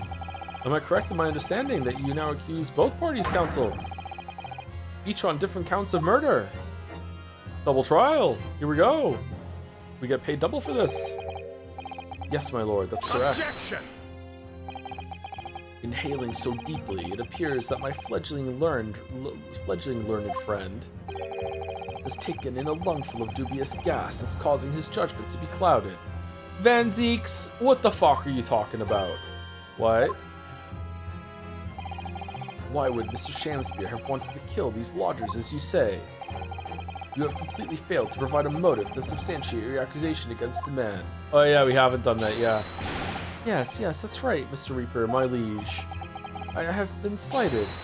'Tis lies, all lies, I deny every utterance. And you'll have to forgive me, Mr. Naruhodo, sir. But I don't intend to admit to anything either. Evil Green. Miss Green. I'm sure you'll think I'm being very rude, but I'm not going to be sent to the gallows for the likes of this scoundrel. But you broke into the man's room. If you didn't do it to smear poison on the pipe, what was your reason? I just like to break into rooms. Everyone needs a hobby. I thought I'd have a look around, that's all. Yeah, I was Skyrimming. I was just checking. Sorry? You're right, I suspected him, so I thought perhaps I might find some evidence or something in his room. Evidence that it was him who took Duncan's life. Oh vileness, oh villainy, oh tyranny, oh rotundity of woman! But in any case, whenever I leave my room, I do turn the key in the lock. That whole place is falling apart. The locks on the doors are no different. Duncan showed me once how to unlock the door with some terps and a piece of wire. Oh awfulness, oh artfulness, oh tyranny, oh profanity of woman! We will consider your trespassing on some future occasion, but for now, so many crimes this trial. Tell the court what you found, what evidence your search revealed. Well, I spotted the note I'd sent him lying on the floor. When I went to pick it up, I noticed something. One of the floorboards was loose, and underneath it, I discovered a secret hiding place. Yeah? Yes, we also discovered that hiding place. We did? Inside, we found a newspaper cutting, a photograph, and an empty tin box. Yes, well, the thing is, when I found it, the box wasn't empty. It had 1,000 pounds in it. What? There was something in it? Yes. This rather nice key. Oh!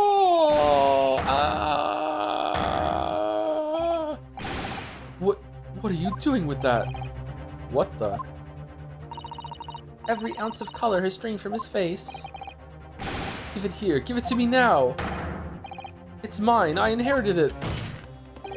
Shut the fuck up. What was that, witness? What did you say? You inherited it? No, what's all this about? He inherited that key? It was obviously important to you since you'd gone to such lengths to hide it, so I took it. I don't know what it's for, but you didn't notice it on her neck this whole time? You took something precious from me, so I took something precious from you. And then I smeared poison all over the pipe. That's what it means that you can't open something now? I don't care. Give it back this minute. Give it to me. Calm yourself, witness. So Mr. Shamspeare has tried, and in one case succeeded, to take the life of 2 lodgers now. Yes, his motive for doing so is the key to everything that's happened. It's true that it appears to me no motive to support the accusation against Mr. Shamspeare at first, but considering everything we now know, I think there is actually something that could explain it.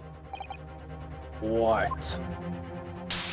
Hell yeah, I need to recall every piece of evidence at our disposal, everything we've seen and heard. But because I'm sure that I just caught a glimpse of the link that runs through all of these events. Zelda? In that case, counsel, I must demand that you present evidence to the court in support of your claim. What is it you say can explain the motivation for Mr. Shamspeare's alleged crime? It's gotta be this, right? Take that! That's an official police report, is it not? The Selden file? How did you get a hold of that? Selden? Falco? And now sadly deceased Mr. Ross and the defendant Mr. Natsumi have only one thing linking them, the fact that they had lodgings in the same room. Ace Attorney, what if Reddit was a court? We found the Boston Bomber. Well, yes, we know this certainly. A room that was formerly occupied by Selden, until, that is, he was arrested by Scotland Yard for his involvement in multiple burglaries. I see. And so it happens that the convict Selden left behind one very substantial mystery when he died. The some 1,000 pounds worth of loot he stole, which as yet remains to be found. Yes, of course. It's coming back to me now. It's written in his file here. 1,000 pounds lost en route to hell. That was how the papers summed it up.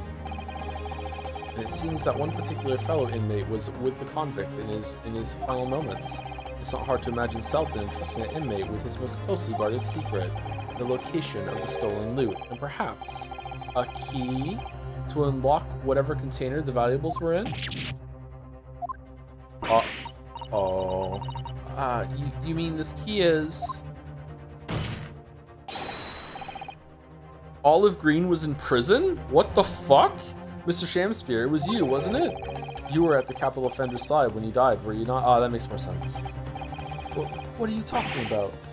It's a false charge, I tell you, a false charge. A horse, my kingdom for a horse? The name of the inmate who was with Selden at his death isn't noted in this file, but a simple telegram to the prison where he died would quickly tell us how false the charge really is. But even if it's true, the jury's been real quiet, huh? Why would the man be so intent on killing every subsequent occupant of the convict's lodgings? There's only one explanation for that, my lord. It was in that very room that Selden hid his loot.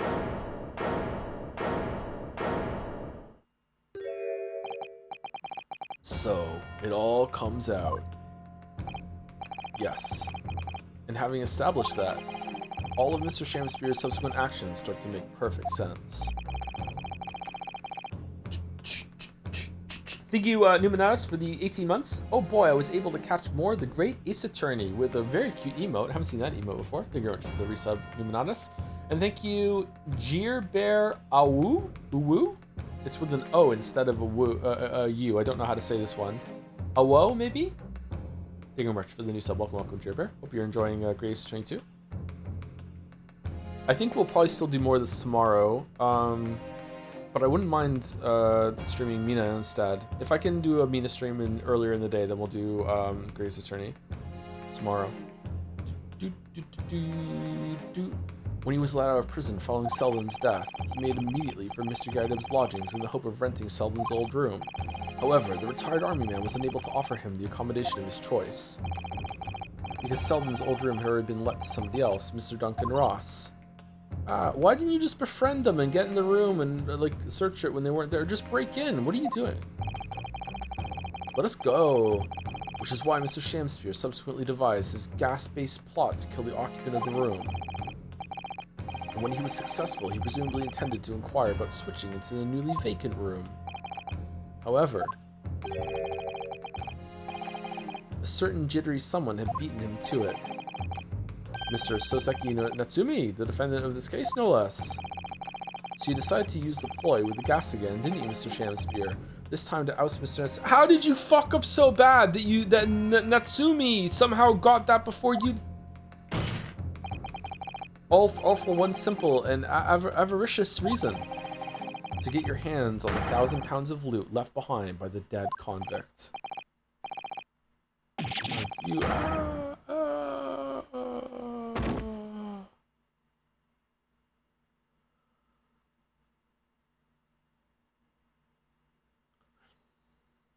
Looks like I'm gonna snuff it before they get to stretch me neck. Listen, I want you to have me loot anything to stop the coppers getting their mitts on it. It's hidden in the room where I was lodging when they got me. Here, this is the key to it. Take it. How did he keep the key on himself? And always stay one step ahead, mate. See you in L, I guess. Shamspeare. Oh, Shamspeare's his real name? Holy shit.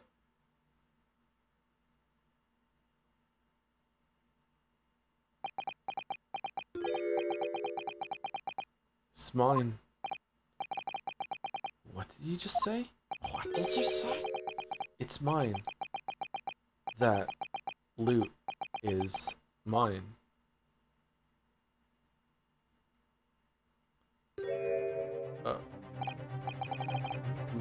Mr. Shamspeare? It's all lies. I don't accept any of it. Why should I? After all, you don't have a shred of evidence. You can't prove I killed that fellow. Forsooth, I'm the victim here, remember? Isn't that right, ladies and gentlemen? If I don't admit to it, there's nothing you can do. You can't arrest me, for the time being anyway. Verily, you can't arrest the victim, can you? Isn't that right, ladies and gentlemen? What?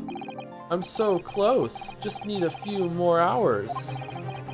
I swore to myself that I'd get my hands on it. And I can almost taste it now. Look at my sexy dance. You can't think that I'm the culprit. Do you really think I'd just give up? There's no question in my mind now. This man is guilty through and through. Yeah, what tipped you off, Big Mac?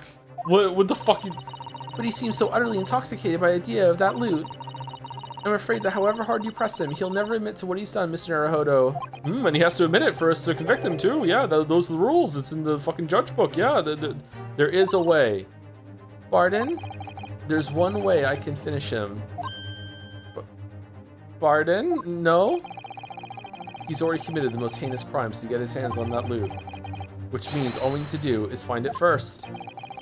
A fine plan. Oh my god, you can hear us? Were it not for the fact that the police thoroughly searched the room following the death of Mr. Ross. If it's there at all, it must be very well hidden indeed. Without conclusive evidence, I certainly cannot rule. If only there was some way we could find the convict's loot quickly. It's not in like a fake gas fucking thing, is it? So this is the final piece of this complex puzzle. But I think we might have it in our possession already. Really? Or rather, I think we may have something that can help us find where that loot is hidden. My lord. Yes, counsel? May I go to the bathroom? The defense would like to make a proposal about how to find the late convict's hidden loot. I believe you're already in possession of something that could give us a clue as to its whereabouts. It's in the cat! It's our last chance, so it has to be worth a gamble. Besides, we've used the same technique once already, and it definitely paid off then. Did it? Very well then, counsel. Let the court hear your idea. Why do we have to prove this? What do you propose we can use in order to locate the hiding place in the deceased convict's hall? The soap. This? Oh, like key on this? No. The gas?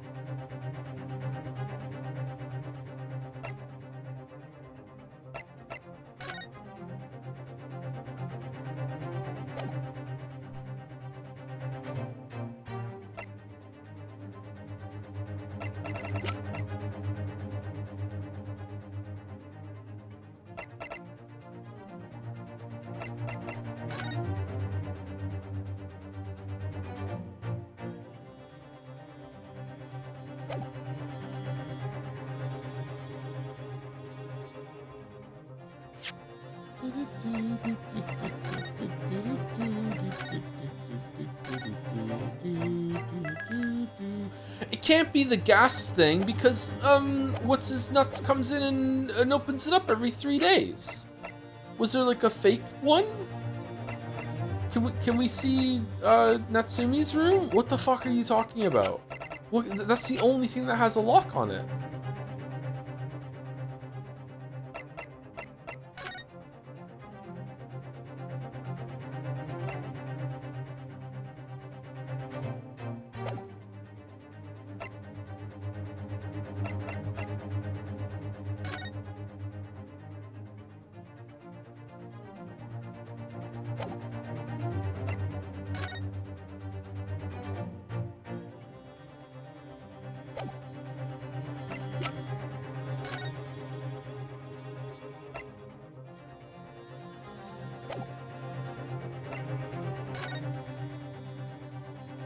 Bum, bum, bum.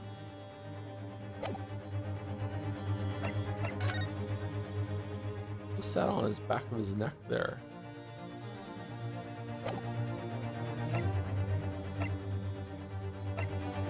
It's the soap. We'll make an imprint of the key in order to use it to open it instead of using the key that I guess it has to be this. I don't understand how it could possibly be this, but I guess it has to be this.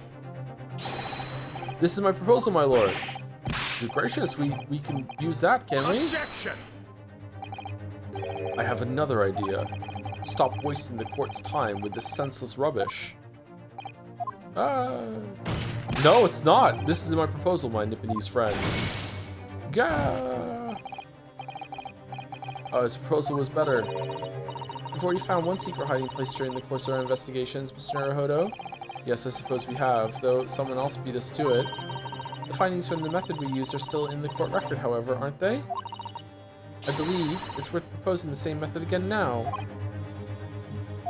The handprints? What do you propose we can use in order to locate the hiding place of the deceased convict's hall?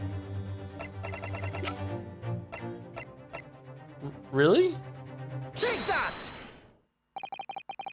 If I'm not mistaken, those are Mr. Shamspeare's handprints on the wall of his lodgings. That's right, my lord. Expose the result of the defense's independent investigation of the scene that we rendered inadmissible, but we're bringing it back up again. Okay, what are we doing? Based on a wonderful new discovery in the field of forensic science by the great detective Mr. Joms. A great detective? Is that some kind of joke? Do you really think I'm going to be daunted by a man with such a ridiculous title? He's in the crowd, by the way. I should think the great bard ought to recognize such a title when he hears one, Mr. Shamspeare. Yeah! Perhaps we should compete for the honor of most ridiculous asylum. I feel like Lucille in Arrested Development when the fucking guy keeps showing up in elaborate disguises. Yeah! Ah, tis Sherlock Holmes himself. What are you doing here, great detective? Your usual haunts are the filthy back streets of the capital, are they not? Ah, Mr. Reaper, it's been too long. And I see your complexion has worsened since we last met. Mr. Joms, that's my boyfriend you're insulting there. How he does know Lord Van Zieks then? Well, enough to say something like that in any case.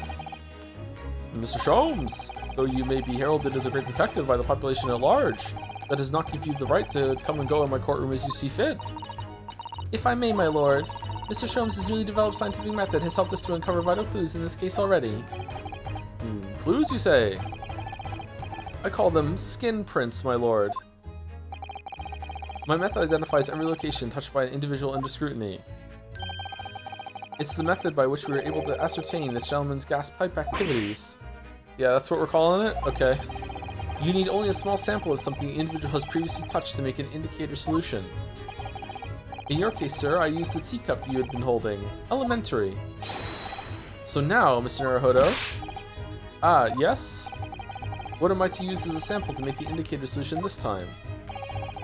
Thank you for offering to help, Mr. Joms.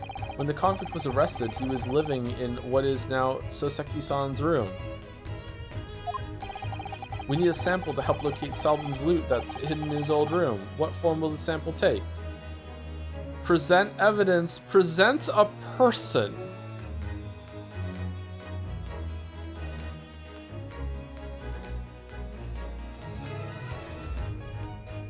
What do you mean? Why can't we just use the key?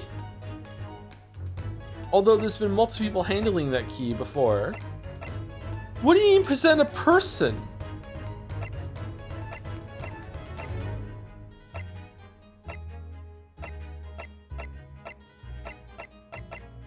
We only have one life. Shit.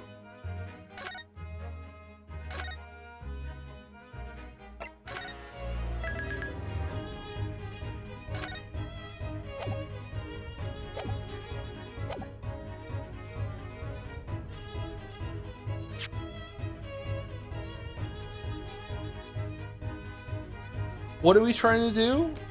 Are we trying to get Selden into the skin print system? Or are we trying to get Shamspear in the skin print system to see everywhere that he went? I don't think that's it.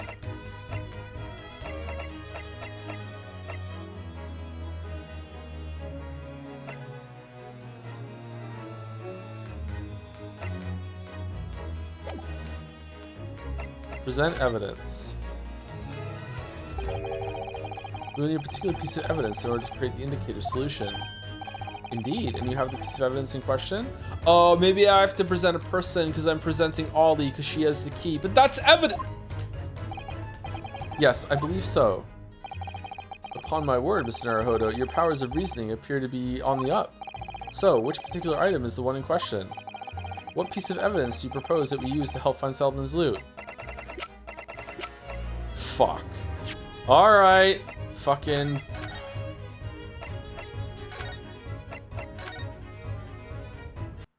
We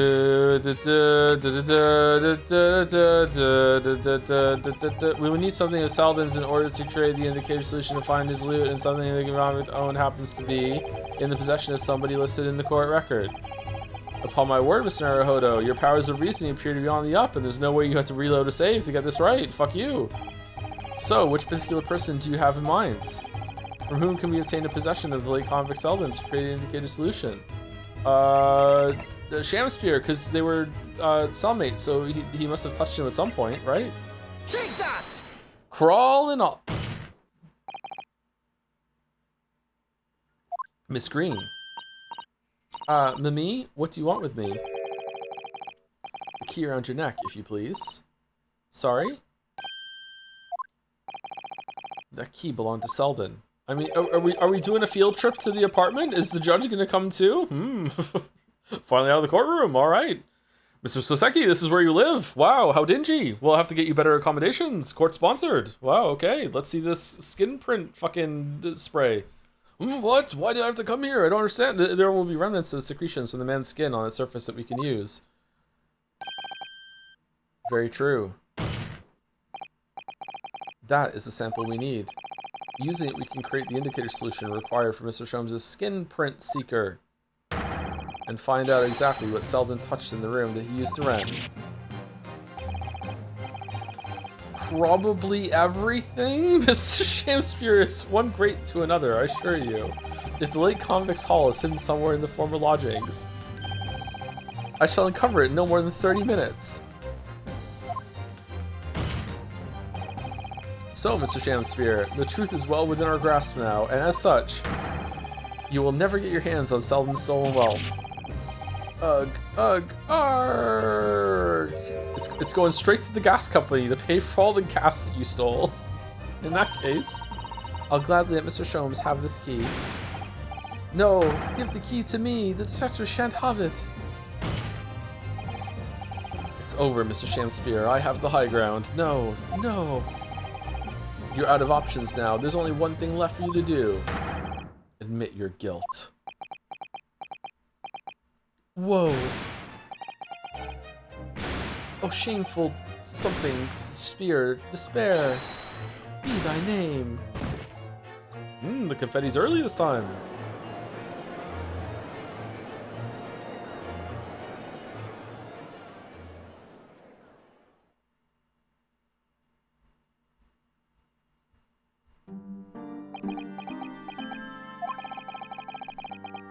I never intended to kill the man. I just wanted to drive him out of the room. That's all.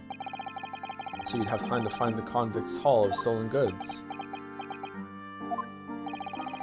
Could have just befriended him and taken him out and got him blackout drunk and then searched his room, but instead blowing through the gas pipes to turn off his stove.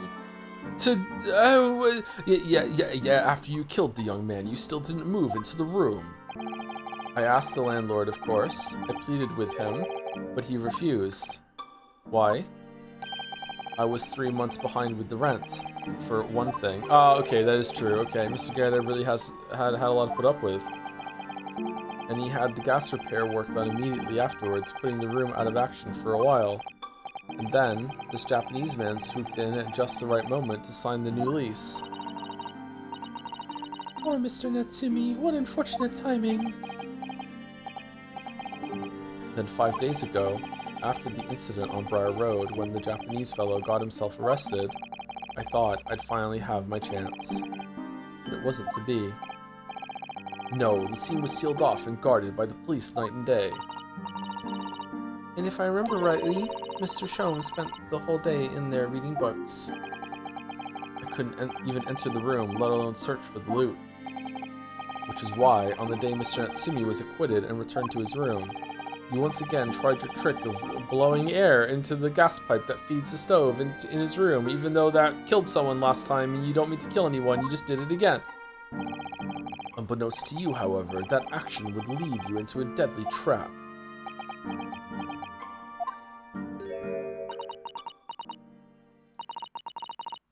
William Shakespeare. Get fucked. How does it go? To be or not to be? That is the question. From Shakespeare's Hamlet, Act 3, Scene 1. Well, let me tell you, in your case, it's not to be. That is the answer. You deserve to die for what you've done. Damn. Cold as ice. Ha. Ugh.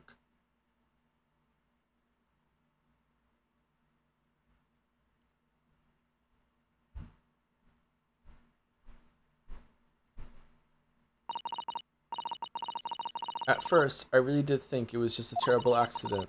I'll never forget our conversation the night before Duncan died. He told me I think I might die. The gas supply in my new lodgings are a complete disaster, you know, Olive?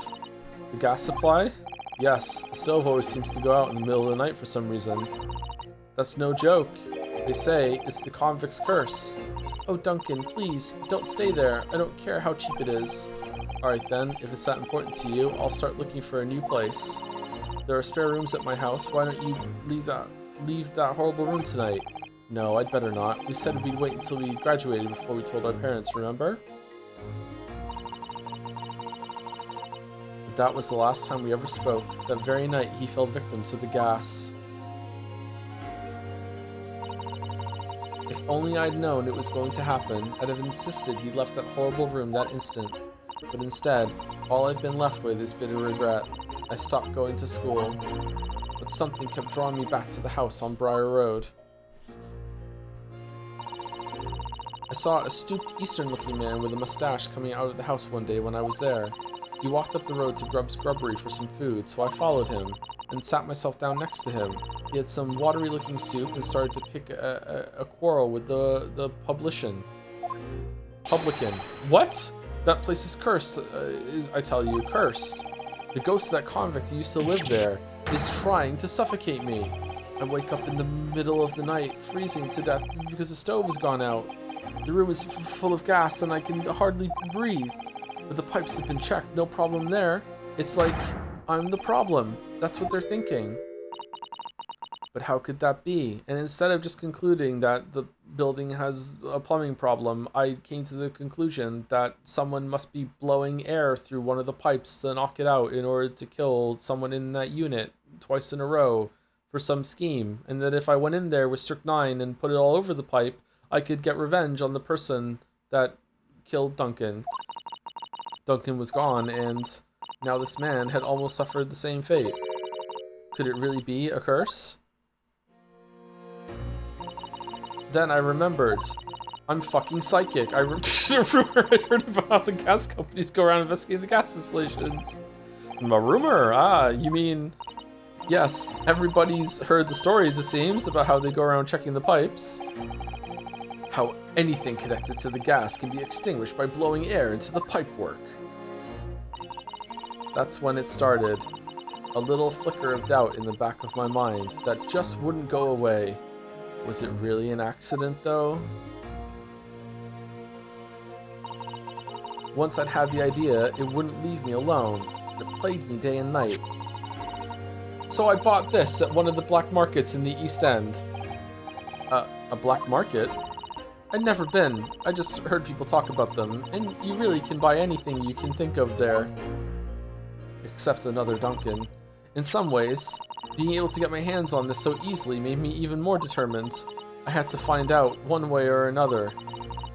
Was Duncan's death an accident, or was it murder? And your chosen method for establishing the truth was simple, but highly effective. Smear poison on the gas pipe you suspected the man of tampering with, and wait. If Shamspeare was innocent, nothing would come of what you've done. But if he was guilty, he would pay for his crimes dearly.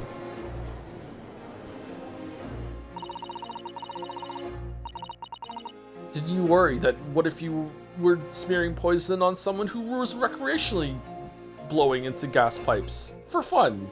The same kind of psychopath that was maybe making coins out of ice to get free gas. I found out the name of the man I suspected, William Shamspeare. And then I wrote him this little note. Okay, I feel like we skipped over a couple steps there. I have information regarding the death of Duncan Ross. Come to the Slug and Salad on Briar Road at 5 p.m. on 17th. Don't tell anybody else about this letter or the meeting. It is a matter of utmost importance.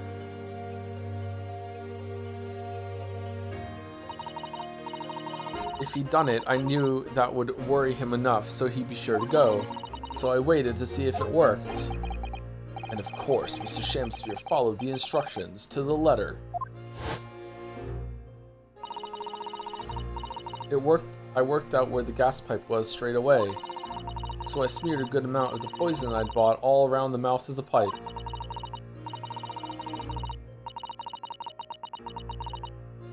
Case is so fucking stupid. All the time praying that the devil's work would be done, and it was all just some wild fantasy.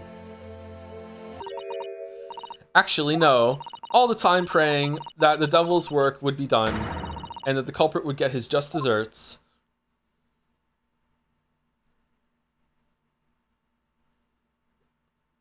You know what? I say not guilty. Crawling Ollie-san.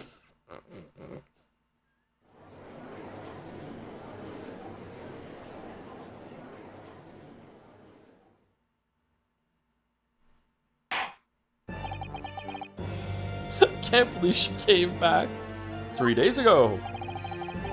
When you were first stood in the dock before me. This whole affair seemed relatively straightforward. Yes, my lord. I certainly never imagined the depths of depravity that we should subsequently find lurking behind the scenes. It's been a long road, my Nipponese friend. Oh, yes. And one I certainly didn't envisage walking with you. Oh! Flirting. In the courtroom. I'll allow it. Nevertheless, together we have reached the light at the end of the tunnel, as it were. Miss Green. Yes, my lord. You're going to fucking prison. You will henceforth be stripped of your freedom. As punishment for the attempted murder of Mr. William Shamspeare. Yes, I know. And you, Mr. Shamspeare. You will be tried for the murder of Mr. Duncan Ross in cold blood. And the subsequent attempted murder of Mr. Soseki Natsumi here present.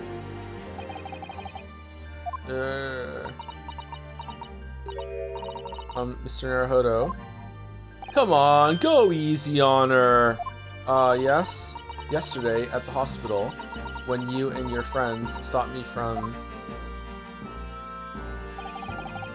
ending your life by drinking what was left in the poison bottle. I wasn't myself. I can't even really remember what was going through my mind. To be or not to be, I suppose. That is what that passage is about, yeah. That's a question that's so hard to answer, it seems. Well, personally, I'm glad of your being here, Miss Green. Oh? And I like to believe that it's a blessing Mr. Shamspeare didn't die when he ingested the poison. For your sake, at the very least.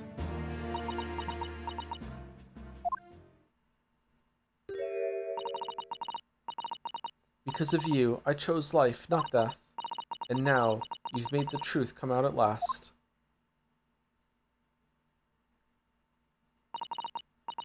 Really, I can't thank you enough. Oh, Miss Green. Mr. Soseki Natsumi. Yes, my lord. The court declares that you are exonerated from all blame in this matter, and also all future matters. You can kill whoever you want while you're in London, because I don't want you to be in court anymore. It's a waste of fucking time. Do whatever you want. Accordingly, I would call upon the ladies and gentlemen of the jury to present a verdict of not guilty. We are in full agreement, my lord. In that case, I hereby declare the defendant not guilty. Confetti court! Woo! Confetti court! Woo woo!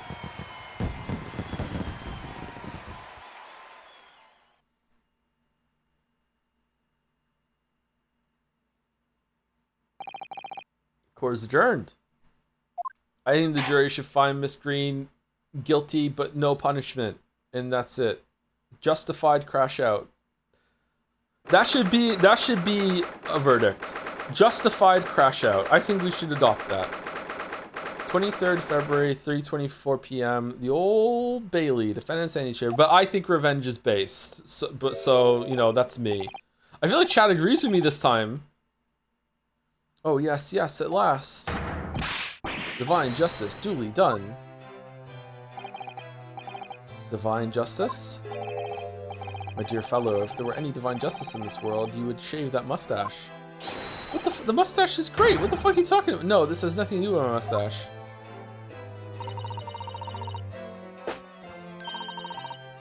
Thoughts on the case? It's pretty fucking bad, I'm not gonna lie. Sorry, that was fucking ridiculous.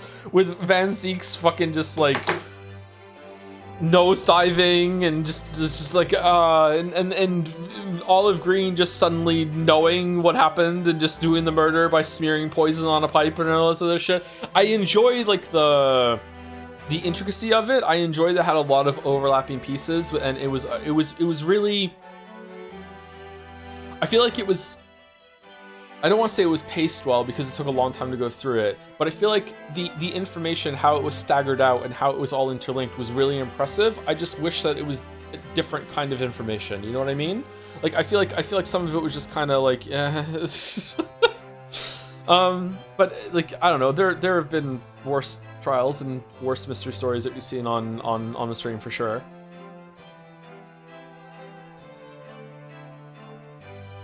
Some say the luxuriant mustache is a sign of physical prowess, Mr. Joms. Welcome, student, Mr. Naruhodo Esquire. Once again, you've saved me from doom. I also don't really like this character. He's kind of annoying. I feel like he was better as a supporting character in Susie's trial, in the first trial. I didn't mind him there. And I feel like there's just been too much Soseki. You know what I mean? There's just way too much. I'm very happy to have been able to help Mr. Natsumi. I think I hate Soseki. There we go. Congratulations on your acquittal. You're second in almost as many days. Yeah, that's so true. What is the fandom's opinion on this case? Is this a beloved one? Is it like a controversial one? Is the fandom split on it or what?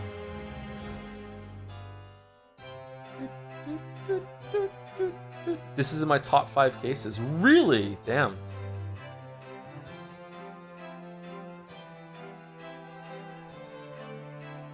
Soseki X Shamspear exists as a ship.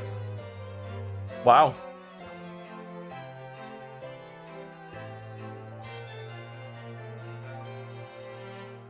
Top 5 murder plots for sure? Really? She just magically just intuited, oh, I can put poison on this pipe. Really? I like cases of sympathetic culprit, so I'm biased. Yeah, I could see that, yeah. I also think it's a sympathetic culprit, yeah. I enjoy that too, usually.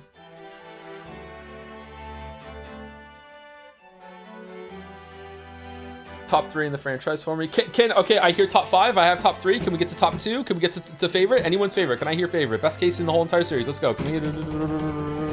Let's go. Can we hear it? Can we hear it? Going once? Going twice? Soul to the weeb that thinks this is top 3. Congratulations on being the biggest fan of Greatest Attorney 2. Hope you enjoy your title. I was first acquainted with and gained affection for English literature whilst on our great homeland empire. And then, by a twist of fate, I was brought to the land that bore the fruit of that literature. It was still, okay, it was still entertaining. I feel like the back and forth was good. It could have gone on a little bit faster, but it was entertaining for sure. I think I preferred, I think I preferred yesterday more than today for the trial. If you're gonna have an intermission and make me go to the crime scene again, you better have a really damn good fucking reason for doing that. And I feel like it didn't really justify that part, so it could have been over faster. But it was entertaining, and I can't say that for all of the trials in the Phoenix Wright games. I'm pretty sure there was at least one in every single one of those games where I'm like, oh my god, can this just please be fucking over? There was none in Greatest Attorney that weren't entertaining either. I think all of them were entertaining. What was the one I didn't like? I can't remember what they all are in. I really didn't like I don't think I liked the circus one. Or maybe it was chat that didn't like the circus one. I'm just remembering chat's opinion. I really didn't like the fucking samurai one. That one was fucking boring, and it took so fucking long to do the investigation for that one. I didn't like that one. What was there anyone? I didn't really like a lot of the DLC one. That went on for so fucking long too. I liked parts of the DLC one. With Emma Skye.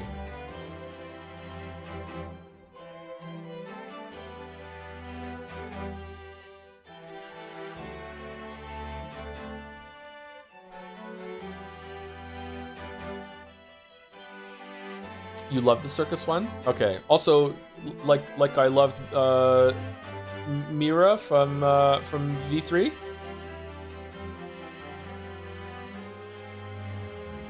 Miyu? Sorry, Miyu. Yeah, I love her so much I forgot her name. Yeah, okay. Only, the city of bricks and mortar became my prison. Try as I might, I never found my fear. Fucking hate Miyu. In the end, I confined myself to my room and lived life through friendly old books. Who's this? Oh, fucking you've had such a difficult time, haven't you? Ah, but a week ago now. I dragged you out of that dark and dingy room of yours, did I not? You did, and I've seen more life in this week than in all my years to date. And for the first time, I feel I've begun to see the true face of the English that's so far been hiding from me behind the wall of fog. I'm getting the fuck out of here, my dear fellow. There's nothing special about the true face of the English, as you put it. Where so ever one goes in the world, humans are human. There are a few genuine differences. Go tell that to fucking Van Ziek's in there. Yes, I think you're right. I finally started to see that, and I've come to understand something. I've worked out why I was attracted to English literature in the first place. It made me see that whatever our nationality, we humans all have the same hopes and fears. We're all doing our best to live.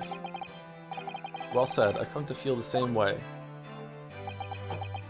See, I feel like that is a good take, and it makes sense to me, but I'll be damned if I haven't met some really well-read racists in my time. It's just like really well and wide-read racists. Like, how? You read so much. How can you be this way? So, like, I don't know, man. I made a decision too. I'm going to cut short my study tour here and return to Japan. What? Just when we become friends here in England. What a terrible shame. Oh, I know. That does tug at my heartstrings. It really does. But I've decided I'd like to take everything I've learned here in Britain and write something of my own. I Am Cat. A novel of sorts, I suppose. Oh my, so you'll be creating your own literature, Mr. Natsumi. How wonderful. Oh, well, no, I mean, I wouldn't presume to call it literature. Ah, taking a page out of the Olive Green book of fucking being an artist. Okay, why not? When that is precisely the definition, Mr. Mustache.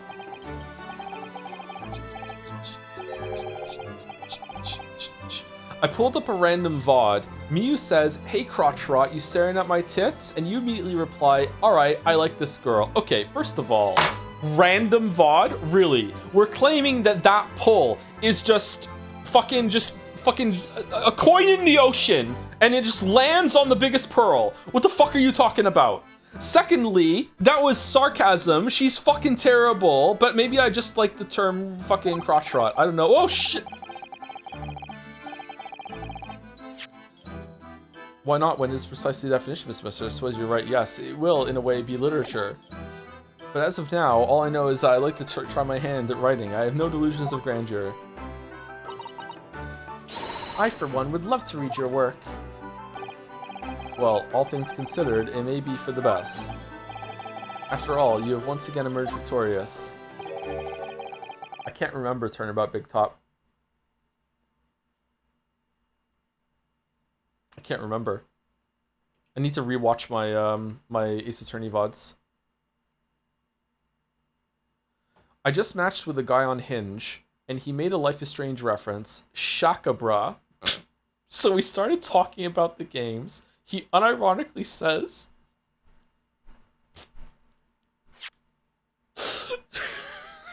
"Life is Strange 2 is the best." Direct quotes. I love Life is Strange 2. The Wolf Brothers are goated though. The story is goated though. Made me cry. What do I do in this situation? Well, if you're asking for real advice, you just stop answering. If you're asking for bad, selfish advice, please continue and report back.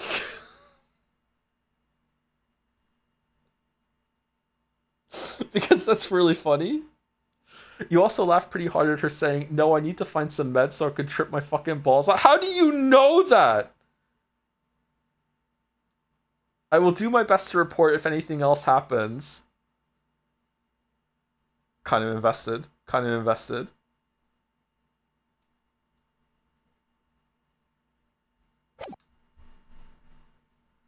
From a battle with the Reaper.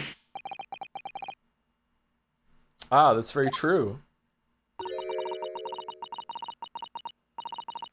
I know this is a terrible question. What exactly has made this game's writing enjoyable for you? At least to the point where you didn't like the trial, you still had a good time, or at least don't make you hate the game? That's a question for future Joe that actually had a good night's sleep. Sorry, because you're asking me basically to be like, what is good writing? Good writing is I know it when I see it. Literally, that is the answer. And we can talk about like standards and how certain things adhere to those standards, but it's just like I just know it when I see it. That's how it is. Um, I can just give you some quick answer.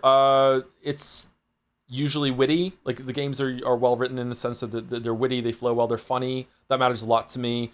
They activate like stim responses in my brain, which is really subjective. But if something is making me engage with it, that I'm like echoing back. But it's also first stream, so at the same time, so maybe that's not fair. I'm not sure.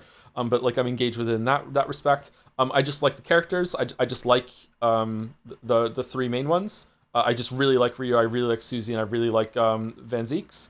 I like the dynamic in the courtroom with the judge being like this bumbling like but trying to be impartial but not really forced there. I like the unfairness of it. I like that they don't even try to present this as being like actual legal proceedings. They're just like fuck it, it's just kangaroo court. I like that. Just the whole premise is just really entertaining. So you just lots and lots of stuff like that is why even though I don't really like the mystery that happened here, I still think that it's pretty good. Yeah. Yeah, I don't know. I like most of the cases in the first three games, don't I? Like I remember gushing pretty hard at the end of the one that has Godot in it, right? So I think that it's I don't know. Like again, I hate to be I hate to undercut what I just said. Writing in video games is usually absolutely abysmal dog shit. So like if Ace Attorney, if they were books, I don't know how good of a books they would be. They'd probably still be decent. Like they wouldn't be like bottom of the tier, bottom of the barrel books or anything like that. I don't know how they would rank there. They would probably be like I don't know, 7 out of 10 books or whatever like that. But because video game writing is so bad, this is like 9 out of 10 writing. You know, like it's like, most writing in video games is really bad, and that's not the writer's fault. I always want to be really clear when I talk about this because I feel bad for video game writers because they all have to always kind of like go against gameplay. Even here, that doesn't really have much gameplay. There's still that friction about gameplay versus the writing. So like yeah, there are definitely video game writers that know how to write and are really good at writing, but they just don't have the chance. So yeah. Hopefully that's enough of an answer. Sorry. Recent friend told me their favorite game was Xenoblade 3, and it has kind of unironically changed our perception of. I haven't played Xenoblade 3, and we have to play that at some point, maybe next year. Hopefully it's better than Xenoblade 2. The trip my fucking balls off clip? What do you mean? In my opinion, the period setting in this game actually does so much to help make the kangaroo court stuff digestible, while also making it easier to take the main characters in the story somewhat seriously on an emotional level. The Victorian era was a really genius move, in my opinion. And we get Herlock out of it too, yeah.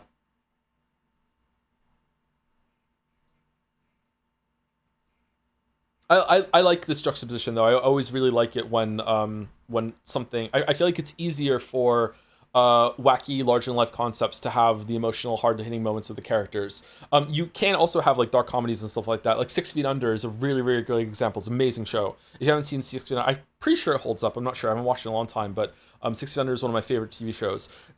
6 Feet Under is a very like dark and serious show about death. It's like it's set in a funeral home. And it has some of the funniest things in television when it comes to the absurdity that is put next to that, right? Really funny show. But it's not a comedy, right? So it's really powerful to go from something that's funny and then just blindside you with this really like strong emotional moment with a character, and vice versa. Gallows humor, that sort of thing. But it can really hit you, and sometimes the hardest I laugh is when it's not a comedy, but something that just becomes comedic for a little bit, right? Yeah. I think it works. Do we really have to watch this clip of me saying trip my fucking ball? It's got Baby Joe. I don't want to listen to the Baby Joe era. I don't want to listen. And there's no salvation for the person in the dock when the Reaper is the prosecutor. The desire to return post-haste to the perceived safety of your homeland is one I quite understand. My goodness, yes, faced with such a terrifying prospect. Nobody would consider that cowardly, I'm quite sure. But that's not why I'm leaving. I mean it. Objection!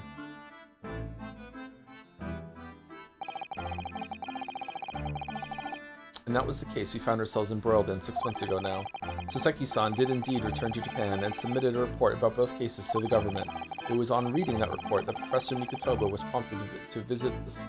How is this relevant? How did Iris write a story about this and Holmes was like, no, that one can't go out? What? And barely any time later, Suzato-san was given the news that she must return to Japan as well. On the back of a telegram stating falsely that her father had fallen gravely ill.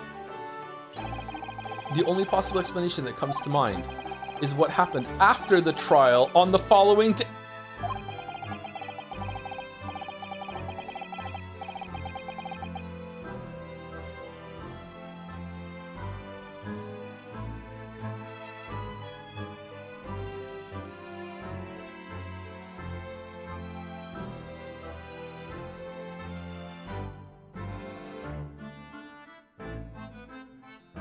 I'm reminded when Michael reads Chidi's book in The Good Place and says, after 400 pages of inane rambling, you start the second half of the book saying, of course, everything we just went through could be wrong and the opposite could be true.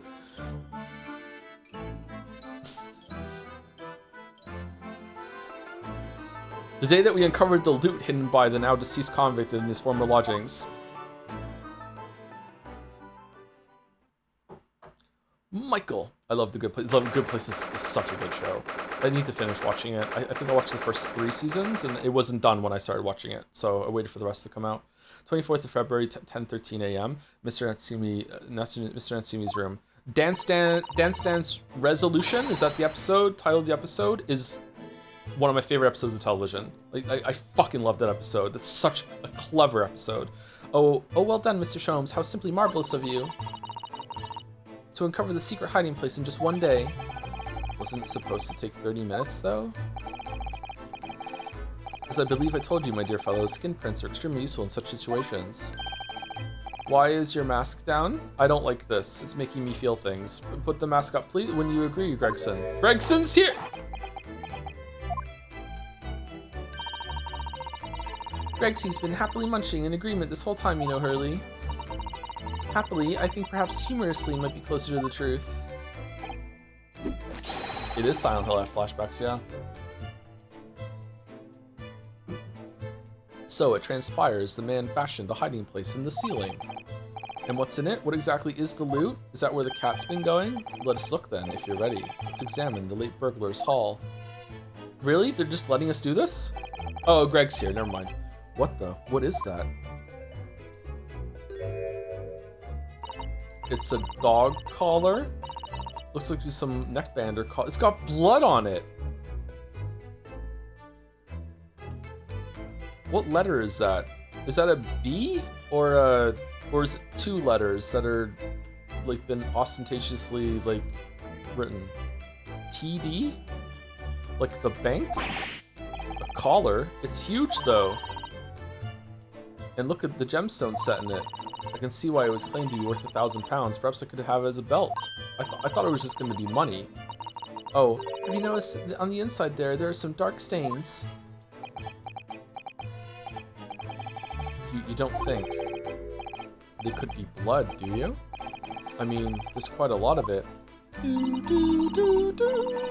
On second thoughts, perhaps I won't have it as a belt. And of course, there's this emblem here. A large letter B and a small crown. B. Is it a crown or a mask? What does it signify, do you think? Oh, I hadn't noticed that.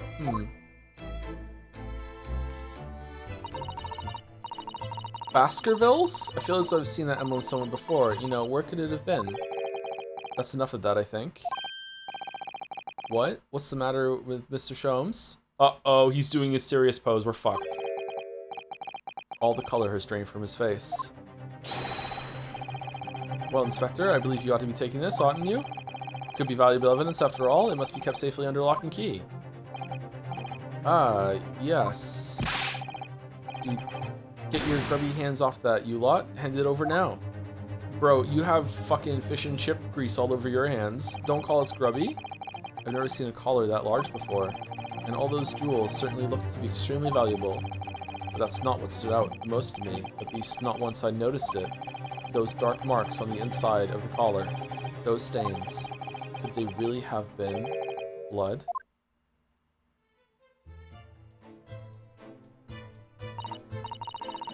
Well, that was a funny case, wasn't it? But it's all buttoned up now, and you look very pleased, Iris.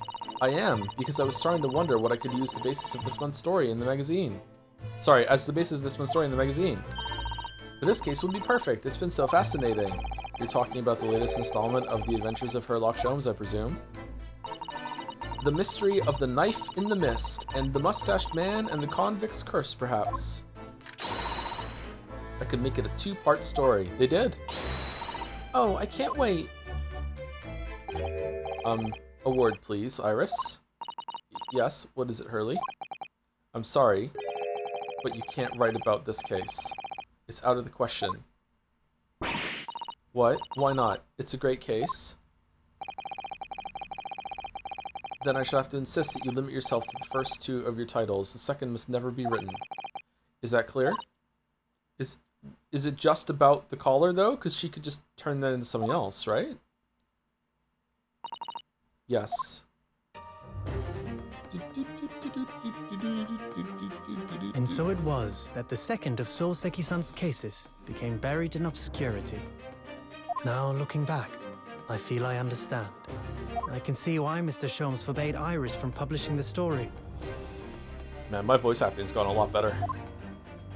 It would take a little longer before I saw the link between everything that had happened and would happen. For it wasn't until 2 months after the arrival of Susato-san's letter that events began to unfurl again, with an incident that took place at the very heart of the eagerly awaited Great Exhibition of London. Pretty dramatic improvement. Hey! Don't have to say it.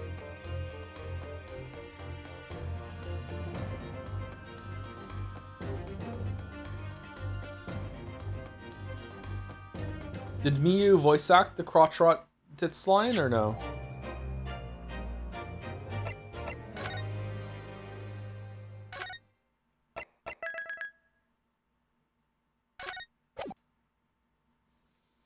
The Great Departed Soul. The Return of the Great Departed Soul. What? Episode 3.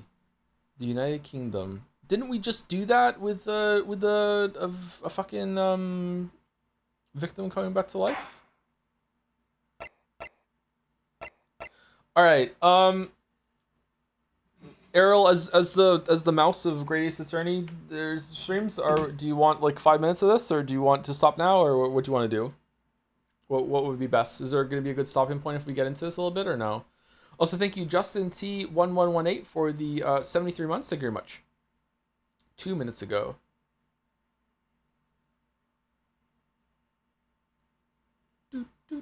Let's finish this entire case, obviously. Not for all the tea in China. I can't do it.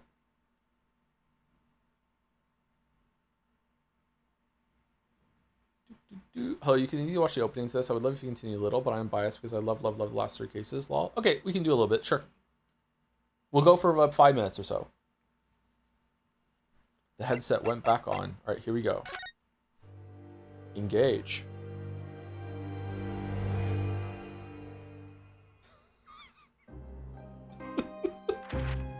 The grand end of the century Great Exhibition of London. Surely there is not a soul who has failed to hear of it. Wondrous new works of culture and industry from every corner of the globe had converged on Hyde Park, welcoming over 50 million visitors. The last great hurrah of this century. What? That's so many Astonished people. and delighted people of all nations, and ended on a note of resounding success. But as regards to the terrible catastrophe that occurred during the festivities, very few are aware my friend Mr. Sherlock Joms had a hand in unraveling the matter. For from the shadows, it was he who earnestly unearthed the facts of the case. And like the centerpiece of the Great Exhibition, which rose high into the skies of Hyde Park, Jones's brilliant deductions, as clear and lofty as the crystal tower itself, brought the truth to light.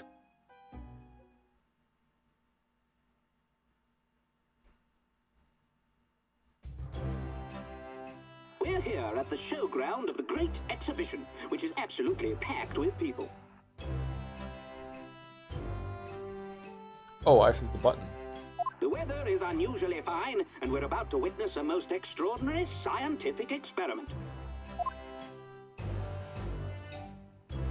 Ladies and gentlemen, the 20th century will see steam engines and electrical power dominate the world. Horse-drawn carts will give way to the motor car. Ships True. will sprout wings and take to the skies. Kind of true. And today, we showcase even more advanced technology. A glimpse into the future. A world first. A demonstration of my super high voltage instantaneous kinesis machine. Your what? A man will literally be disassembled by a pulse of high voltage electricity and beamed to another location. Okay, how did I morph the teleporter? What the fuck are you talking about? Is it just a Chrono Trigger reference?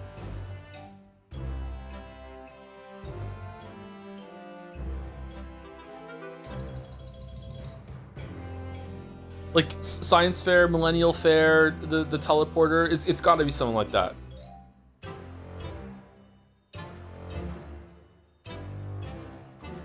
I don't know I don't know how I do this. Honest to God, sometimes I'm afraid to talk during some streams because I'm afraid that like I'm just gonna be accused of being like, well clearly this happens so much to you, Joe. You must look up shit ahead of time, and I genuinely don't. So like I don't like. I don't get it. I'm kind of scared. It's got to be something that this is a common trope when it comes to fairs.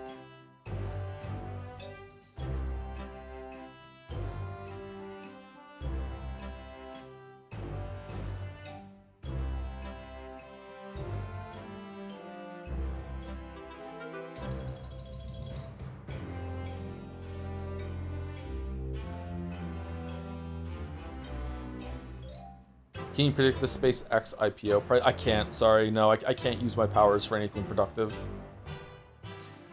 Whereupon his body will be reassembled by a series of complex calculations exactly as it was before.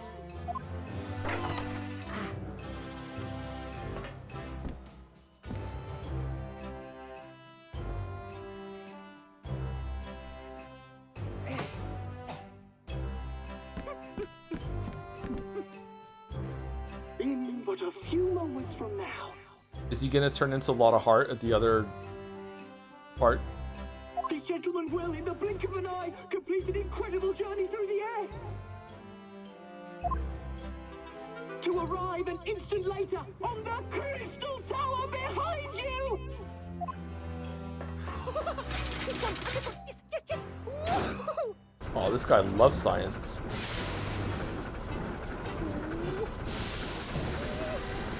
Yes, yes, yes, yes!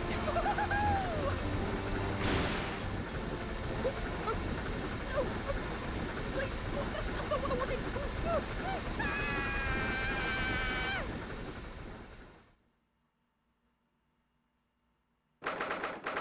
27th October, 9:36 a.m. Joms is sweet. Is Susie back or no? Runo, are you listening? Runo, wake up! Oh, sorry, what was that, Iris? What's the matter with you? You've been miles away all morning. Didn't you like what I cooked for breakfast? Alright, it seems like this is the place to stop. So we saw the intro, and we have a little teaser what's to come, and also, but now we're gonna have like preamble with Iris and breakfast and everything like that. So there we go. I think we should stop here. Okay, if stream's ending, let me say first, I have been gently prodding Hinge Guy for more Life is Strange 2 information. He's responding slowly because he's busy playing Lego Worlds. He seemed really genuinely confused that he's the first person I've ever met that likes Life is Strange 2, He isn't even vaguely aware that it isn't a popular opinion. I'm deeply and hopelessly fascinated with the workings of his mind. I'll send further updates in Jads or next stream when I get them.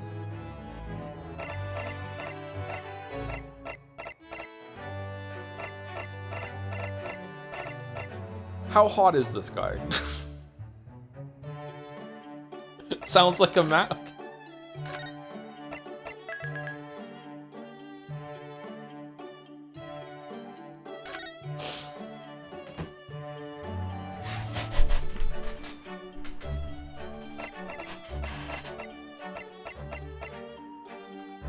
He is hot, and he's dumb because he likes Life is Strange too. That's a really good combo. Okay, that's a really, really good combo.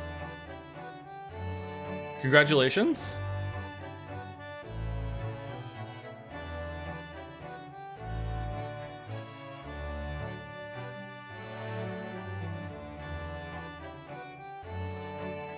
There's a Hindu pilgrimage festival called, I'm going to say this wrong, sorry, Kumbh Mela, that's timed around the orbit of Jupiter and a specific constellation, and the festival is of different amounts of importance depending on the orbit. And in 2025, it was the one that happens once every 144 years. And I think it was the largest gathering in human history, 660 million people. That is so many people. 50 million going to this fair seems unbelievable to me. 660, oh my god.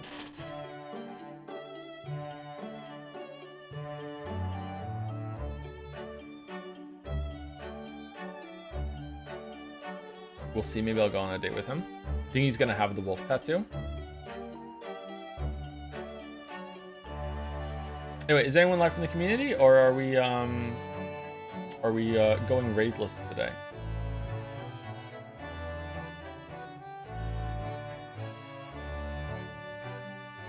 Raidless?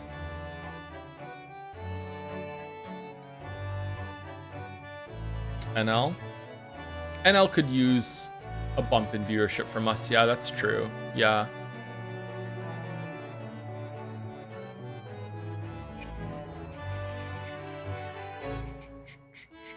Wooly versus live with AA3. Neil Newbin, voice of Astarion, is live with Resident Evil 9. Hempuli Babadev is live with Game Dev. Let's go Neil Newbin.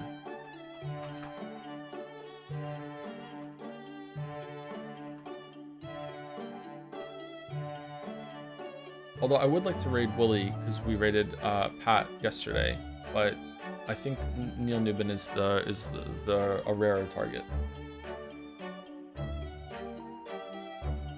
Is that right?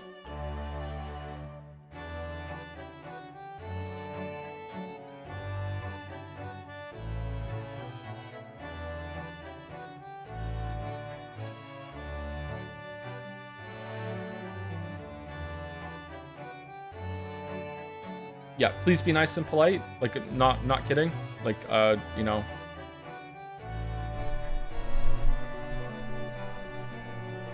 There is a future where we just stop doing raids. So, like, yeah, like, you have to behave yourselves, you know, somewhat. Anyway, thank you very much for watching. I'll see you tomorrow for probably Mina the Hollower in the middle of the night when I wake up, because I'm probably gonna go walk Gatsby and then just pass out because I did not get a lot of sleep. I've been awake since 2 in the morning, so I'm surprised I was as coherent as I was today. And then I'm going to probably stream Mina in the middle of the night, and then I'll do another stream tomorrow, I think fan art and Maurice Attorney. And then on Saturday and Sunday we might do Pathologic 2 double feature. I cannot stream on Monday. And that's it. That's the future that holds before us. Anyway, thanks for watching. See you tomorrow, chat.